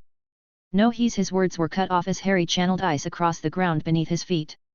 The wizard slipped, arms flailing, and in that moment, Harry unleashed a javelin of compressed air. The impact crushed the man's chest, and his body collapsed in a heap. The remaining two Zirkle wizards exchanged tense, wary glances. "Dispelling charm now!" one barked. The other wizard began a rapid incantation, the smoke around them thinning slightly as a wave of disorienting magic rippled outward, designed to reveal Harry's position. For a fleeting moment, Harry felt the spell graze his awareness, tugging at the edges of his mind. But he steadied himself, grounding his focus with the breathing techniques ingrained through years of rigorous training. Seizing the opening, Harry conjured a massive boulder and hurled it toward the wizard casting the dispelling charm. The man dove to the side, narrowly avoiding the crushing blow, but his dodge left him exposed. With a flick of his wand, Harry sent a lance of fire streaking toward him. The flames engulfed the wizard, his screams piercing the chaos before fading into silence. The final Zirkle wizard raised a shimmering shield just in time to block Harry's next strike. Sparks flew as sword met barrier, the impact resounding like a crack of thunder. The shield held briefly. Harry's blade, imbued with life energy and elemental magic, shattered the defense with a brilliant flash of light, cutting deep into the wizard's chest. The man fell, lifeless. All the wizards were down. Around Harry, the chaos raged on, the vampires and werewolves turning on each other in their disorientation. Their snarls and shrieks echoed through the smoke-filled battlefield. Harry sheathed his wand, gripping his sword tightly. A flicker of anticipation crossed his mind. The real fun was about to begin. Chapter 313, Storm of Steel and Fangs Part 2. Under the pale light of the crescent moon, the battlefield was a grim scene of destruction. Smoke rose into the sky, carrying the bitter smell of burned flesh and scorched earth. Shadows flickered in the light of dying flames as Harry Potter stood at the center of the chaos. His sword, a weapon of goblin-forged steel, gleamed with raw elemental energy. His breathing was steady, but his body was coiled with tension. The fight was far from over. "The wizards have gone quiet," a vampire commander snarled. "Find him! Spread out and trap him!" Another hissed, its voice sharp with frustration. "He can't take us all at once." The cries of anger echoed through the smoke-filled air as the vampires and werewolves adjusted their strategy. The werewolves, fully transformed, sniffed the air, their howls cutting through the night as they relayed Harry's position to each other. Their sharp senses helped them track him despite the heavy smoke. The vampires, equally skilled hunters, moved with deadly precision, circling closer to trap their target. Harry crouched low, his sword glowing faintly in the dark. He could feel them closing in. Channeling his magic into the blade, he let the fire along its edge ignite. The hilt grew warm in his hand, but he welcomed the sensation. This wasn't magic for intimidation, it was pure, precise destruction. The werewolves attacked first, charging as a pack with snarls and growls. Harry moved with practiced precision, spinning to meet the first wave. His blade cut through the air in a fiery arc, colliding with the lead werewolf mid-leap. The fire and steel sliced through fur and muscle, severing its forelimb. The creature hit the ground with a pained howl, but there was no time to stop. Another werewolf lunged for Harry's throat. He twisted sharply, driving an elbow into its snout before slashing upward with his sword. The fiery blade left a deep, cauterized wound across its chest. Behind him, a third werewolf sprang from the smoke, jaws snapping. Without looking, Harry drove his blade backward, impaling the beast with a burst of wind magic that hurled it into a nearby boulder. Push him harder! A vampire barked, motioning for the others to charge. The vampires descended in a blur of speed and precision, their movements coordinated and deadly. One leapt at Harry, claws extended, but his sword was faster. The flaming blade caught the vampire mid-air, burning through its chest as it disintegrated into ash. Two more closed in from the sides, their claws slashing toward him. Harry steadied himself, channeling earth magic through his legs to root his stance. He swung his sword in a wide arc, cleaving one vampire cleanly in two. The other stumbled, thrown off balance by the sheer force of the blow. Despite his victories, Harry knew he couldn't afford to slow down. The vampires were relentless, their shouts cutting through the smoky night as they regrouped. "Don't let him rest!" one barked. "He's tiring, he can't keep this up forever." Harry ignored their taunts, focusing on the elemental energy coursing through him. He adjusted his grip on his sword, channeling wind magic this time. A powerful gust swept across the battlefield, carrying with it the fine silver dust he had prepared earlier. The werewolves recoiled, yelping in pain as the shards stung their eyes and burned their sensitive noses. Vampires hissed angrily, shielding their faces as their movements slowed. "Coward!" one vampire spat, its voice sharp and accusing. "You hide behind tricks." Harry's reply was cold and unyielding. "If you can't overcome them, you don't deserve to stand." A pack of werewolves charged as one, undeterred by the silver dust. Their snarls filled the air as they closed the distance. Harry met them head-on, his sword blazing with elemental fire. The first werewolf lunged, claws aimed for his chest, but Harry sidestepped and brought his blade down in a sweeping arc. The beast howled as its foreleg was severed, collapsing in pain. Another leapt for his side, but Harry pivoted, driving his sword upward. The flames carved through its torso, and it fell lifeless to the ground. Two more charged, but Harry flicked his free hand, conjuring a wave of wind that sent them flying into a concealed rune trap. The air erupted with explosions, and the werewolves' bodies were scattered across the battlefield, lifeless. Above him, vampires descended from the smoke-filled sky, their fangs bared and claws extended, aiming to catch him by surprise. But Harry was ready. He ducked low, his movements sharp and controlled, then swung upward in one fluid motion. His flaming blade met one mid-flight, cleaving it cleanly in two. Another vampire landed hard on the ground nearby, snarling as it lunged for him. Its foot activated a rune concealed beneath the earth, which erupted in flames. The vampire's shrieks echoed through the night, its body turning to ash within moments. As the battle raged on, Harry began to feel the toll on his body. His breaths came heavier now, each inhale burning his lungs. His muscles screamed in protest from the relentless pace, and he estimated he was down to less than half of his full stamina. But he refused to let it show weakness would be fatal. Every movement remained sharp, every strike deliberate. He fought like a man with nothing left to lose. The remaining enemies were disorganized and panicked, their morale crumbling with each loss. Werewolves limped and bled, their snarls weaker now. Vampires hissed frantic commands, trying to rally what little remained of their forces. "Fall back!" one shouted, desperation in its voice. "He's too strong here. Regroup outside the wards." But Harry had no intention of letting them escape. He advanced like a ghost, his movements precise and relentless. He used his elemental magic sparingly, conserving his dwindling energy but ensuring each attack was devastating. A single strike of his sword sent a shockwave rippling through the ground, toppling several foes at once. Another slash, infused with the sharp force of wind, cut through two vampires in a single blow. One vampire tried to feign death, lying motionless among the ashes of its comrades. Harry's sharp eyes caught the slight twitch of its hand. Without hesitation, he drove his sword downward, the flaming blade ending the deception instantly. A werewolf, desperate to escape, clawed at the ground in an attempt to dig its way out of the trap zone. Harry flicked his wrist, conjuring a massive boulder that crashed down, crushing the creature where it lay. Far away, Vladimir Dracul XII, leader of the Carpathian Covenant, felt the deaths of his people like sharp ripples in his consciousness. Each loss was a dagger to his pride, the bond he shared with his kind vanishing one by one. The number of deaths was staggering far beyond what he had expected. His crimson eyes burned with fury as he rose from his chair. "Summon the elites," he commanded coldly. "Now!" The response was immediate. 20 of his most loyal and powerful vampires assembled before him, their faces grim with determination. Without delay, and without informing Voldemort, Vladimir led them toward the battlefield. Back at the battlefield, the last of Harry's enemies fell. The werewolves lay dead or dying, their once ferocious snarls silenced. The vampires had all been reduced to ash, the bitter scent of their destruction lingering in the air. Harry, though utterly exhausted, allowed himself a moment to breathe. He leaned heavily on his sword, its edge still glowing faintly with residual power. The silence that followed was almost eerie, hanging over the battlefield like a fragile veil. Harry glanced around at what remained of the hills surrounding his sanctuary. The battle had taken its toll, but for now, the danger seemed to have passed. Or so he thought. As he turned toward his house, the wards shimmered faintly, their glow rippling unnaturally. A disturbance cut through the stillness, subtle at first but growing stronger by the second. Harry's instincts flared, a warning screaming in his mind. Straightening, he raised his sword once more. The air in front of his house twisted and warped, bending in ways that defied nature. A tall, imposing figure stepped through the distortion, his crimson eyes gleaming like molten rubies. Vladimir Dracul 12 had arrived.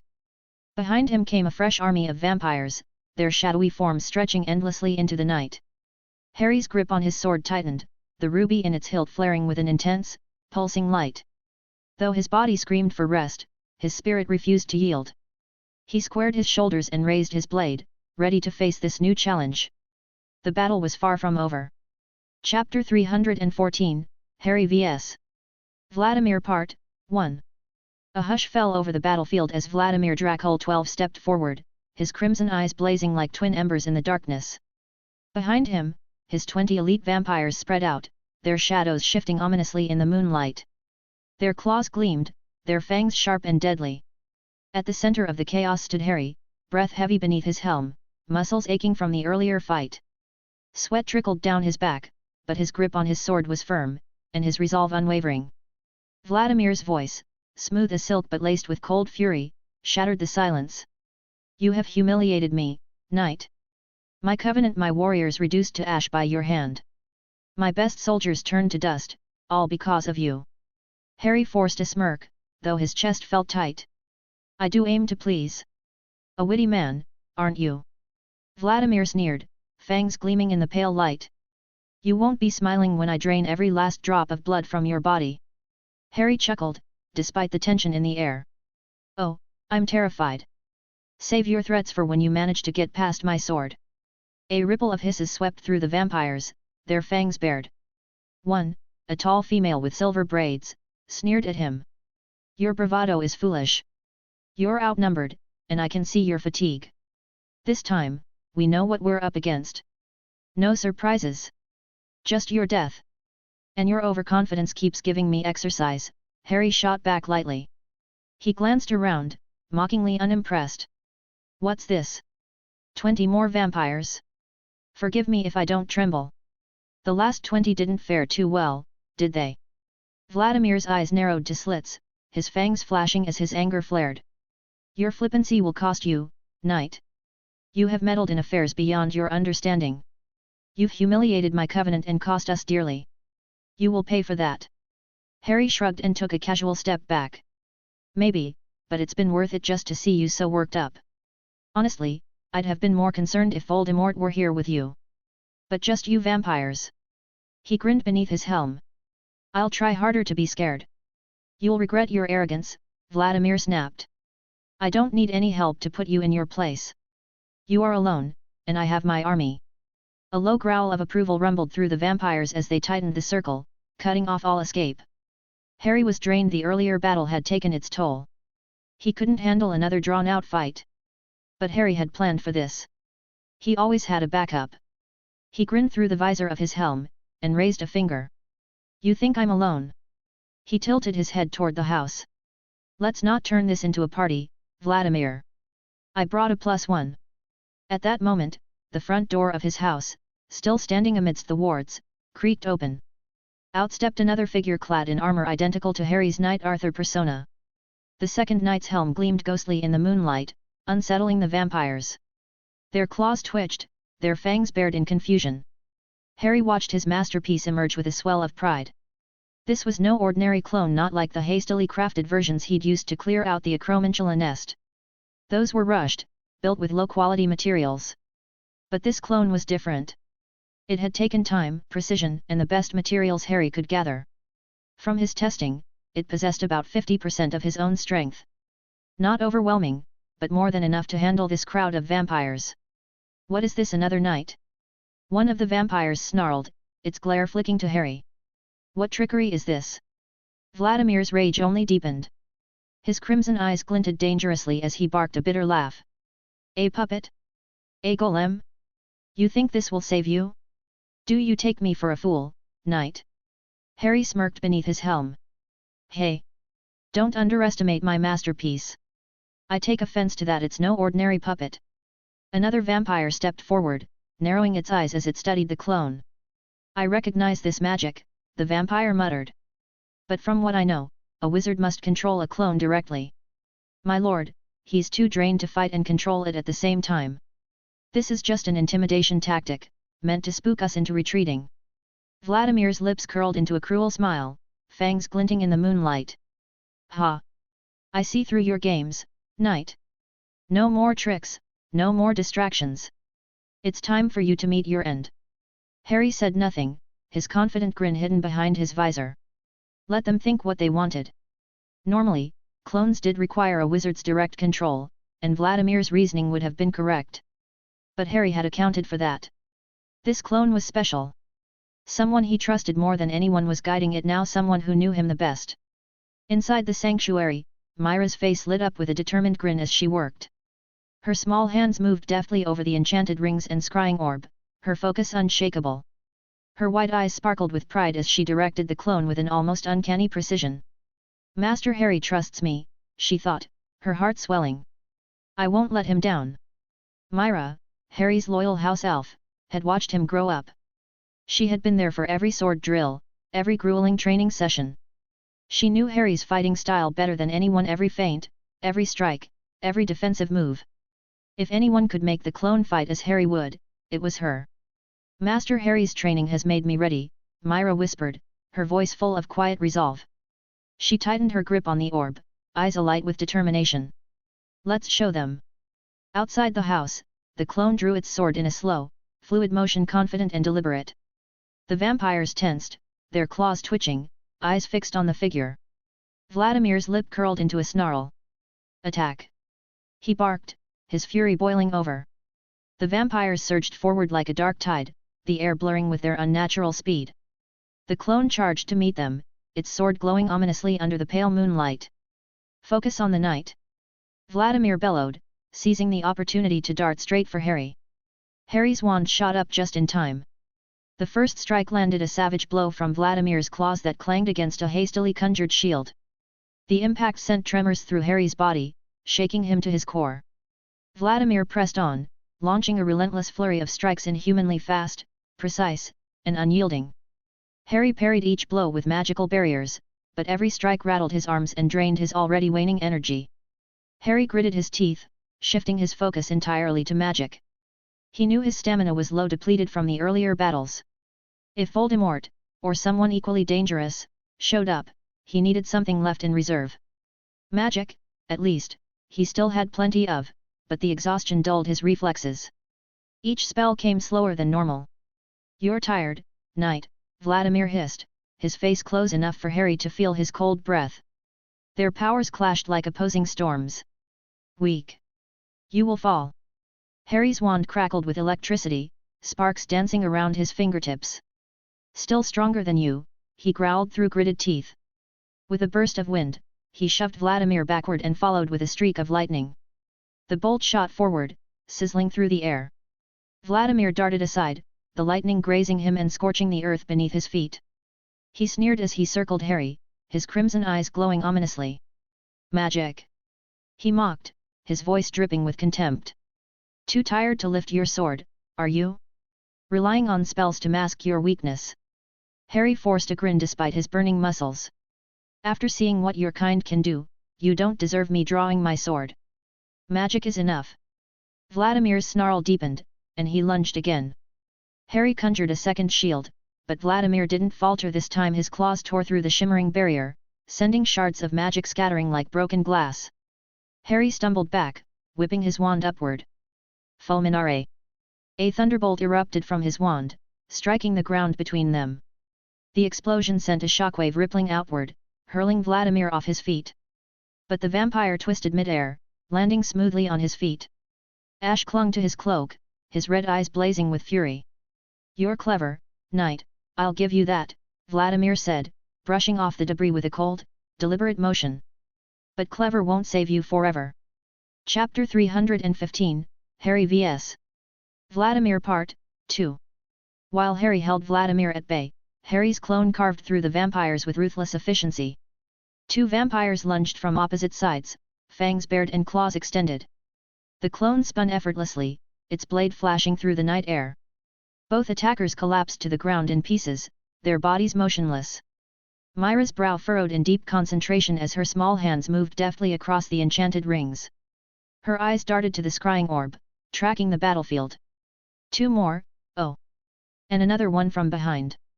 The clone pivoted sharply, its sword slicing upward just as a third vampire leapt at it, the blade cleaving the creature cleanly in half mid-air.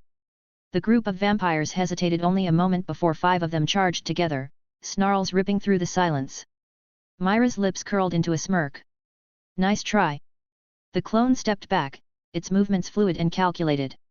3 of the attackers pounced in unison, but Myra guided the clone into a sweeping low strike. The blade cut cleanly through their legs, severing them in a single motion. Before the vampires could scream, the clone struck again, finishing them without mercy. From above, another vampire dropped, claws outstretched to strike. Myra had already seen it coming. The clone ducked at the last moment, spinning on its heel, its blade arcing upward to split the attacker mid-leap. The creature hit the ground in 2 halves. The remaining vampires faltered, their earlier confidence replaced with visible panic. "It's just a sword." One hissed, backing away, eyes wide with fear. "How is this possible?" Another vampire's voice broke through, shrill and desperate. "It's fighting just like the night." The vampires, now desperate, attacked in wild flurries, their movements erratic and uncoordinated. But Myra's control never wavered. The clone flowed through them like a shadow, every strike precise and deadly. One by one, the elite warriors fell, their snarls turning to dying whispers as they crumpled to the ground. Vladimir watched in horror as his elites, his pride, were slaughtered. Fury twisted his face into something monstrous, his crimson eyes blazing with rage. With a snarl, he broke away from Harry, darting toward the clone that was decimating his forces. "Going somewhere?" Harry taunted, stepping in front of him, wand raised. Vladimir's voice was a snarl of frustration. "They are mine. I will not watch them die." "Funny," Harry shot back, his voice steady despite the burning in his muscles. "Because you're watching it happen pretty well." With a flick of his wand, Harry unleashed a bolt of thunder, the crackling energy forcing Vladimir to leap backward, his cloak billowing. But Vladimir's rage had reached its peak. He lunged for Harry's throat, moving faster than Harry could react. Harry barely managed to conjure a wind barrier. Vladimir's claws slammed into it with enough force to send Harry skidding backward across the ground. His muscles screamed in protest, exhaustion creeping closer with every second. Vladimir's claws dripped with black energy as he smiled wickedly. "You're fading, knight. I can see it." Harry raised his wand, lightning crackling along its tip. "And yet here you are, still talking." Despite his exhaustion, Harry held Vladimir at bay, watching Myra's clone from the corner of his eye. Myra's control was flawless. The clone moved with an effortless precision that mirrored Harry's own fighting style, perhaps even better. Pride swelled in his chest. "She's incredible." Compared to the way he had controlled the clones to fight the Acromantulas, this was perfection. Harry couldn't help but think, "Looks like I've got a partner for future battles." As Harry pushed Vladimir back, Myra was swiftly finishing her task. The clone danced through the remaining vampires, its glowing blade cutting them down one by one. The last of the elite warriors screamed before collapsing as the clone severed it with one clean strike. In the sanctuary, Myra whispered proudly to herself, "Done." Vladimir froze mid-step, his red eyes snapping toward the battlefield. Silence fell over the clearing, broken only by the faint rustle of ash drifting through the night. The clone turned to face him, its sword still glowing faintly, and Vladimir's fury erupted into raw desperation. Vladimir's gaze darted between Harry and the clone. Without the clone, Vladimir knew he and Harry were evenly matched. But with this new opponent, he was outnumbered and outmatched. "Damn you!" Vladimir roared, his voice echoing across the battlefield. "You leave me no choice." Spreading his arms wide, he began chanting something low and guttural, his words vibrating through the air like an ancient curse.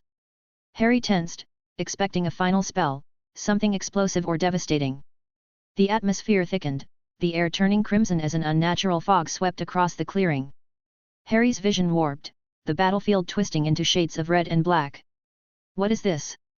Harry muttered, waving his wand.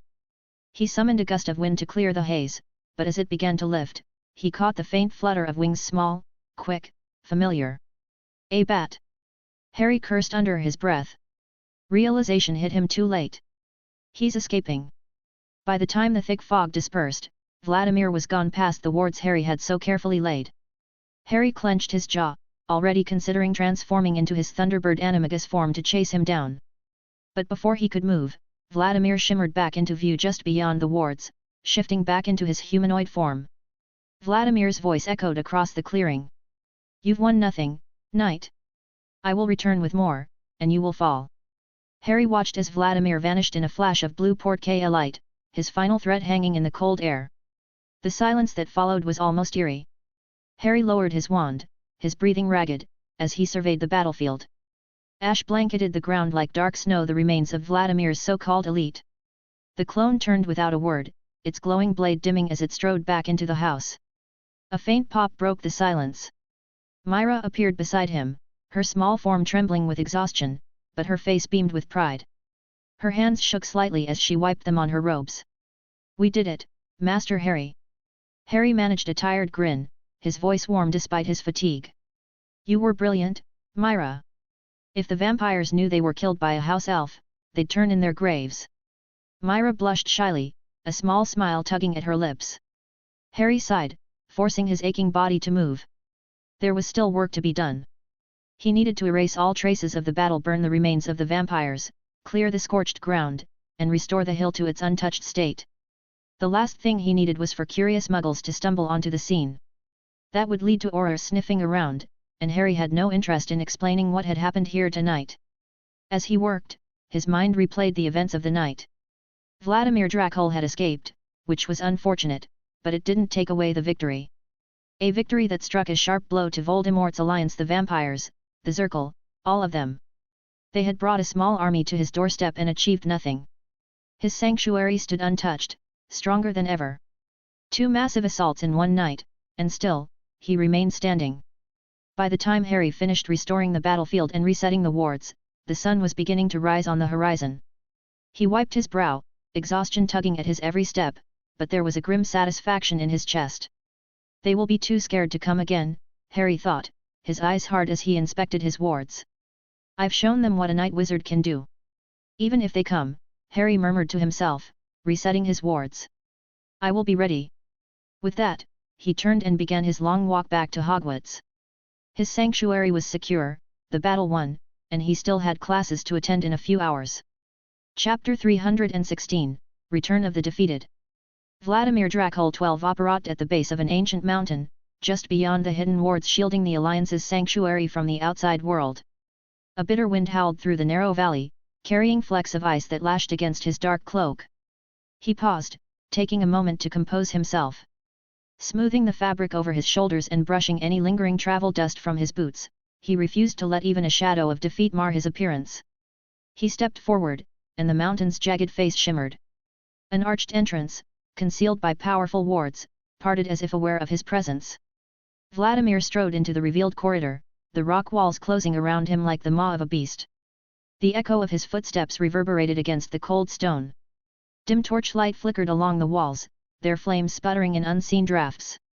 The oppressive silence pressed down on him. He recognized it well, it was the charged calm that always preceded the storm of anger and blame. The corridor opened into a vast, cavernous hall illuminated by uneven sconces. The floor beneath him bore ancient runes, their grooves chipped and worn by centuries of history. At the center of the chamber stood two figures, their outlines flickering in the dim firelight. Nearest to the entrance stood Voldemort, his gaunt figure unnaturally still. His crimson eyes glowed with a predatory intensity, like a snake watching for the slightest movement. Opposite him leaned Magnus Bludriak, the leader of the Schwarzwald Circle. Magnus exuded restless energy, his silver hair gleaming like polished steel. Unlike Voldemort's controlled menace, Magnus drummed his fingers impatiently against the edge of a heavy oak table edged with swirling runes. A tense silence blanketed the room. "Where is Vladimir?" Voldemort's voice cut through the stillness, low and venomous. The sound reverberated off the jagged walls, his irritation palpable. "He should have arrived by now." Magnus shrugged with a faintly mocking smirk.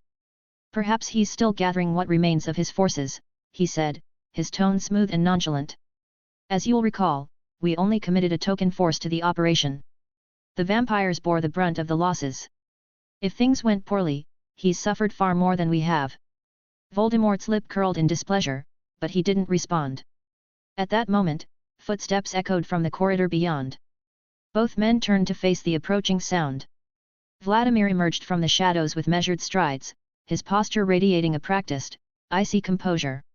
His pale features betrayed faint bruises on his cheek and near his left eye, marks carefully concealed but not entirely hidden. Still, he carried himself as though unscathed, his crimson eyes cold and guarded. "You're late," Voldemort hissed, his voice like a whip. His piercing gaze bore into Vladimir. "Where did you run off to?" Magnus straightened, crossing his arms over his chest. "We were about to send someone after you," he said coolly. When none of the forces returned, it didn't paint a promising picture. Vladimir inclined his head, his voice calm yet tinged with bitterness. "Your concerns are not unwarranted," he admitted. "Our expedition encountered difficulties." Voldemort's eyes narrowed dangerously, his tone low and cutting. "Difficulties? Explain." Vladimir exhaled slowly, allowing a trace of frustration to slip into his words. "The night the one we targeted was prepared for us. It's as though he knew we were coming. His sanctuary's defenses were far more formidable than anticipated, and the traps he'd set were lethal. Our army was intercepted and slaughtered." A heavy silence fell over the chamber, broken only by the sputtering of torches and the faint drip of water echoing in the distance. Magnus raised an eyebrow, his skepticism cutting through the quiet like a blade. "Slaughtered? So you arrived too late to salvage anything?" Vladimir's mouth tightened. "Yes. I sensed the losses and rushed to intervene, but by the time I arrived, there was little left to save." A muscle twitched in Voldemort's jaw, his voice low and icy. "And the knight?" "He lives," Vladimir answered, meeting that crimson gaze without flinching. "I couldn't kill him. He was stronger faster than I anticipated. A prolonged duel would have ended in my defeat." Magnus let out a short, mirthless chuckle. "So, to summarize, you lost your entire strike force and accomplished nothing." Though Vladimir's fists clenched at his sides, he kept his composure. "If you think it was so simple, Magnus, perhaps you'd like to lead your forces against the knight right now. He will not be expecting it." "Enough," Voldemort snapped, the single word silencing both men instantly. He stepped closer to Vladimir, his crimson eyes narrowing dangerously. "Tell me exactly what happened. Who is this knight? He's not the blue-eyed wizard, yet he continues to foil our plans." Vladimir's gaze flickered with resentment, but he spoke evenly. "He is indeed not that blue-eyes wizard. His face was obscured likely by a helm or some illusion. His fighting style was entirely different. He is a sword-wielding knight, enhanced by advanced magic. Even the wards around his estate seemed crafted to complement his skills. He unleashed powerful illusions and had another figure, a second knight, possibly a clone that fought with equal ferocity." Magnus' lips curled in a half-sneer, half-smile. "Two knights?"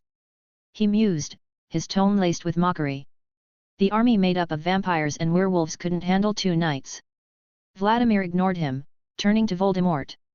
"I dueled the main knight briefly. He outmatched me physically, magically, or a combination of both. I saw no benefit in pressing a hopeless fight, so I withdrew." Magnus scoffed, the sound sharp and derisive. "Ran, you mean?" Vladimir's eyes flashed. "You can call it what you like.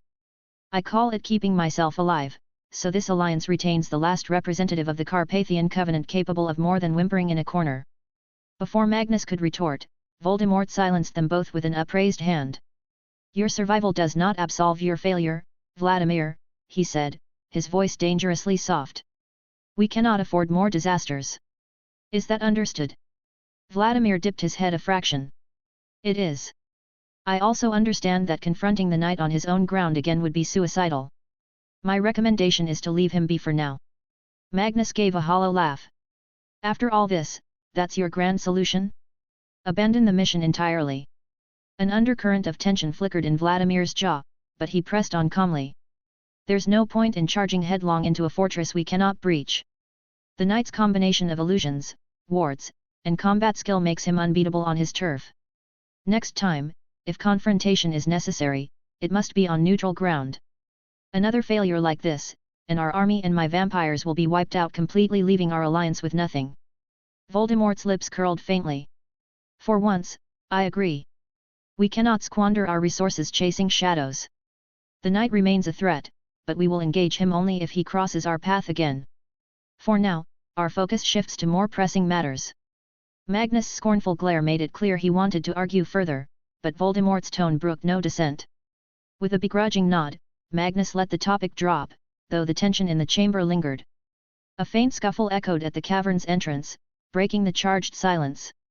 A young Death Eater stumbled into the hall, his robes disheveled, and his face pale. Dropping to one knee, he struggled to steady his breath. My lords, he gasped. We have news. Voldemort's piercing gaze flicked over him with impatience. Then speak. The Death Eater hesitated, his eyes darting briefly to Magnus, as though uncertain of the power dynamics in the room. Resolving to address everyone, he raised his voice. We've found him, the one Master Blutriac has been searching for. Grindlevault. We know where he's imprisoned. The chamber fell silent once more. Magnus blinked, the name hanging in the air like a spark waiting to ignite. He whispered almost reverentially, at last. Vladimir stiffened, uneasy at the mention of Grindlevault, while Voldemort's inhuman gaze sharpened, betraying a flicker of heightened interest. Where? Voldemort demanded. Nurmengard, the Death Eater answered, his voice trembling with a mix of fear and excitement. The rumors were partially true, but now we've confirmed them. Grindelwald remains locked within the fortress. Dumbledore's wards still hold. Even as the old man's influence waned, no one dared tamper with Nurmengard. It's formidable. Magnus let out a slow, shaky breath, his expression flickering between rage and awe. So that's how it is. Curse that meddling fool, Dumbledore. He turned my lord's fortress into a prison. His teeth clenched, fury evident in his voice. He left Gellert to rot, hidden away from the world. All these years. Vladimir's expression tightened, a mix of discomfort and fascination crossing his face. Nurmengard, he murmured. Built by Grindelwald himself, yet twisted into his tomb. The fortress was always said to be unassailable. Voldemort gave a curt nod, his tone heavy with calculation. If we attempt an open assault on Nurmengard, the ICW and every European aura will descend upon us. We are not yet prepared for that. Stealth is paramount. A small infiltration, precise and coordinated, is the only option. One misstep could bring disaster. Magnus' lieutenant stepped forward, his voice steady but reverent. Quiet infiltration is indeed the way. If we approach with an army, every wizard on the continent will rise against us. We must assemble squads capable of operating in absolute secrecy. A burglary, a stealth mission, free the Lord and vanish without a trace. Only then can we regroup and plan our next move. Vladimir lingered to the side, unnoticed and silent. His place in this conversation felt tenuous at best. The Carpathian Covenant was a shadow of its former self, its armies decimated by one night.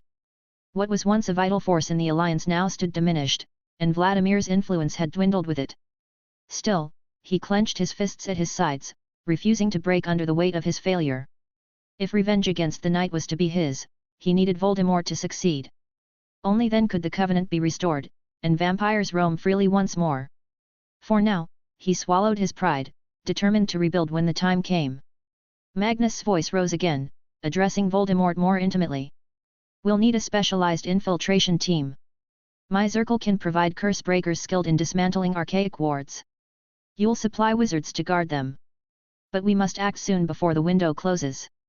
Voldemort folded his hands behind his back, features grave but unwavering. Agreed.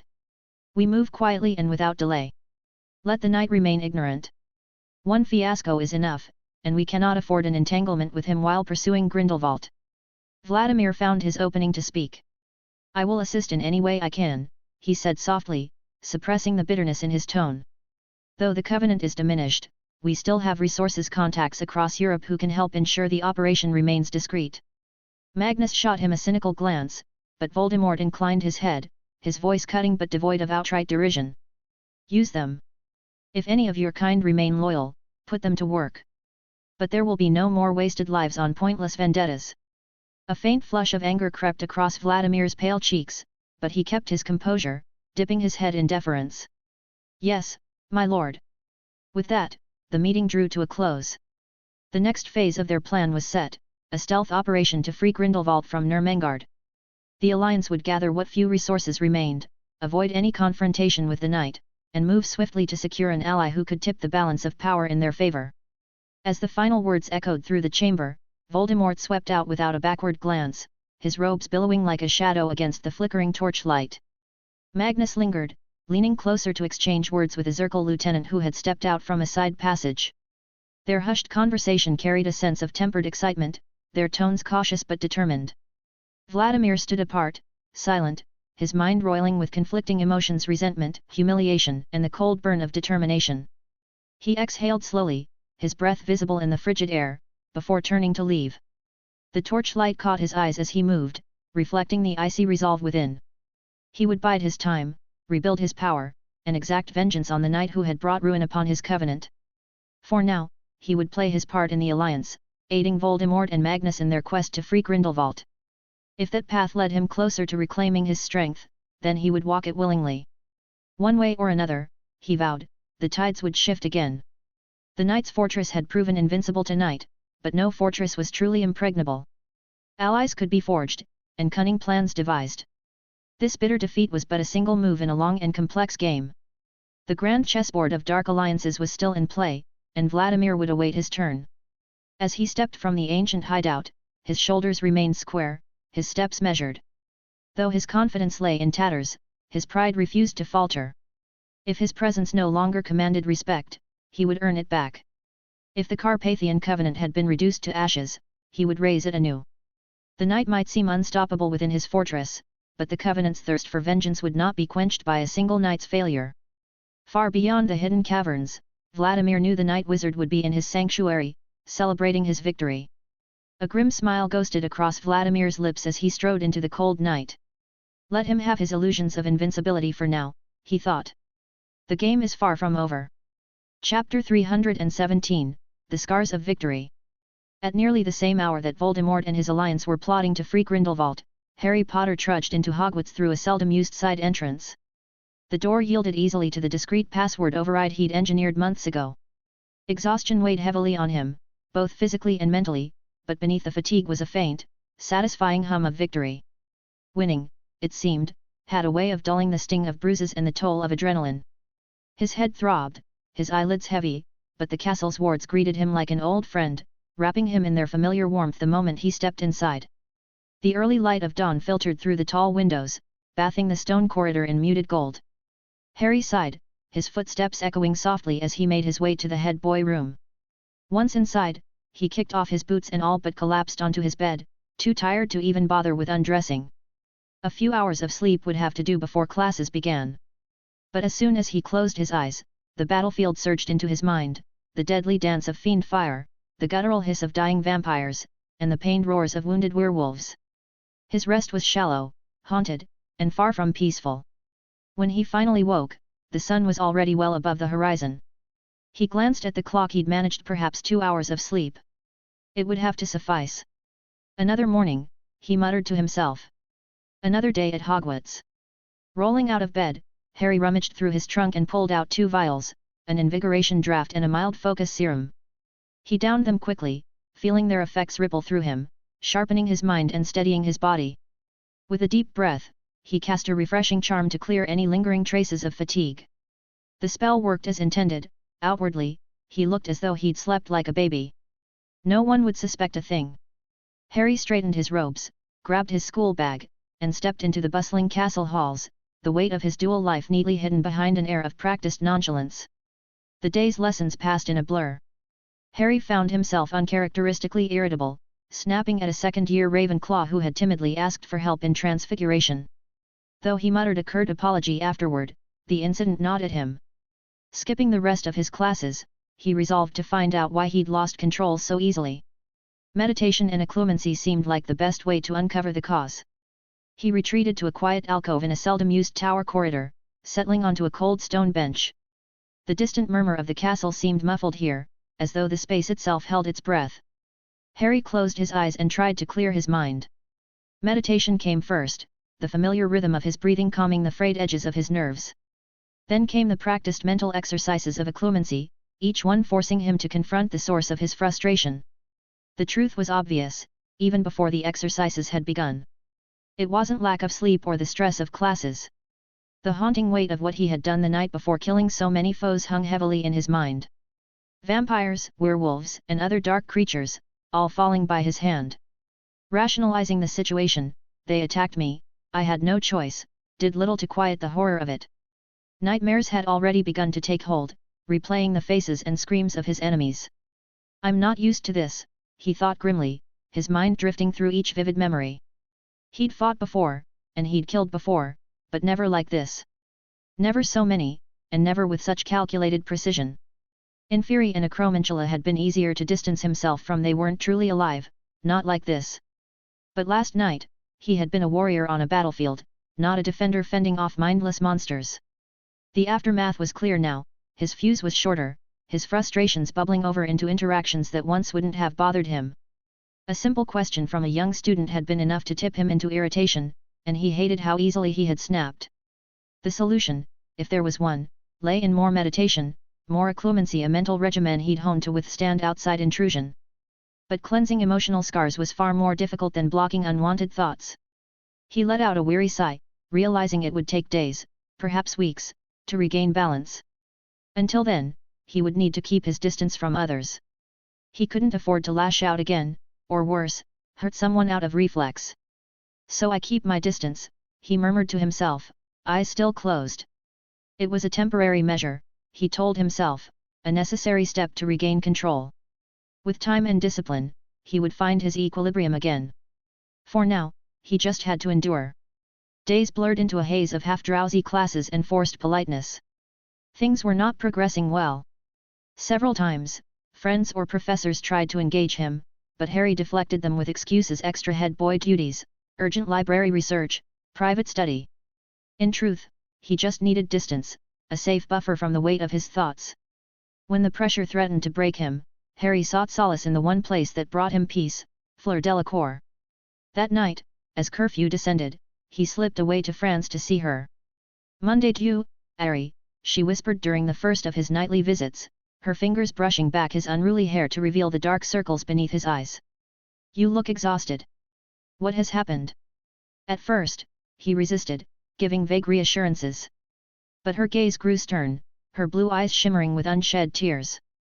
Eventually, he relented, recounting a compressed version of the confrontation at his mountain sanctuary, the vampire hordes, the werewolves, the illusions, the savage chaos.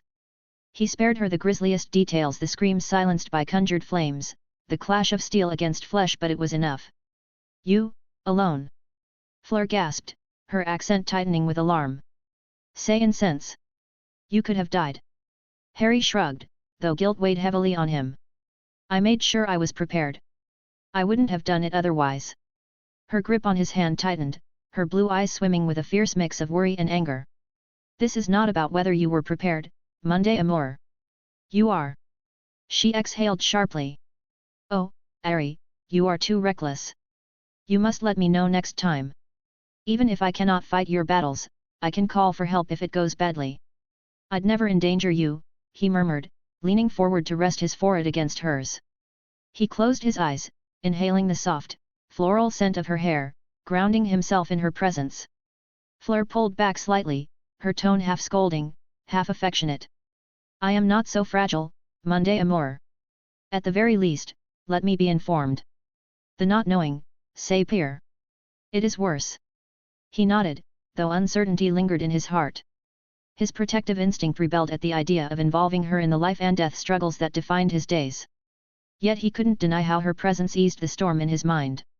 In her company, he felt a fleeting calm, a fragile peace that dulled the sharp edges of his burdens. They spent the evening talking softly, sipping tea, or strolling under the moonlight. The quiet moments steadied him, the warmth of her presence melting the tension that coiled in his chest. Each night, as he prepared to leave, he felt fractionally better, the weight on his heart lighter. It wasn't a cure, but it gave him just enough strength to face the next day. Meanwhile, as Harry fought his mental battles, the atmosphere at Hogwarts grew increasingly strained under the oppressive weight of High Inquisitor Dolores Umbbridge. More educational decrees sprouted on the notice boards daily, stripping students of their few remaining freedoms. Quidditch teams were disbanded, student groups banned, and the once vibrant castle was plunged into a bleak, joyless routine. A pervasive gloom hung over the halls, suffocating any spark of happiness. The castle's lively energy dulled into silence. Students trudged from class to class, avoiding eye contact with the pink-robed figure who glided through the corridors like a vulture circling its prey. In the Great Hall, conversations dropped to whispers whenever she passed, her saccharine smile as chilling as a Dementor's presence. Adding to the misery, Umbbridge's newly formed inquisitorial squad prowled the halls, eager to hand out detentions for the smallest perceived infraction. The Weasley twins' once unstoppable pranksters were frequent targets, their mischief stifled under the squad's relentless watch. Detentions piled up for them and others, though thankfully Harry had intervened early to remove the blood quills. Instead of enduring that cruel torture, students were now simply made to write lines with normal quills, boring, but harmless. Harry felt a stab of frustration every time he saw Umbbridge impose her humiliating rules unchecked. Under different circumstances, he would have relished the chance to undermine her at every turn. But in his current state, physically and mentally drained, he avoided confrontation. His self-control felt fragile, and he feared that if he tried anything now, he might not be able to accurately control the power, leading to much worse consequences. Therefore, for now, she had free rein to spread her misery. Defense against the dark arts devolved into a farce, little more than silent reading sessions. No spells, no demonstrations. For the older students, the tension reached a breaking point. Owls and newts loomed ahead, and they needed real defensive training. It was Charles Potter, along with Hermione Granger and Ron Weasley, who seized the opportunity. With a tip from Dobby, Charles discovered the Room of Requirement, a hidden space perfect for secret practice. They began inviting trusted friends, slowly building a group to teach and learn proper defensive magic. They named their secret group Dumbledore's Army, quietly defying Umbbridge's oppressive decrees. Harry learned of their plan by accident, overhearing a whisper from a Ravenclaw friend. He found himself impressed that the D in the canon was still formed, however he was annoyed about the discovery of Room of Requirements. That place been his secret spot. But the castle was large, and secrets rarely stayed hidden forever. He'd already moved anything truly important out of that place anyway, especially the Vanishing Cabinet, which he had relocated to his sanctuary for secure travel between his home and the Black Castle. He sighed, resigned to their use of the space. Let them have their fun, he mused. If they can learn to defend themselves, that's a good thing. I'll keep watch from the shadows. By the end of the week, Harry felt marginally better. Potions, short naps, and Fla's unwavering support had soothed the worst of his mental strain. The nightmares receded, though they didn't vanish entirely. Time, and Fla's calming presence, helped him compartmentalize the horrors of the mountain battle. As he regained his balance, Harry began noticing the strain on his friends. The Weasley twins, though often in trouble, seemed subdued, their pranks all but forgotten. Roger, Cedric, and the Quidditch teams were frustrated at losing practice time in their final year. 5th and 7th years, desperate to prepare for their exams, whispered openly about their frustration. Though rumors of Charles Potter's secret group spread, not everyone trusted Charles or wanted to join his circle. Some lamented that Harry, the head boy and the Hogwarts champion, appeared indifferent to their plight. Harry knew he could no longer remain idle.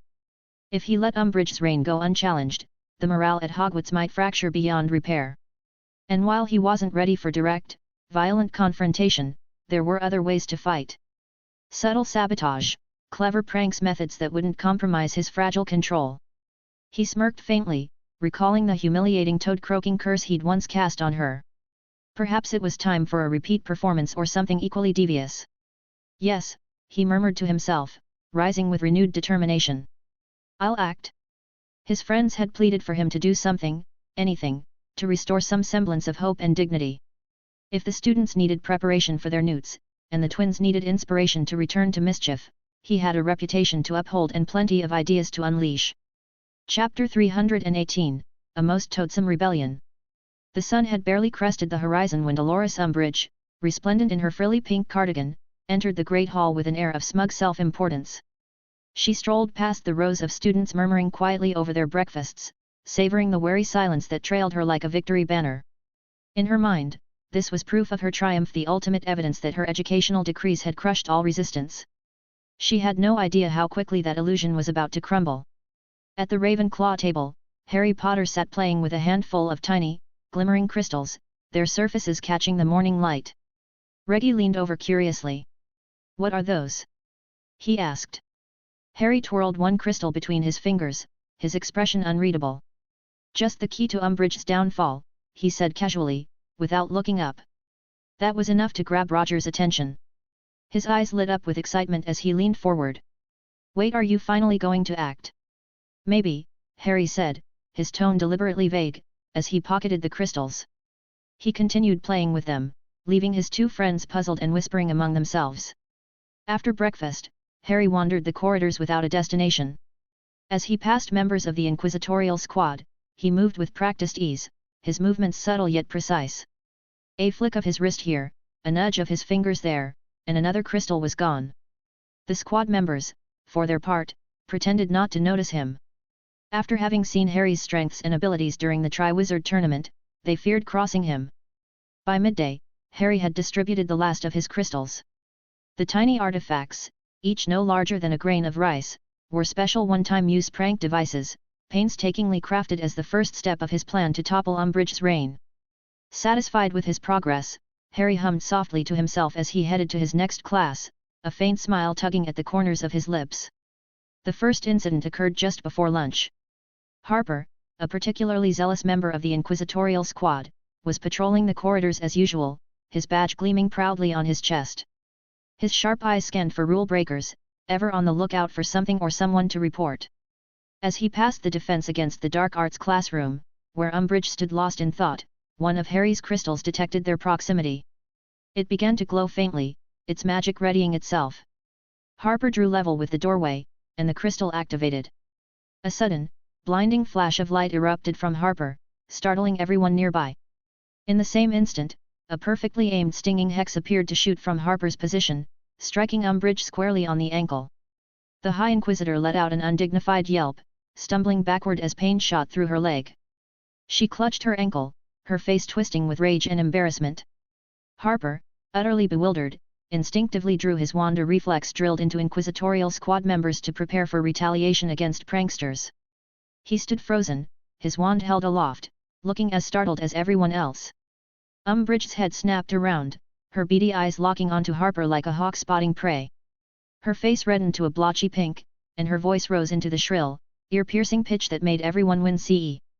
"Mr. Harper!" she screeched. "How dare you attack a professor? Your own High Inquisitor!" I swear I didn't," Harper stammered, his face drained of color. He stared at his wand as though it had betrayed him, his eyes darting frantically around the corridor. "Professor, I just drew my wand because of the flash. I didn't cast anything." "Your wand is in your hand, Mr. Harper," Umbbridge said with dangerous sweetness as she straightened herself. Her voice dripped with venomous calm. "Do you expect me to believe hexes simply appear out of thin air?" If Harry had been there, he might have allowed himself a moment of satisfaction. The crystal had worked perfectly, creating a seamless illusion of spell fire that left the hapless squad member looking guilty. Harper's protests fell on deaf ears as Umbbridge began berating him, her shrill tones echoing through the corridor. It was the first crack in her carefully constructed authority and the first of many to come. Throughout the day, similar scenes unfolded across the castle. Every time an inquisitorial squad member approached Umbbridge, one of Harry's enchanted crystals activated, triggering a harmless but humiliating hex. Startled by the sudden flashes of light, the squad members instinctively drew their wands, unwittingly making themselves look guilty. Pansy Parkinson was mortified when she appeared to cast a tickling charm at Umbbridge during a corridor patrol, leaving the High Inquisitor doubled over in giggles she couldn't suppress. Warrington's incident was even more spectacular, as he seemed to hit her with a jelly-legs jinx in the middle of a classroom inspection, causing her to wobble and crash into a desk. Each time, the accused student could only stammer out confused denials while Umbbridge's fury grew. Her face reddened further with every incident, her already strained patience fraying to its limits. This continued for days, as Harry dutifully replenished the crystals along the squad's patrol routes. By the end of the week, Umbbridge had convinced herself that her own inquisitorial squad was conspiring against her. Traitors! She shrieked during a hastily summoned meeting in her office. Her voice trembled with barely contained rage, and her face had turned an alarming shade of puce, clashing horribly with the pink bow perched atop her hair. All of you! Plotting against me, undermining my authority. You're all dismissed. Every single one of you. The squad members looked at one another in stunned disbelief, but none dared to argue. Her accusations left no room for protest. The news spread like wildfire through the castle. Students gathered in small groups, whispering excitedly about Umbbridge's paranoid breakdown. Even the professors struggled to hide their amusement, though they maintained a veneer of professionalism. Undeterred, Umbbridge recruited a second squad, this time consisting mostly of younger students she believed would be more loyal.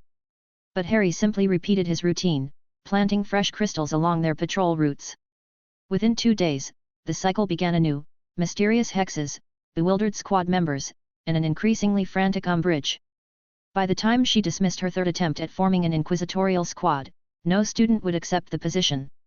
Umbbridge was left with no choice but to patrol the corridors alone, her heels clicking against the stone floors as she jumped at shadows and whirled at the faintest sound. Suspicion twisted her face into a permanent scowl, and her once commanding presence had been reduced to a paranoid prowling figure. With no squad to protect her, the school's pranksters returned to full force. Dolores Umbridge became the prime target for mischief, and the Weasley twins, in particular, seemed to find new inspiration. Suits of armor developed an uncanny tendency to trip her as she passed. Peeves the poltergeist gleefully followed her, singing increasingly creative renditions of the Toad Queen's March. Doors mysteriously jammed whenever she tried to enter a room. Chalkboards erased themselves mid-lesson. Her prized pink quills inexplicably turned into wriggling worms. Each day brought new challenges, each prank more inventive than the last. Harry's work was far from over. His next masterpiece came during dinner one evening. A specially brewed potion slipped into Dolores Umbridge's goblet through a deft bit of spell casting. The effect was immediate and utterly spectacular. One moment, Umbbridge sat at the staff table, prattling on in her usual self-important manner. The next, she had transformed into a rather disgruntled-looking toad, complete with a tiny pink bow perched atop her head. For 3 full seconds, the great hall was silent, as if collectively holding its breath. Then it erupted into uncontrollable laughter. Students doubled over in their seats, tears streaming down their faces, while the staff struggled valiantly and unsuccessfully to maintain their composure. McGonagall's lips twitched suspiciously as she stared determinedly at her plate, though her shoulders shook ever so slightly.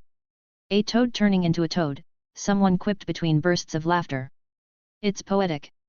Only Filch moved to help her, his face a mask of concern. He hurried forward, carefully scooping up the transformed Umbbridge and wrapping her in a piece of her fallen pink cardigan.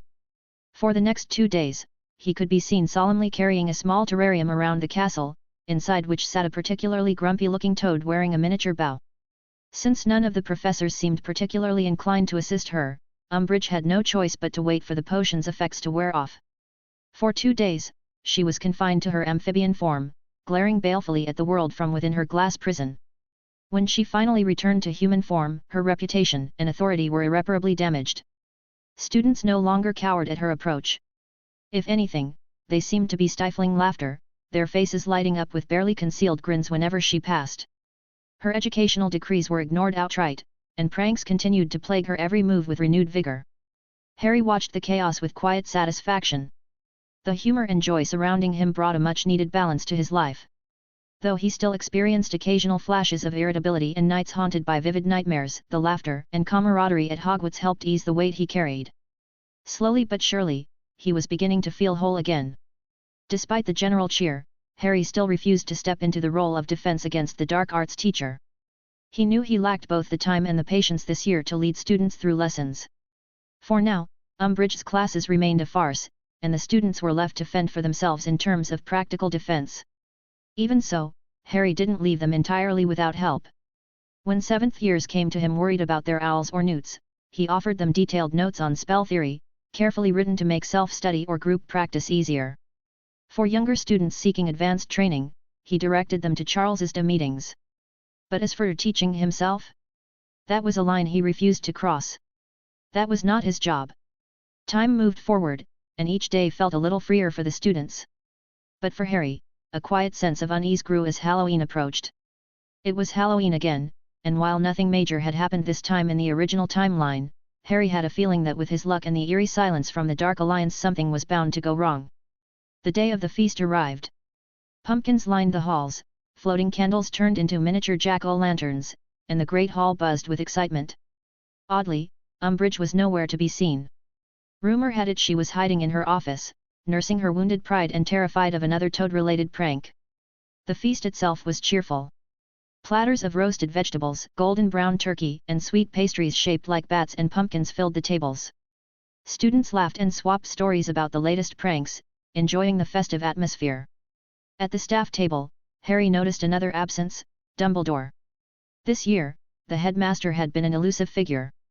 Students barely saw him, and the staff gave no explanation for his constant disappearances.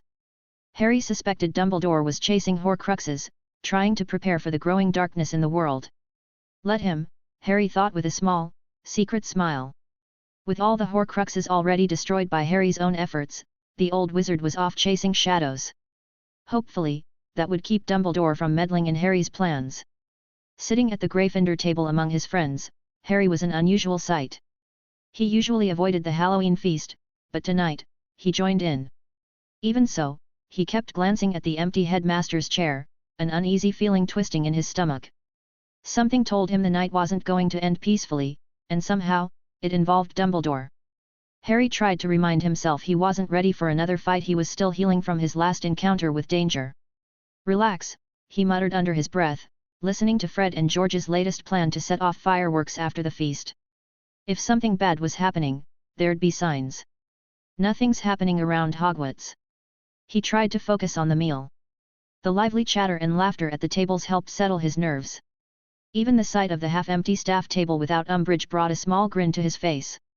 Maybe, for once, Halloween would pass without disaster, just like in the original story. Maybe. But as the night wore on, the feeling in his gut wouldn't go away. The hairs on the back of his neck stood on end, and he couldn't shake the sense that something somewhere was wrong. Dumbledore's absence only made the feeling worse, like something big was happening far beyond Hogwarts walls. Still, Harry pushed the thoughts aside. For now, he let the warmth of pumpkin spice and happy voices surround him. If danger came, he'd face it when it arrived. For tonight, a little borrowed peace and laughter would have to do. Chapter 319, The Night of Two Missions. Harry's feeling wasn't wrong. Something was happening on Halloween, though thankfully for the students at Hogwarts, it was far from the castle grounds. Far away in Little Hangleton, a biting wind rustled through the desolate underbrush around the gaunt shack. Loose scraps of parchment and bits of rotted timber stirred, and the moon, veiled by shifting clouds, cast faint silver rays on the half-collapsed roof. At first glance, the place appeared abandoned, untouched for decades. But as the quiet evening deepened, Albus Dumbledore appeared at the edge of the yard, his dark cloak billowing softly in the breeze. His usually twinkling eyes were sharper tonight, focused, determined. He was not here out of curiosity but for an urgent mission. Dumbledore would have preferred to spend the evening with his students at the Halloween feast. But ever since he had lost his beloved Elder Wand, he had felt his strength slipping away little by little. Time, he knew, was no longer on his side, and there were tasks that needed to be finished before it was too late. One of those tasks had led him here, to Tom Riddle's childhood home. He was certain a Horcrux lay hidden in this place. As Dumbledore began weaving detection spells around the shack's perimeter, he wasn't the only one facing a fateful Halloween night. Far across Europe, under a storm-laden sky, another group was on the move. High in the Austrian mountains stood Nurmengard, its spires piercing the swirling fog like jagged teeth. Tonight, the fortress once a symbol of terror was the stage for another mission. Voldemort, flanked by Magnus Blutriac of the Schwarzwald Circle, led a small group of dark wizards through layers of ancient wards and enchantments. Every step was calculated, every spell cast in hushed precision as they moved closer to their goal, freeing Gellert Grindlevault, the infamous prisoner locked away for decades. They had chosen Halloween for its cover. The guards, lulled by the festive night, were distracted, perfect for a stealthy operation. Two pivotal events unfolded simultaneously, separated by miles yet bound by a strange synchronicity. The hush of each location and the tension of the moment suggested that what would happen tonight might reshape the wizarding world in ways unseen since the darkest of times. A biting wind rustled the underbrush around the gaunt shack, stirring scraps of parchment and rotted timber. The moon, hidden behind shifting clouds, cast thin silver rays on the half-collapsed roof. The place seemed abandoned, untouched for decades. But in the stillness of the evening, Albus Dumbledore apparat at the edge of the yard, his dark cloak swaying gently in the wind. His usually twinkling eyes were sharp and focused. Tonight he wasn't here out of curiosity but for an urgent mission. Dumbledore's boots crunched softly over the gravel as he approached the ramshackle structure. The air was thick with the weight of old curses and bitter memories, a haunting reminder of the Gaunt family's twisted history. Unknown to him, this place had been visited by another not long ago. Harry had ensured his visit left no trace, hiding it even from Dumbledore. Pausing inside the overgrown yard, Dumbledore lifted his wand. Hominum revelio, he murmured. The spell revealed nothing, no living presence. That, at least, was expected. His sharp gaze swept the crumbling walls and the debris-strewn ground. Moldering wood and shards of glass jutted out like jagged teeth. Somewhere here, Dumbledore was certain, Tom Riddle had hidden a Horcrux. His research, painstaking and secretive, had led him to this decaying shack. Though his strength was waning, especially after the loss of the Elder Wand, his resolve was unshaken. Destroying this Horcrux could deal a crucial blow to Voldemort. The cold wind tugged at his white beard as he stepped closer to the shack. The warped frame of a narrow door loomed before him, its wood splintered with age. Dumbledore ducked under the low lintel and stepped inside, his wand raised. The gloom was oppressive. Moonlight seeped faintly through cracks in the walls, casting eerie beams on a collapsed table, tattered rags, and scattered animal bones. Dust covered every surface, and the smell of neglect hung heavy in the air. "Careful, old friend," Dumbledore whispered to himself, his voice low. He conjured a soft light at the tip of his wand, illuminating the room. A dark, malevolent presence seemed to pulse faintly from the shadows, growing stronger as he moved further in. He had to find it, and soon. Meanwhile, halfway across Europe, thunder rumbled over the Austrian peaks as the other event unfolded. Voldemort stood at the foot of Nurmengard, his dark robes whipping in the gusty wind. The towering fortress loomed above, its heavy stones steeped in decades of isolation. Beside him, Magnus Blutric studied a parchment covered in runes, double-checking their infiltration plan. They had left the usual Death Eater rabble behind for this mission. Only a small group of elite curse breakers and 2 Zircle members, experts in dismantling ancient wards, accompanied them. Before them stood a colossal iron gate, sealed with powerful wards said to have been cast by Dumbledore himself. The gate was a cruel irony, for the fortress had been built by Grindlevault only to become his prison. 2 granite gargoyles perched overhead, their stone eyes glowing faintly as they scanned for intruders. Magical lines shimmered faintly across the gate, a silent warning that breaking through would not be easy. Magnus flicked his wand and muttered an incantation, scanning the magical defenses. "They're designed to repel large groups," he rasped. "Good thing we kept our numbers small. We slip in, free him, and vanish." Voldemort didn't reply, his gaze fixed firmly on the gate. The prospect of meeting Grindelwald face to face stirred something in him: anticipation, caution, perhaps even curiosity. With a sharp motion of his hand, he commanded, "Proceed." A tense silence fell over the group as 2 curse breakers knelt before the gate.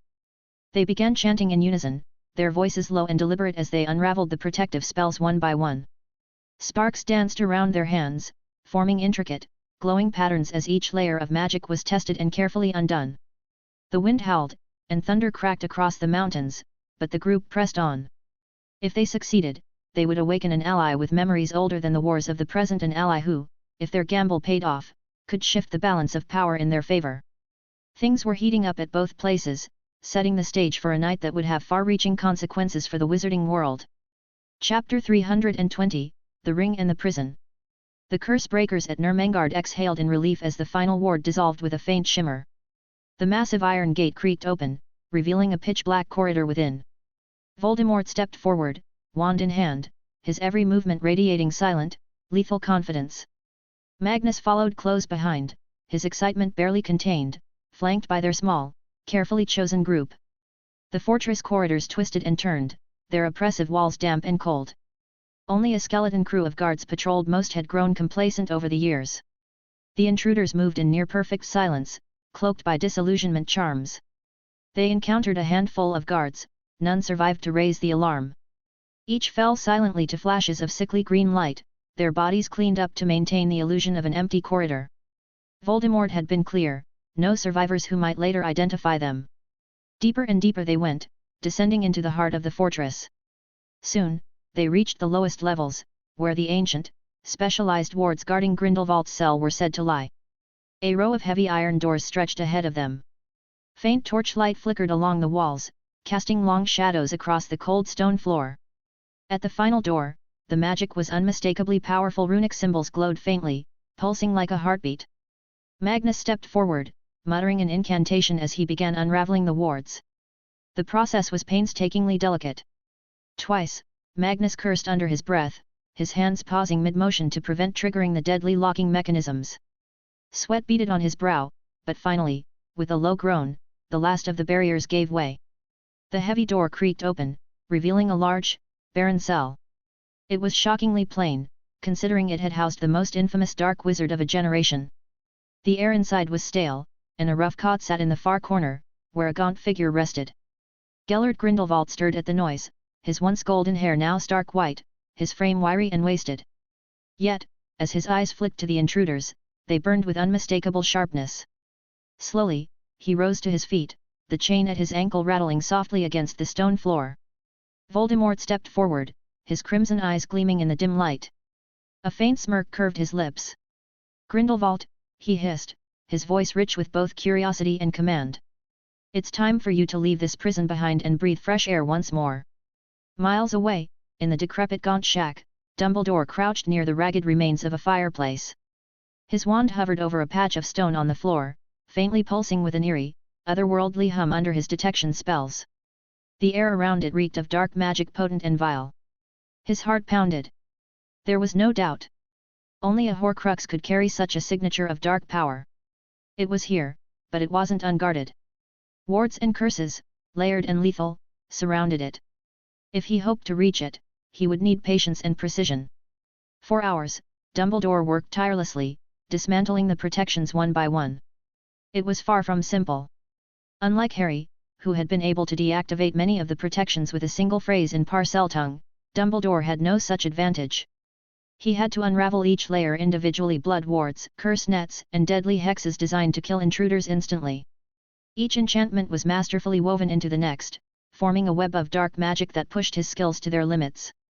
His progress was slow but steady. "Finite incantatem," he murmured, focusing on a particularly vicious curse meant to boil the blood of anyone who approached. The spell flickered and fell, revealing a hidden compartment near the fireplace. Dumbledore didn't move. He knew better than to assume the protections were fully neutralized. Conjuring a slender silver rod, he guided it cautiously toward the opening. As it neared, a surge of malevolent energy lashed out, nearly melting the rod in his hand. He withdrew, his jaw tightening. Riddle's magic was as cunning as it was deadly. Layer by layer, curse by curse, Dumbledore pressed forward, dismantling the remaining defenses with meticulous care. Finally, the last ward fell, and the compartment clicked open. Inside, a small, golden box rested. It radiated a sense of dread, like a coiled serpent waiting to strike. Dumbledore steadied his breathing. "Steady," he whispered to himself, summoning every ounce of discipline to stay calm. He had come too far to falter now. Carefully, he eased the box open. Inside, nestled in tarnished cloth, lay a ring. It was ornate, its black stone glinting ominously under the faint moonlight. A strange emblem was etched onto the band, something familiar, something that stirred long-buried memories. Dumbledore's chest tightened as recognition struck him. The Resurrection Stone. He couldn't be mistaken. The legendary artifact from the tale of the three brothers rested before him, bound to the Peveril coat of arms etched onto the ring. A pang of regret and unease coursed through him. Memories of old obsessions surfaced, moments from a time when he and Grindelwald had dreamed of harnessing the power of such objects. Now, the stone lay before him, its allure undeniable, its curse almost palpable.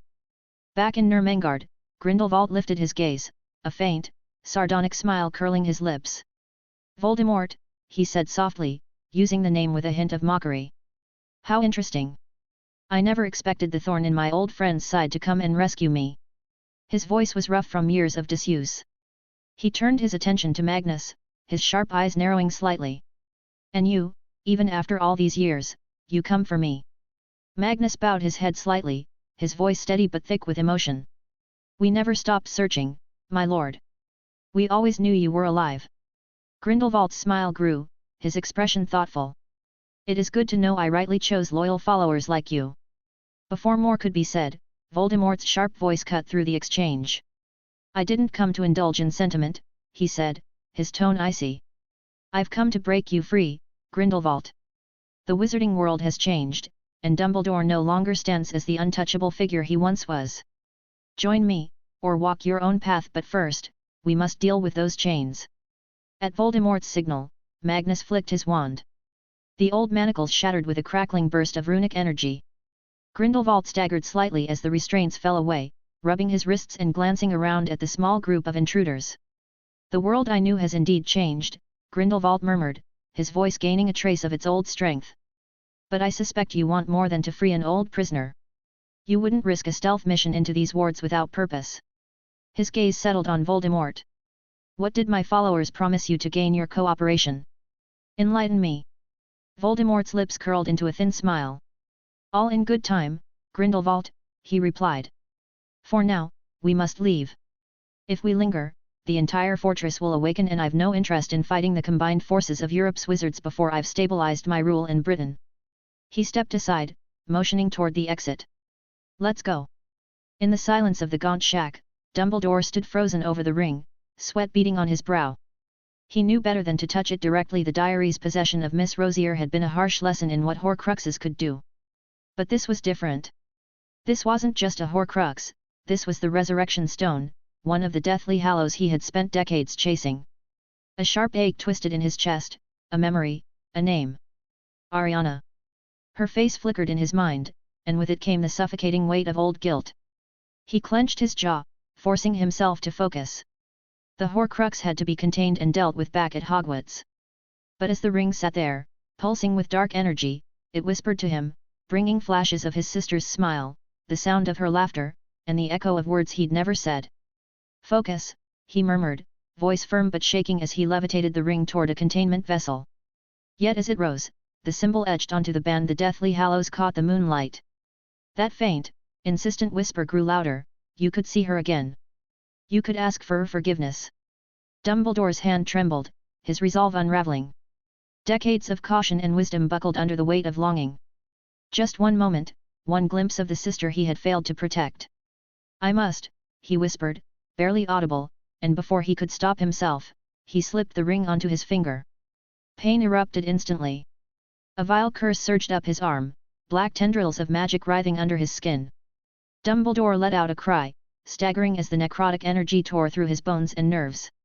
His hand burned as if aflame, the cursed magic searing into him. He clawed at the ring, desperate to remove it, but it wouldn't budge. The curse had sunk too deep. Suddenly, a burst of scarlet light filled the shack.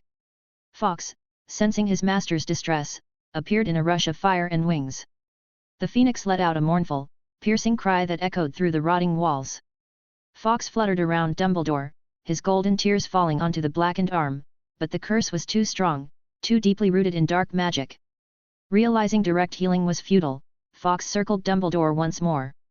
With a brilliant blaze of gold and scarlet, the phoenix engulfed them both in flame, transporting them away in a swirl of fiery light. The night air howled with triumph and tragedy. In the gaunt shack, where Dumbledore had stood minutes before, only the opened golden box remained, sitting empty in its secret compartment. Miles away, in the storm-lashed Austrian mountains, Voldemort and Magnus led Grindelwald out of Nurmengard.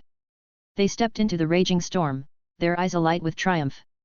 Two journeys, two pivotal moments, had reached their climaxes at the same hour. One man, a so-called leader of the light, lay gravely cursed, while another, the darkest threat Europe had ever known, walked free once more. The wizarding world, still blissfully unaware, would soon feel the shockwaves of these events. The rotting timbers of the gaunt shack would keep their secrets. Nurmengard's watchtowers would see their quarry vanish into the storm. And the tempest overhead would rage on, heralding a new era of shifting alliances and deepening shadows. Chapter 321, The Crippling of the Light. The Great Hall buzzed with life, its autumn banners casting warm hues across the walls and floating candles flickering softly overhead. Plates were still half filled with desserts, and students lounged in their seats, chatting contentedly with full stomachs as the Halloween feast neared its end. Then, without warning, a burst of red gold fire ignited in midair at the staff table. The swirling flames blazed brightly beside Snape's goblet, drawing gasps from the hall. The shimmering fire morphed into a small piece of parchment, perfectly folded, floating neatly in front of Snape's hooked nose. Instantly, the chatter ceased. Even the most oblivious students froze, their conversations cut short as every eye turned to Snape. Snape moved swiftly. He snatched the parchment from the air with precise, almost frantic movements, and tore it open. His dark eyes scanned the contents, widening with alarm. Without a word, he stood, his black robes swirling dramatically around him as he strode from the hall. The moment the doors swung shut behind him, the room erupted into a storm of whispers. What just happened? Was that Phoenix fire? Harry didn't join in the speculation. He knew Fawkes was involved. Dumbledore had sent a message, and it must have been urgent. Fawkes rarely acted in public. Some students went their entire time at Hogwarts without ever seeing the Phoenix. For him to deliver a note during dinner meant something serious was happening. Harry's mind churned with possibilities. Was Dumbledore in danger? Had something really gone wrong as he expected to on this cursed night? Around him, classmates whispered theories: an attack, ministry trouble, a crisis with the staff, but Harry remained silent. As the feast drew to its close, Harry forced himself to smile and nod politely during idle conversation. Inside, however, his thoughts raced. Whatever had happened, he was determined to find out. After dinner concluded and with the buzz of Snape's abrupt departure still rippling through the students, Harry slipped away from the crowd. Finding a secluded alcove near the staircases, he checked his surroundings before pulling out a battered piece of parchment.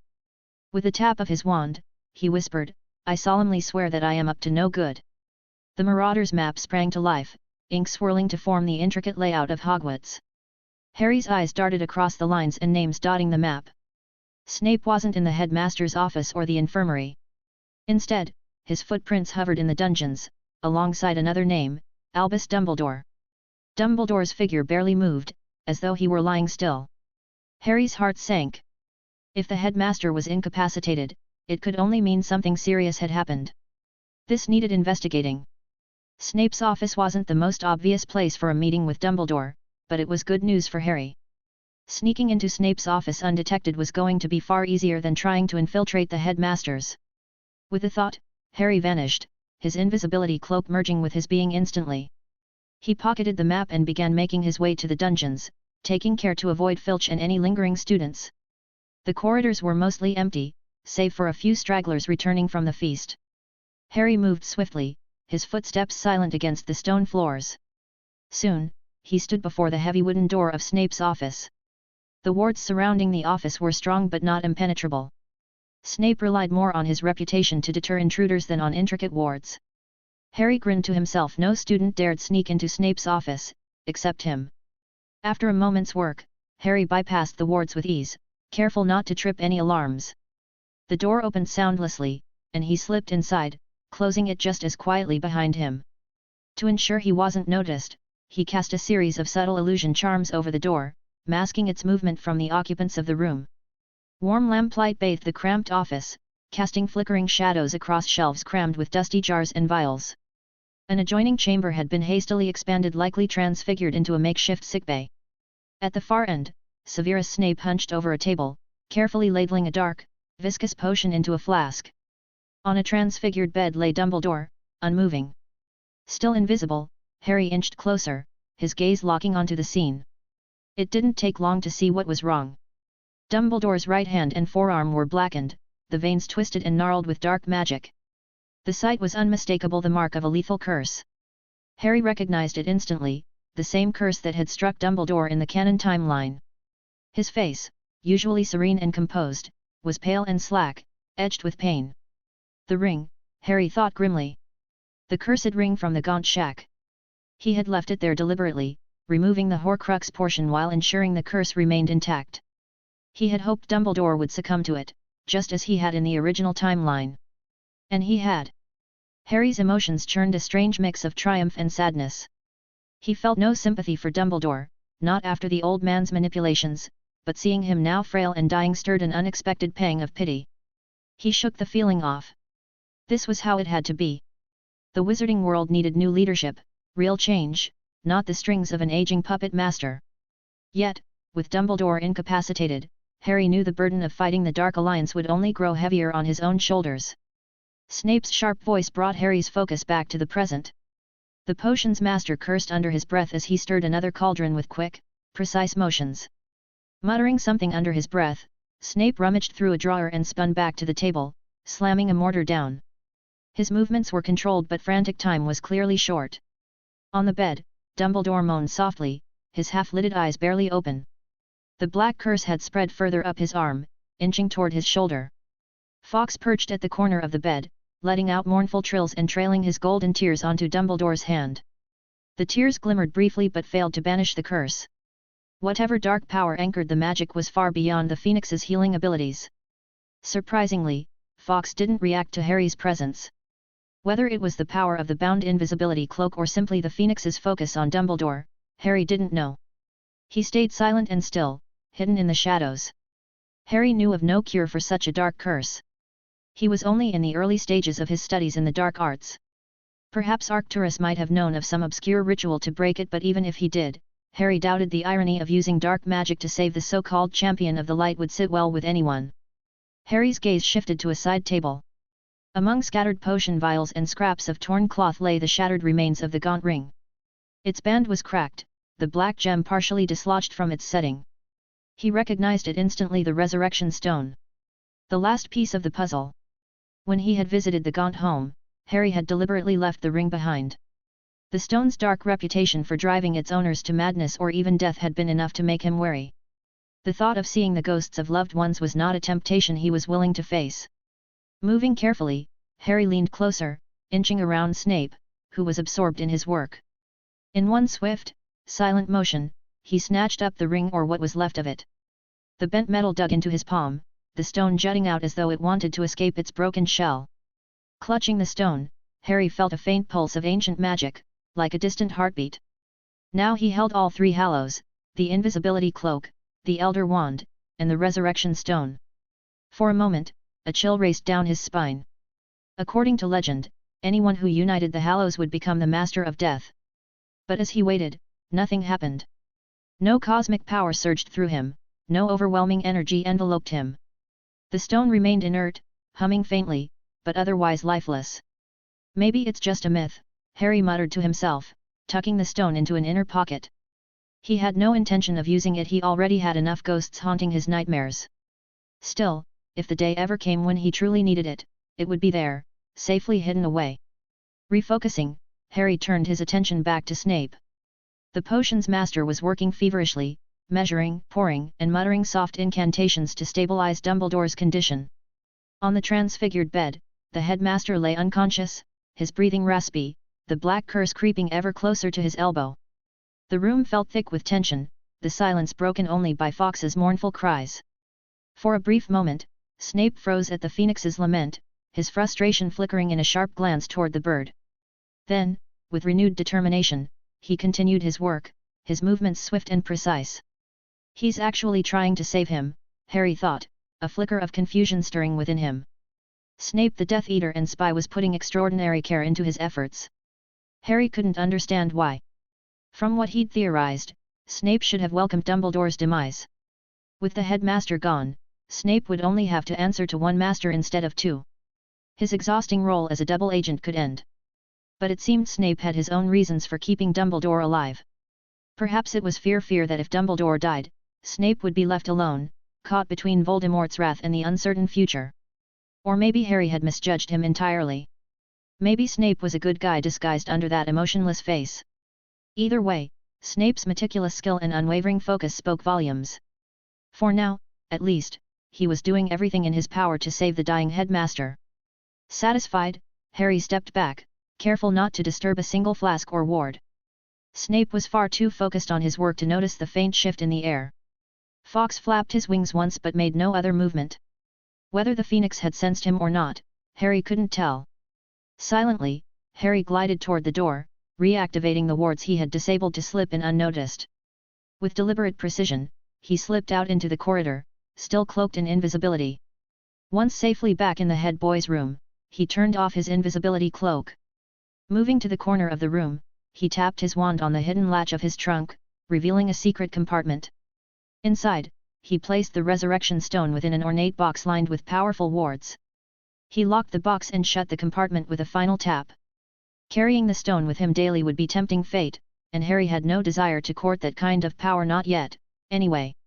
Sinking into his chair, he exhaled deeply, his mind swirling with possibilities. The ring's curse had pinned Dumbledore down, months earlier than the timeline he knew. The Light's figurehead was now effectively crippled. If word of this got out, chaos would spread like wildfire. The Dark Alliance would see no reason to act cautiously. Voldemort's forces could make their move on the Ministry without hesitation. And Umbbridge, if she realized how close Dumbledore was to death, her grip on Hogwarts would only tighten. That thought alone brought a surge of irritation. With Dumbledore weakened, Harry knew he couldn't waste time playing games with her anymore. So be it, he murmured, drumming his fingers on the armrest. If Umbbridge overreached, he'd deal with her permanently, if necessary. There was no room for hesitation. She needed to leave, and soon. As for the wider wizarding world, Harry's role might have to shift. Instead of direct confrontations, guerrilla tactics would be smarter. Small, precise strikes against vulnerable targets. He was confident in handling scattered groups of enemies without any risk to his safety. As for Dumbledore, Harry felt no urgency to intervene further. The old man could spend his remaining days chasing illusions or clinging to whatever influence he could muster. Harry saw no reason to hasten his demise, but equally no need to save him.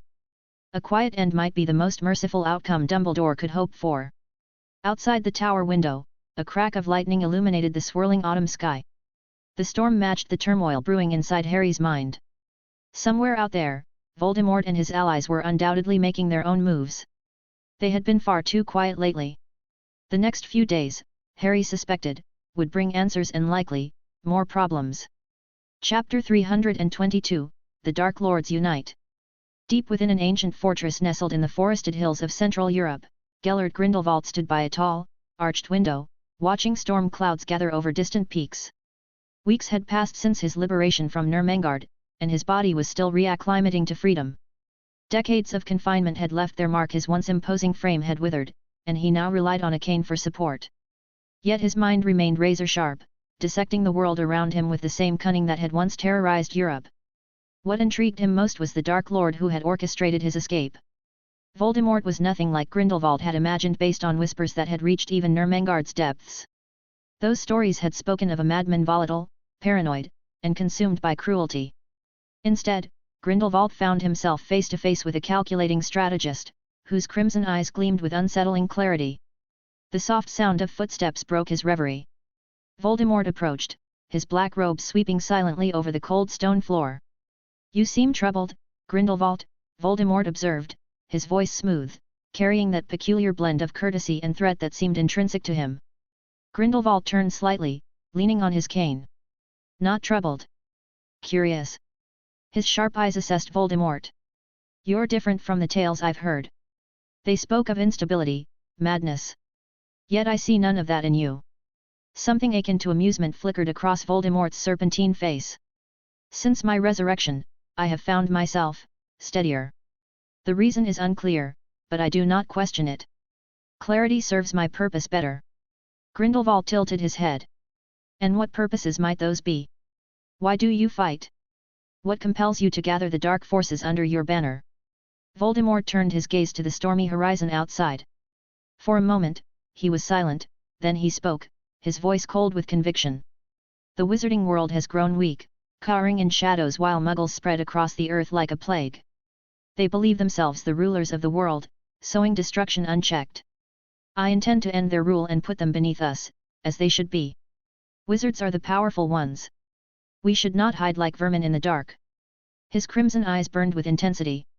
"Britain is only the beginning. Through it, we will reshape the world into what it should be." Grindelwald nodded slowly, Voldemort's words echoing his own beliefs from decades past. "For the greater good of the wizarding world, he murmured, the old motto rolling off his tongue like a ghost of his former self. Voldemort's lips twisted into a smirk. Your old motto. Dumbledore seems fond of it now, or so I hear. You two share an intriguing history, it seems. Grindelwald's expression darkened briefly. We go far back, he said curtly. But I have no interest in discussing Albus Dumbledore. Let us move on. What do you want from me, Voldemort? Voldemort inclined his head, accepting the change of topic. Though our methods differ, our core belief remains the same, wizards should not hide their power. I want you to join me. They stood in silence, the weight of Voldemort's words hanging between them as lightning illuminated the stormy sky. Finally, Grindelwald spoke, his voice soft but resolute. You know I cannot kneel to you. My pride would not survive it, even if my body could. The tension thickened for a moment before Voldemort's smooth reply broke it. It was worth asking. I'd have thought less of you if you'd agreed so easily. But I do not need your subservience. Your influence and the loyalty of your followers are what I require. The new generation needs fresh leadership. Grindelwald's lips curled into a wry smile. Good. Age and imprisonment have taught me to recognize my limitations. I am not the man I once was, not yet. My recovery will take time. He straightened slightly, dignity evident despite his frailty. But I will assist your cause.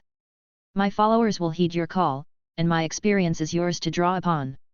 They stood by the window, silent once more, as the storm raged outside, its lightning illuminating the shadows within. The alliance solidified around this understanding. In the days that followed, the fortress hummed with activity. Magnus Blutriak of the Schwarzwald Circle, convinced by Grindelwald, coordinated efforts with Grindelwald's old supporters, integrating them into Voldemort's existing network with ruthless efficiency. Vladimir Dracul XII, still nursing both physical wounds and his pride after his defeat by the Knight, worked tirelessly to rebuild his shattered vampire covenant. Confidence swelled within him, bolstered by the knowledge that their alliance now boasted two of the fiercest Dark Lords of the last century. Their initial target was clear: Britain. Voldemort's influence there remained potent, with corrupt ministry officials, compromised departments, and a population divided by fear and uncertainty. Most importantly, Dumbledore had been conspicuously absent from public life for weeks, suggesting that the aging headmaster might finally be weakening. He was, after all, just as old as Grindelwald. As for the mysterious strong enemies who had emerged to oppose him, Voldemort dismissed them. They hid in the shadows, unwilling to reveal themselves. To him, they were cowards who posed no real threat. Once he controlled the ministry, he would draw them out and eliminate them at his leisure. The prophecy in the Department of Mysteries remained Voldemort's immediate priority. He wanted to rid himself of its looming presence, free his mind of the burden, and destroy Charles Potter. Carefully reviewing intelligence reports, he avoided risks, determined not to repeat past mistakes. The presence of Order Guards and the vigilance of the Auror forces under Sirius Black and Amelia Bones complicated matters, but Voldemort's patience would reveal the perfect moment to strike. With attacks coordinated from within and without, the ministry would fall. While Voldemort meticulously planned the ministry infiltration, the Dark Alliance expanded its reach. The Carpathian vampires forged pacts with smaller undead covens, strengthening their numbers.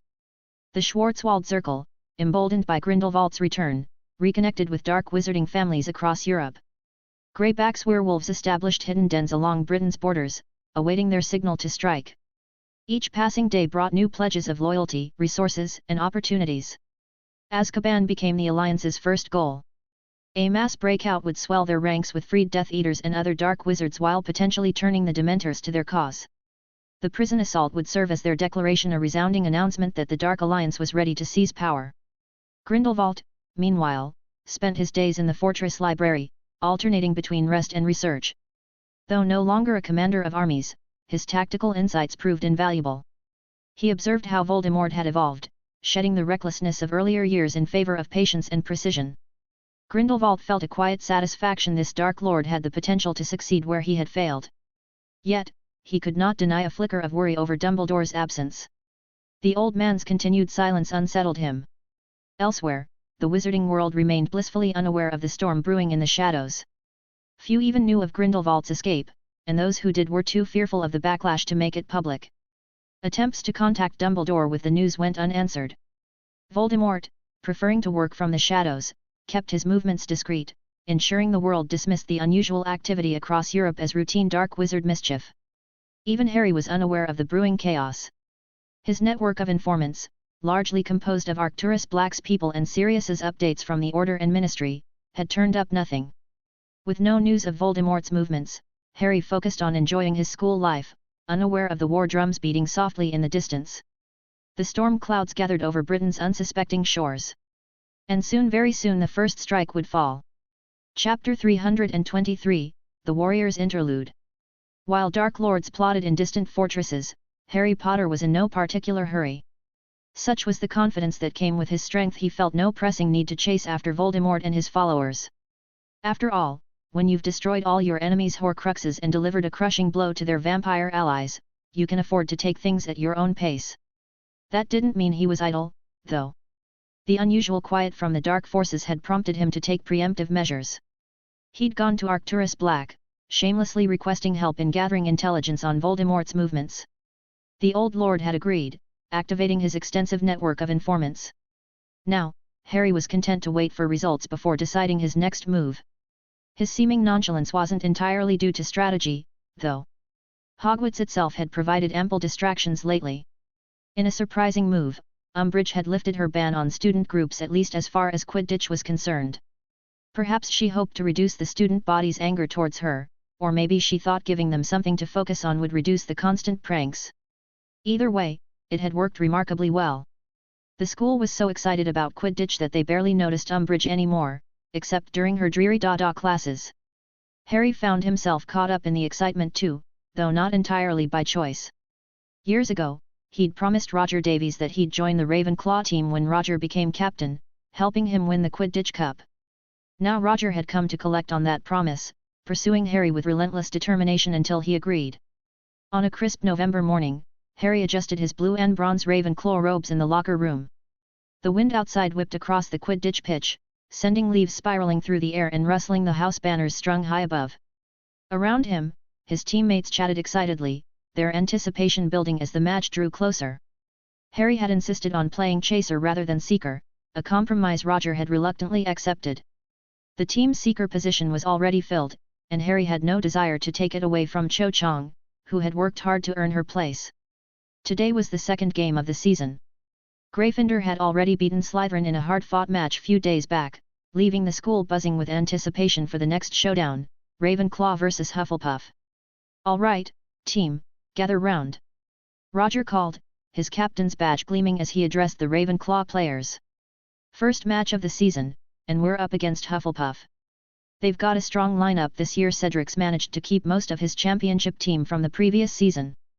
Through the window, Harry caught Cedric's eye and gave him a small wave. Cedric grinned back, mouthing what looked like, "You're going down, Potter." Roger continued, undeterred. "But we've got something they don't. We've got the Triwizard champion playing chaser." He clapped Harry on the shoulder with a wide grin. "Though try not to accidentally hex anyone, mate." "No promises," Harry replied with a smirk, earning laughs from his teammates. The whistle blew, summoning both teams to the pitch. The players marched out to a roaring stadium, house banners rippling in the wind. Madame Hooch stood at the center of the field, her sharp yellow eyes scanning the players. "Captains, shake hands." Roger and Cedric met in the middle, their handshake firm but friendly. Harry glanced at the teachers' stands, spotting Umbbridge sitting stiffly among the other professors. Her sour expression stood out amidst the cheerful crowd. Though restarting Quidditch had brought joy to the school, it was clear Umbbridge disliked the collective happiness. "Mount your brooms," Hooch commanded. Harry swung his leg over his firebolt, gripping the handle tightly. The shriek of the whistle pierced the air, and the game began. "And they're off." Luna Lovegood's dreamy voice drifted across the stadium. "Harry Potter has the quaffle. He's flying quite well, though he might want to watch out for the Rackspurts gathering near the goal posts. They're particularly active today, probably drawn by all the excitement." On the pitch, Harry weaved through two Hufflepuff defenders, the quaffle tucked securely under his arm. Years of combat training translated surprisingly well to Quidditch, enabling him to pull off sharp turns and evasive maneuvers with ease. Spotting an incoming bludger, he barrel-rolled just in time and then see his chance took the shot and scored. Professor McGonagall, sitting beside Luna, cleared her throat. "Miss Lovegood, the score." Oh yes, Harry Potter just scored 10 points to Ravenclaw. It's quite interesting how the quaffle sailed through the hoop. Rather like how Nargles steal things, very smooth and sneaky. The match continued. Susan Bones has the quaffle now, Luna announced serenely. She's Harry Potter's sister, you know. You can tell by the way the blibbering humdingers circle around them both. Very family-oriented creatures, blibbering humdingers. The match, Miss Lovegood? McGonagall prompted again. Oh right. Harry just took the quaffle back. It's quite sweet really, like a brother letting his sister think she almost had him. 20-0 to Ravenclaw. The clouds are looking particularly fluffy today, don't you think? Perfect weather for Quidditch, though the Thestrals circling above might disagree. Several students in the stands were laughing now, thoroughly enjoying Luna's unique commentary style. Even Harry found himself grinning as he soared past the commentator's box. The combination of intense gameplay and Luna's whimsical observations made for a thoroughly enjoyable match. Cedric called something to his team, and their formation tightened. Susan Bones took the lead position, a determined grin on her face as she faced off against Harry.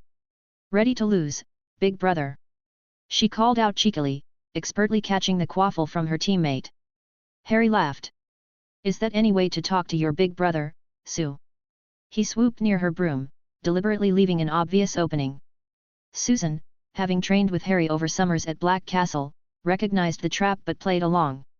She darted forward, only to have Harry spin his broom in a lazy loop around her, plucking the quaffle from her grasp mid-rotation. Not fair.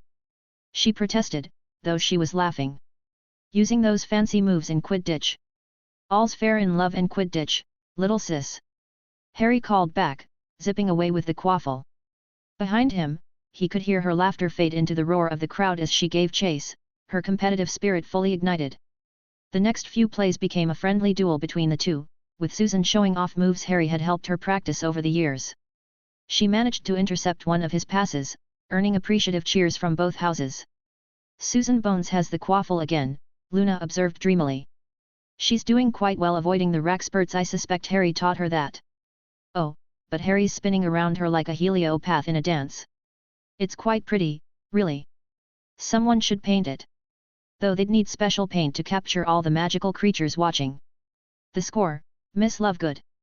McGonagall's measured tone interjected, the faintest trace of exasperation in her voice. Oh, still the same, Professor, Luna replied serenely. Though the numbers might look different to the Nargles.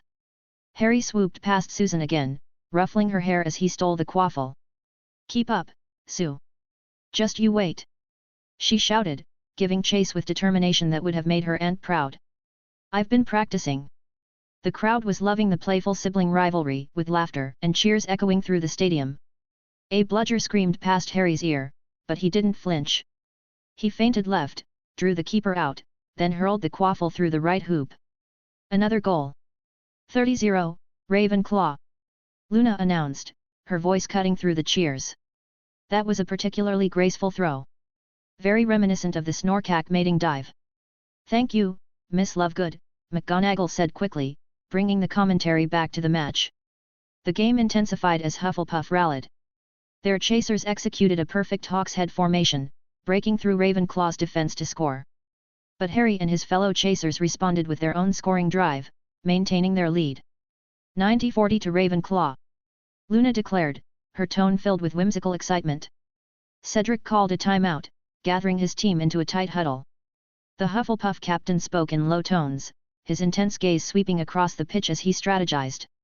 When play resumed, it was clear their tactics had shifted. Harry found himself aggressively marked by two defenders, the quaffle almost out of reach.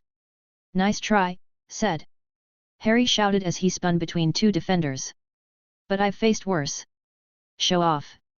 Cedric yelled back good-naturedly, though Harry could see the competitive fire in his eyes. The match continued in a nail-biting deadlock. Above the fray, Cedric and Cho, the two seekers and lovers circled overhead, eyes sharp as they scanned for the elusive snitch. Meanwhile, the scoring battle raged below with both teams vying for dominance. Harry, mid-dash toward the Hufflepuff goalposts, suddenly noticed a ripple of excitement in the crowd. Both seekers had gone into a steep dive. Both seekers are diving now, Luna announced in her signature dreamy tone. Though they might just be avoiding the rackspurt swarm that's been following them. Oh, Harry's changed course. Have the Nargles finally affected his thinking? Miss Lovegood, McGonagall sighed, her patience clearly being tested. Please focus on the match. I am focused, Professor, Luna replied serenely. Oh, look, Diggory is about to reach the snitch first. But before Cedric could close the gap, Harry made his move. With a gust of speed, he shot past Cedric.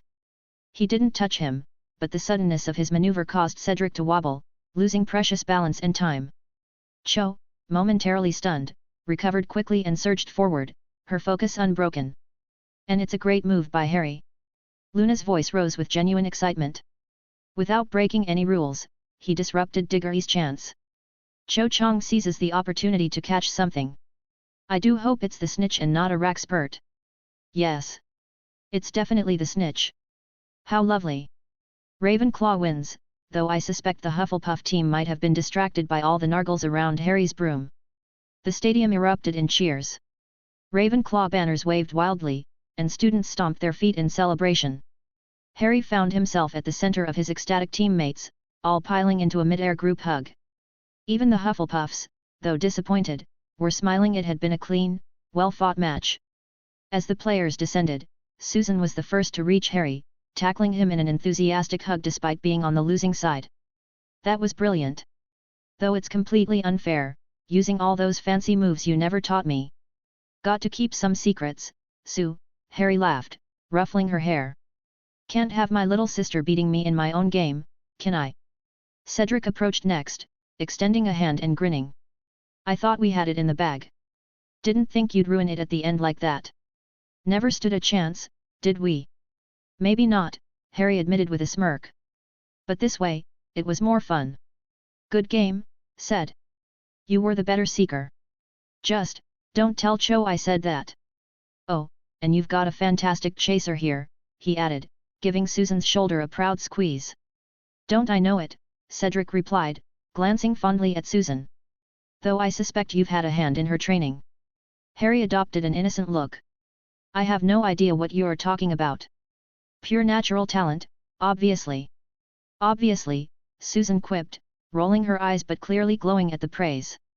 The Ravenclaw common room was alive with celebration that evening. Laughter and cheers echoed as teammates and friends reveled in their victory. Harry, however, couldn't fully relax. He'd noticed something during the match, a faint vibration from the communication mirror in his locker. Excusing himself politely, Harry slipped away to his private room. Closing the door, he activated the mirror. Sirius's face appeared, unusually grave.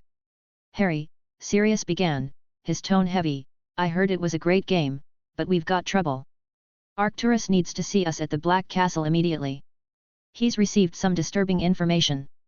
Harry's good mood evaporated. I'll be there in 10 minutes. Quickly changing out of his Quidditch robes, Harry grabbed his wand and ensured his gear was secure. Slipping out of the castle undetected, he made his way to the secret passage that would lead him off Hogwarts grounds. As he prepared to leave, Harry paused for a moment, glancing through a window at his teammates still celebrating. For a fleeting moment, he'd been just another student, basking in the joy of Quidditch. But that moment had passed. The weight of responsibility pressed heavily on his shoulders again. Time to go be a warrior, he muttered, stepping into the cold night air. The cheers of victory faded behind him as he disappeared into the gathering darkness. Chapter 324, Plans and Preparations. The halls of Black Castle felt colder than usual as Harry strode through them, the echo of his footsteps swallowed by the weighty silence. When he entered the main study, the atmosphere was immediately oppressive. Arcturus, Sirius, and Amelia were already there, their faces grim enough to drain the last remnants of Harry's post-match euphoria. What's happened? Harry asked without preamble, taking in the tension in the room. Arcturus leaned forward, his weathered features shadowed under the dim light. My sources have uncovered disturbing movements. While the dark forces have been quiet in the open, they're far from inactive. They're gathering allies at an unprecedented rate, consolidating power in the shadows. Harry frowned. We already knew that was happening. What's changed? A name, Arcturus said quietly, is being whispered through dark circles.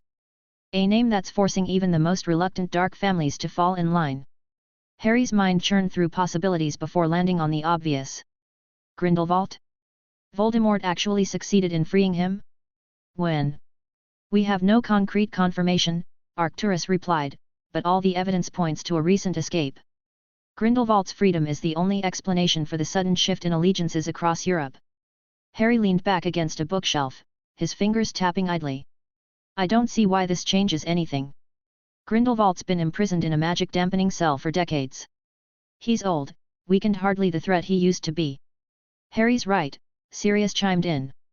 The man's practically a relic at this point. He's a symbol at best. Arcturus shook his head. You're both missing the bigger picture. Grindelwald's physical strength or magical prowess isn't the concern, it's his tactical mind, his influence. His European connections run deep, even now.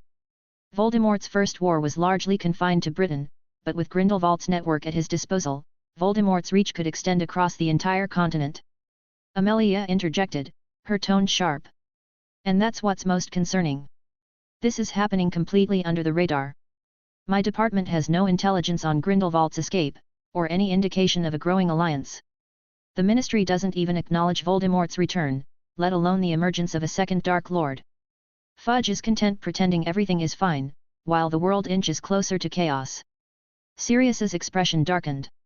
And where is Dumbledore in all of this? Grindelwald was his responsibility. The man should have been executed years ago, but Dumbledore chose to imprison him instead. He's the only one who can stop this from spiraling out of control, but he's been strangely silent. Why hasn't he acted? Even Harry felt a flicker of curiosity at Dumbledore's absence. He knew the headmaster's cursed arm was a death sentence, but by now, the curse should be controlled enough for him to continue fighting. Still, Harry kept the truth to himself. Sharing it, even with trusted allies, risked the news leaking out, which could cause more chaos than the Ministry's blindness already had. Something's wrong, Harry said slowly. Dumbledore's been absent from Hogwarts far longer than usual. I can't remember the last time I saw him at the head table. Now that you mention it, Amelia added, he hasn't been seen at the Ministry either. If Grindelwald is truly free, why hasn't Dumbledore moved to stop him?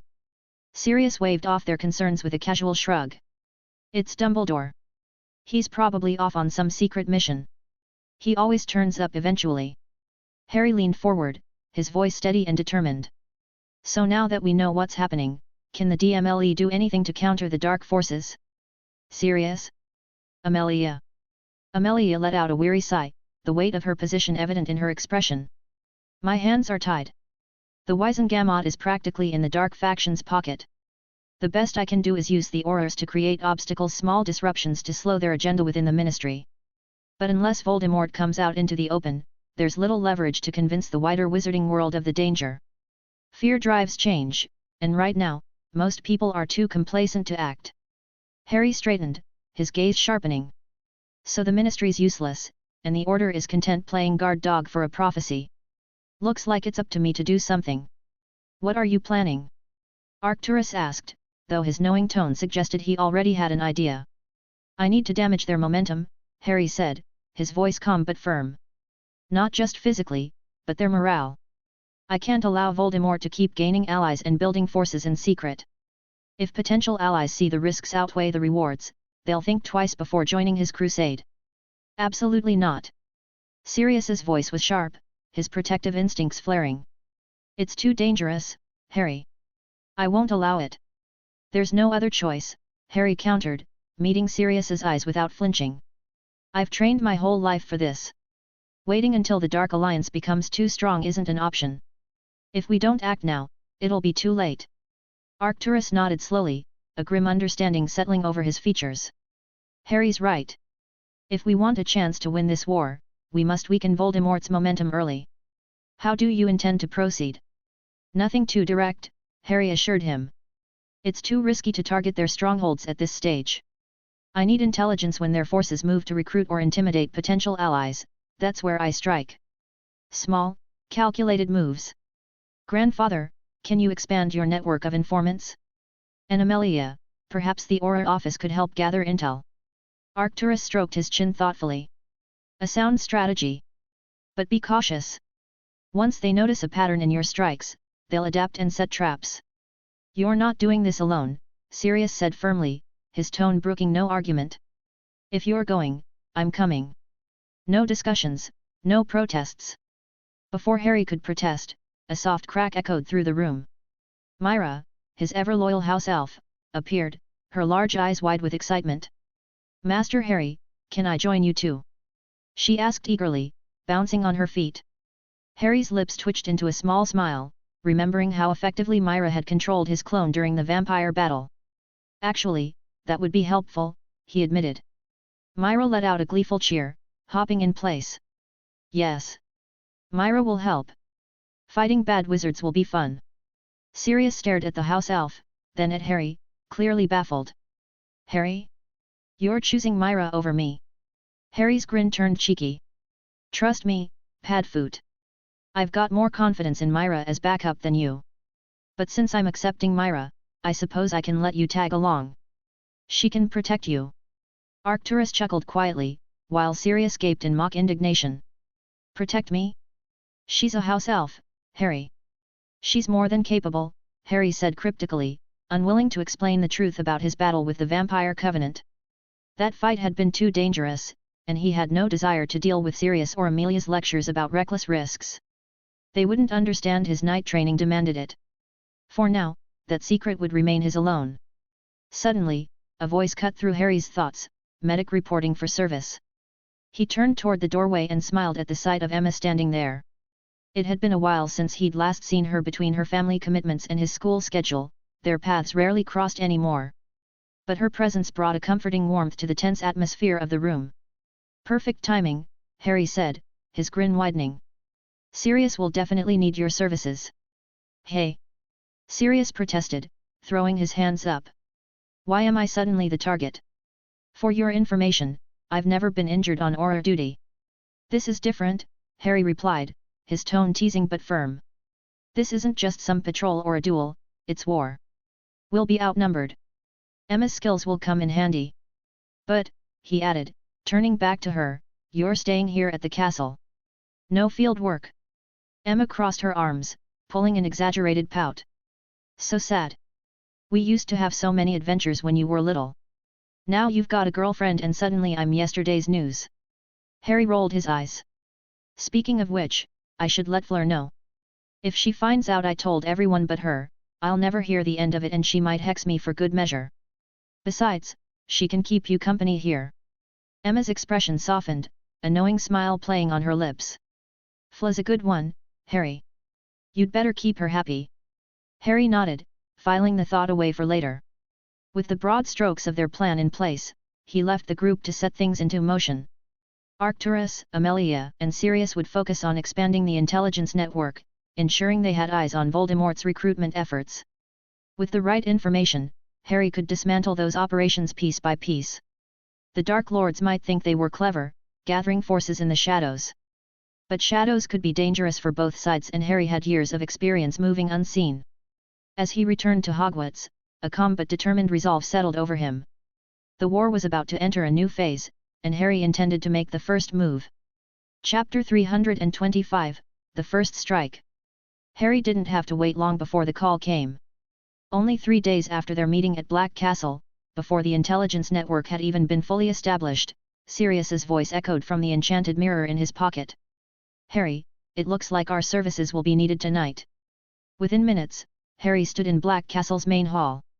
Arcturus was already waiting, his expression as sharp and grim as ever. Sirius leaned against the wall, arms crossed, but his usual air of levity was absent.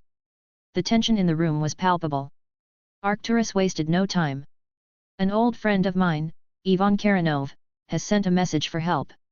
He's a Bulgarian wizard, a dark one, yes, but not aligned with Voldemort.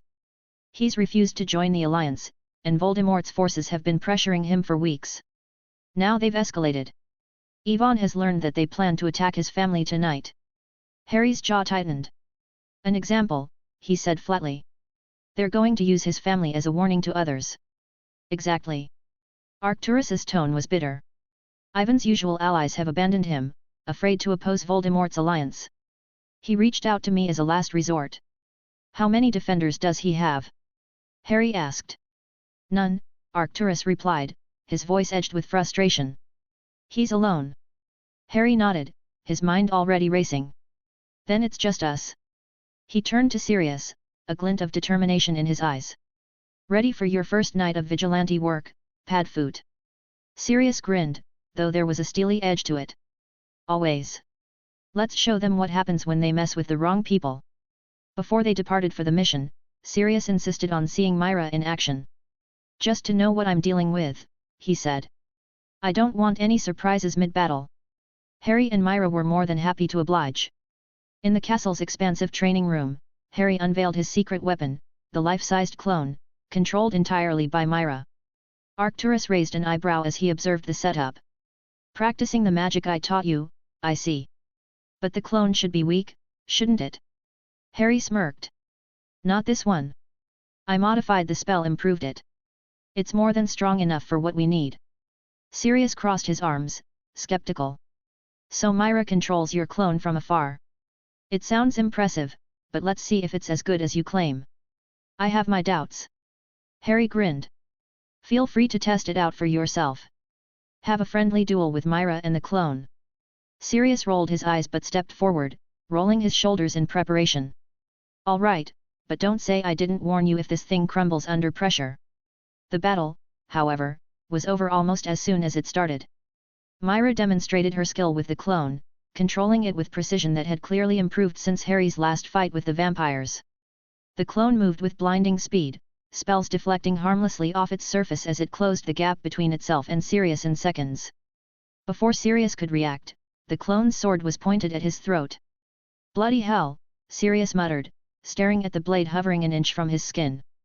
No wonder you trust Myra more than me for backup. Harry chuckled, though he couldn't entirely suppress his concern for Sirius. The clone will have your back out there. Just, try not to do anything reckless, all right? Sirius exhaled deeply, raising his hands in mock surrender. No way. I love my life. I'll behave.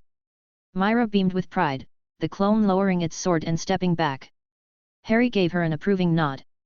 With the demonstration complete, the group left the training room, ready to face the night's mission with renewed confidence.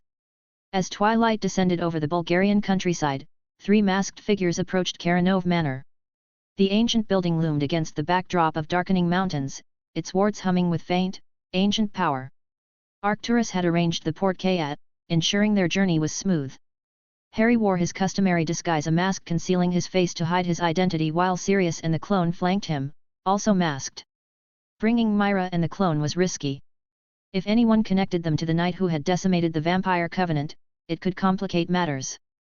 But Harry decided the added risk was worth ensuring Sirius's safety. Myra, as usual, controlled the clone from a hidden location nearby. Karanov himself waited at the gates, a proud but visibly tense man with steel-grey hair. Several male members of his family stood behind him, their faces reflecting worry and resolve. Sirius spoke, his voice magically disguised. Stay inside your wards. No need for you or your family to fight. Let us handle this. Karanov nodded curtly, trusting the reputation of his old friend Arcturus. With a firm gesture, he ushered his family back inside the manor. Harry and Sirius took their positions outside the gates. Myra had already slipped into her vantage point in the surrounding forest, the clone at the ready under her control. They didn't have to wait long. With a series of sharp cracks, 10 figures apparat at the edge of the property. Their dark robes billowed ominously in the wind, and their confident stance suggested they were seasoned fighters, not fresh recruits. Harry recognized their standard Death Eater attack formation, a clear display of their experience. Spread out, their leader barked, his wand raised. Break the ward's end. He stopped abruptly, spotting the 3 masked figures standing between him and the manor. His eyes narrowed. Who dares interfere? Harry stepped forward, his voice cold and altered by the enchantments in his mask. Leave. This family is under our protection. Harsh laughter rippled through the Death Eaters. Under your protection? Why would anyone bother defending these fools? Do you even know who you're up against? Harry's tone remained steady, ice-laced. I know. I'm fighting a Dark Lord too afraid to reveal himself to the world. Scared that the moment his return is known, he'll fall apart. The leader stiffened, then snarled. You dare mock the Dark Lord? You know nothing of his brilliance or strength.